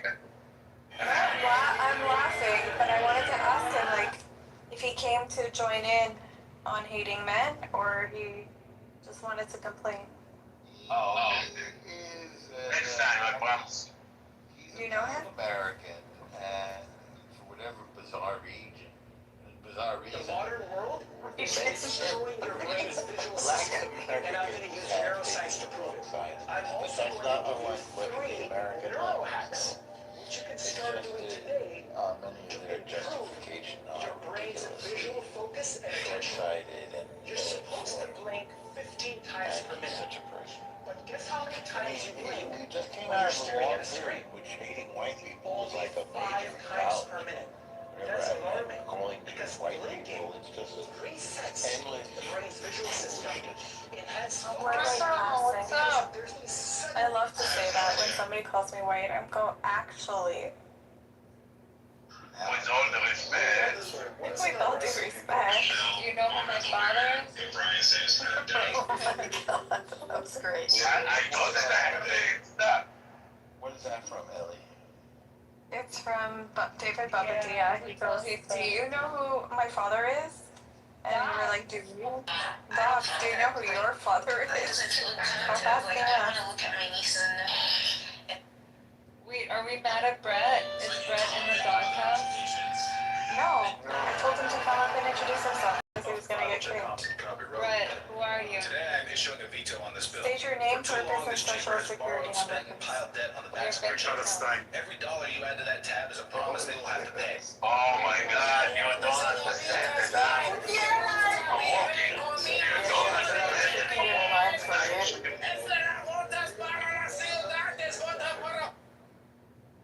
What the fuck? Why am I not mod? What the fuck is going on here? Am I sure you're like, can we please keep We're waiting for you. We're waiting for you to introduce yourself, Brett. No, someone else sitting away. They voted me out. That was Shuki. That was Shuki. He took care of you, Brett. Yeah, because our name is not Rafi. And over here, there is no Soviet Union to be communist. So that That's your life today. איזה מזל יש לי, איזה מזל. And I'm a good Jew, not like you. That's trying to. You're gonna bring this up for another year, aren't you? I'm gonna give you a girl, some bad Jew. Oh, bad Jew. So here's the thing, guys, for your judgment. No, you're gonna lie, you're gonna lie. Yes, you are. Yeah. Everybody knows that Jew is not a liar. I heard your narrative this morning. You were missing a very important No. Yesterday he walked in the streets, and I told him that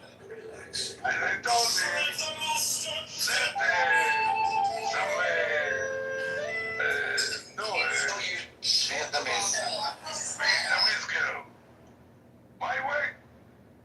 And he said, It's okay, Shuki asked for my housekeeper also. exactly. Beautiful. There you go. Melanie is my Meliciosha. How do you say Meliciosha in English? I don't know. Well, she is my entertainment. I'm talking. So he said, how much? He said, you want the product? I have the product. Oh, bro. How much you willing to pay? I said, you tell me how much you want, and from there you start to negotiate. It's not that I'm offering. That's stupid. That's not even a businessman. How you're never gonna offer before you know what he's asking. If you're gonna offer too much, that's stupid. Right. So he's trying to tell me that I need to offer something.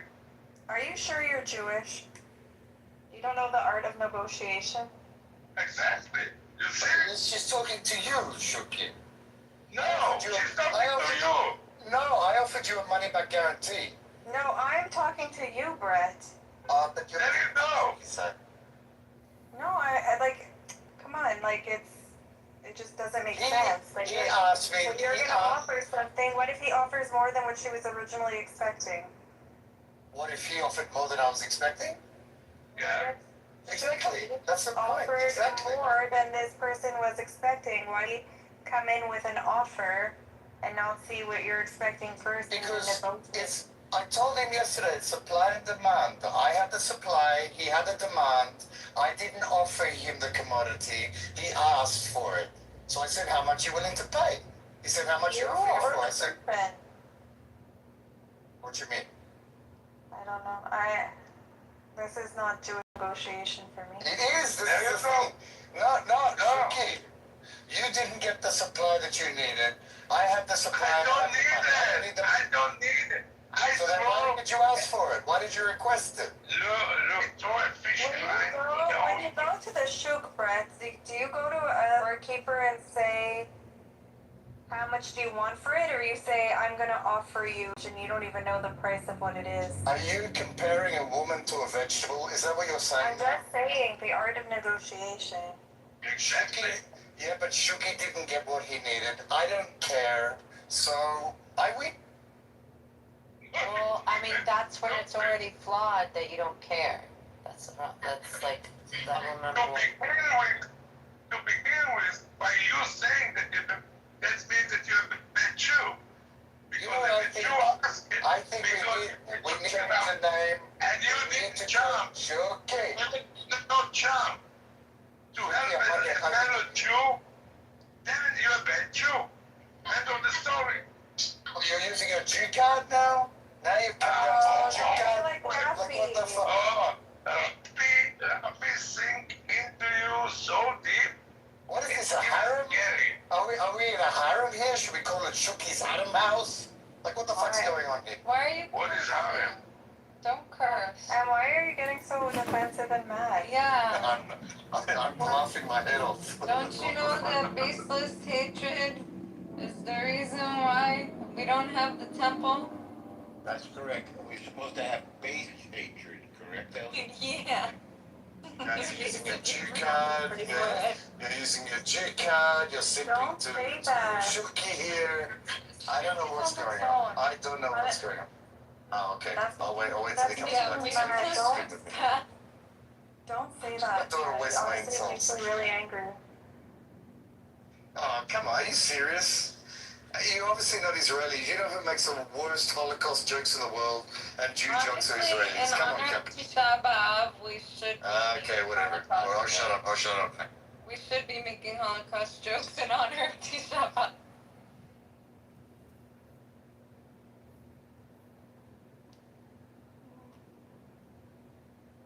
I always forget how sad I go. What do you forget? I'm glad someone else is This here. is why I asked you. No, like Eva, reading Eva, how sad it is. I always forget. It's so lyrical. It's like pure sorrow. It's probably one of the most fucking studied and It's poetry. like research chemicals that's out there. Okay, so no. But do you know how much you have to drink though for You have to drink literally an entire. That's why all of y'all are dumb Yes. shooting up fucking CEOs of health insurance companies. Cause you niggas are drinking too much.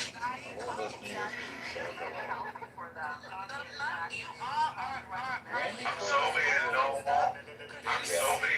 It's fucking annoying. True and true. Like that.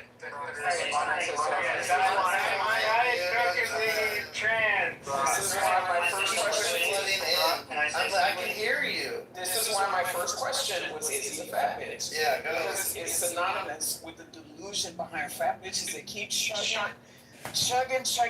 Diet Coke and still remain fat bitches. So, I mean, if you want to continue to live in that delusion, then that's fine. But Yeah, but there's that's no not what you're clinical saying. science. He said that Diet Coke contributes to weight loss. I said He said that. Yes, I said Mic again. So why is it that the fat bitch? Everybody else, shut the fuck up. You have to let Kevin say something bad. So you might not like it, but in research where they've assigned different drinks to different people, yes, the diet. And then losing weight is not equivalent with Jasmine, why are you malnutrition. interrupting me? You dumb bitch. You don't know, now I'm a dumb bitch, because you don't know the difference between nutrition and weight loss. Just because you're losing weight doesn't mean that you're doing something healthy for yourself. It's called malnutrition. Fantastic, that's amazing, thank you. Like, why are you gonna let this fucking weird little ass jazz Why are you unable to so I told her, like, the one thing I just want to say, if you dumb bitch be quiet, if the dumb bitch be quiet.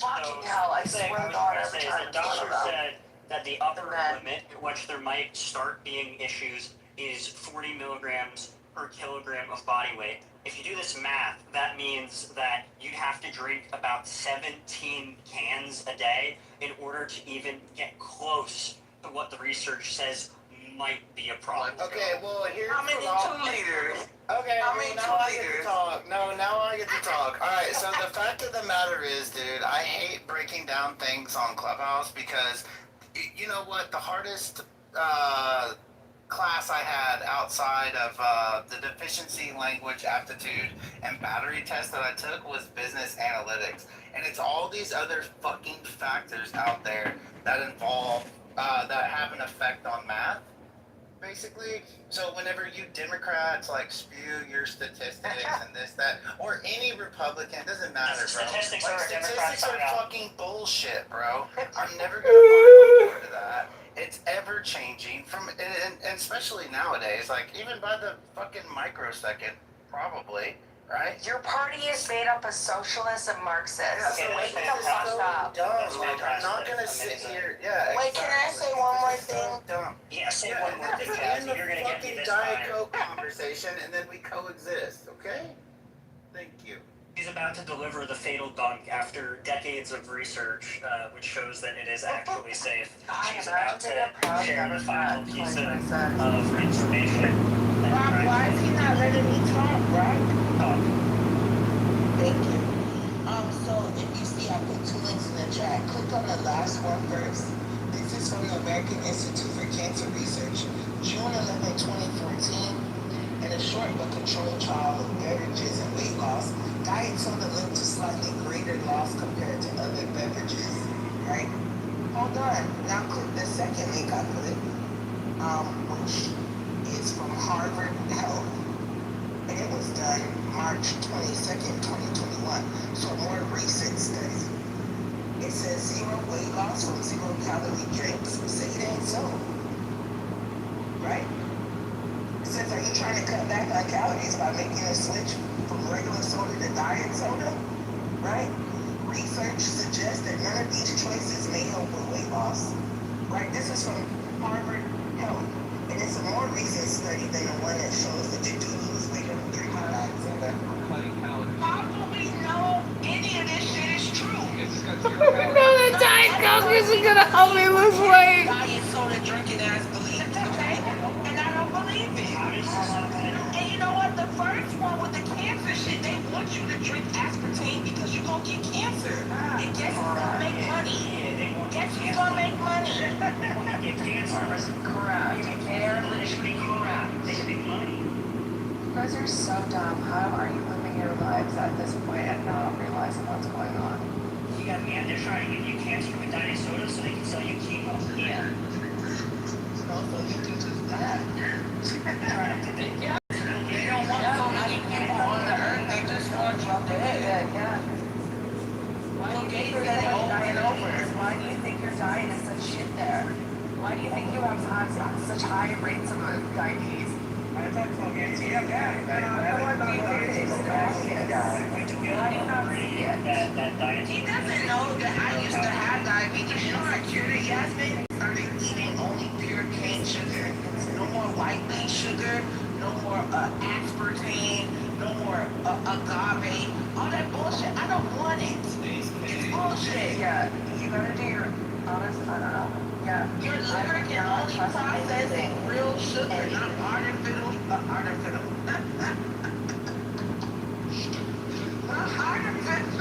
sugar.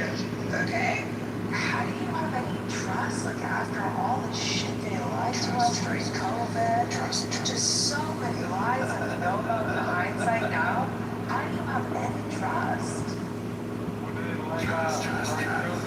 Remember the gal from that bus? Said it didn't come from Wuhan.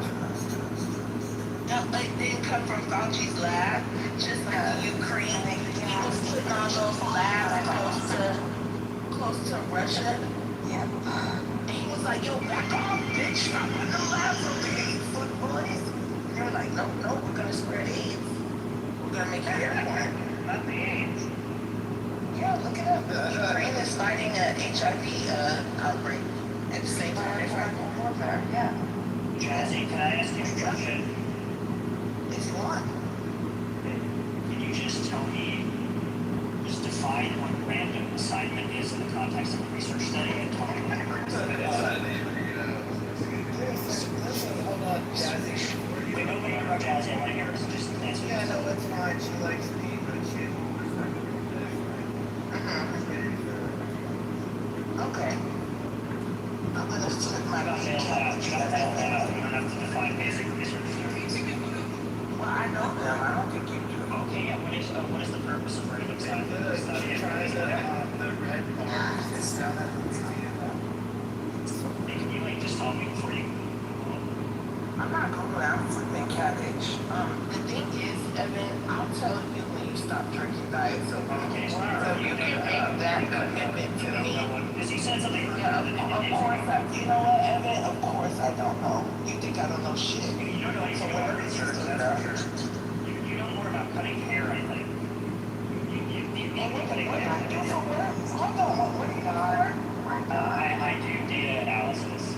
What do you know about research? You just analyze what's smart. I'm literally on it. I'm literally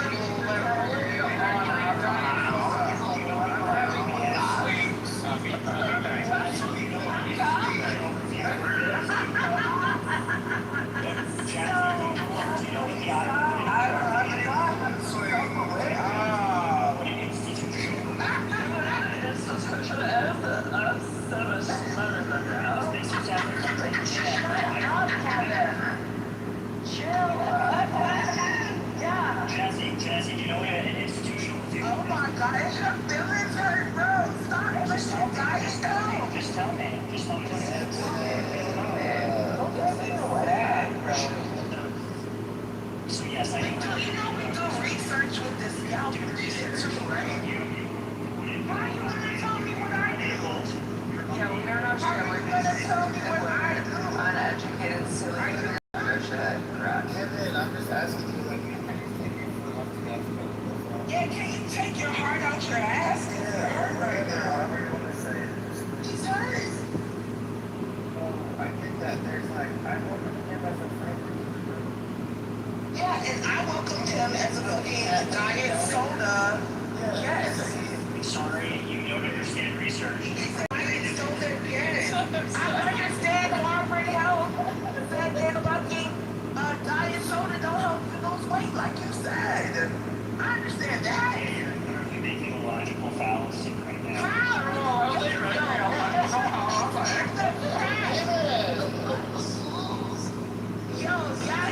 Do you think that we do you think at all? Or do you just talk? Why are you do you think or do you just talk? Are you unable to let me talk? I don't want you to talk. You're right. I do not want to hear your mouth. I say you're unable to hear your brain is literally too small. Whatever you say, Evan, you got it, bro. I'm on your bro, pal. Whatever makes you feel taller, okay? Whatever makes you feel gal is what, bro. You got it, bro. What? Buddy, bye, pal. You got it. Are you not a bro? You not a bro? You not a dude? Not your bro. Bitch, bro don't mean you my bro. I know you can never be my bro. You a lame ass nigga. Wow. Cool as fuck. Wow. No way. Hold on. You didn't call it the N-word. Yeah, not the N-word. That means I get to say it now. No, don't say it. Go ahead, Kevin. Say it. No, don't say it. Go ahead. Say it. Go for Say it. it. No. Say it. No, it's not. Say it. Yo. Say it. Say it. I don't say Say that. it. I don't say that. Say it. Oh, Say okay. it. I'm not Say saying it. You not heard that you want to call me a nigga? Kevin is a liberal. He doesn't say Huh, nigga? If I say that word, I will spontaneously combust.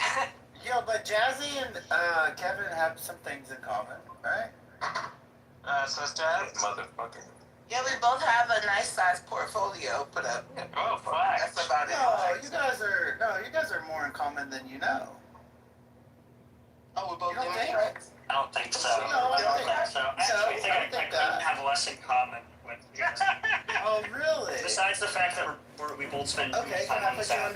can I put you under a line of questioning? Sure, why not? Okay. This nigga bored. Yeah. Just kidding. I don't have anything prepared for you, Kevin. Ask Can I him, say bro. something? Who's that? Daddy, hi. I haven't said it yet. I just want to say this has been a very entertaining conversation.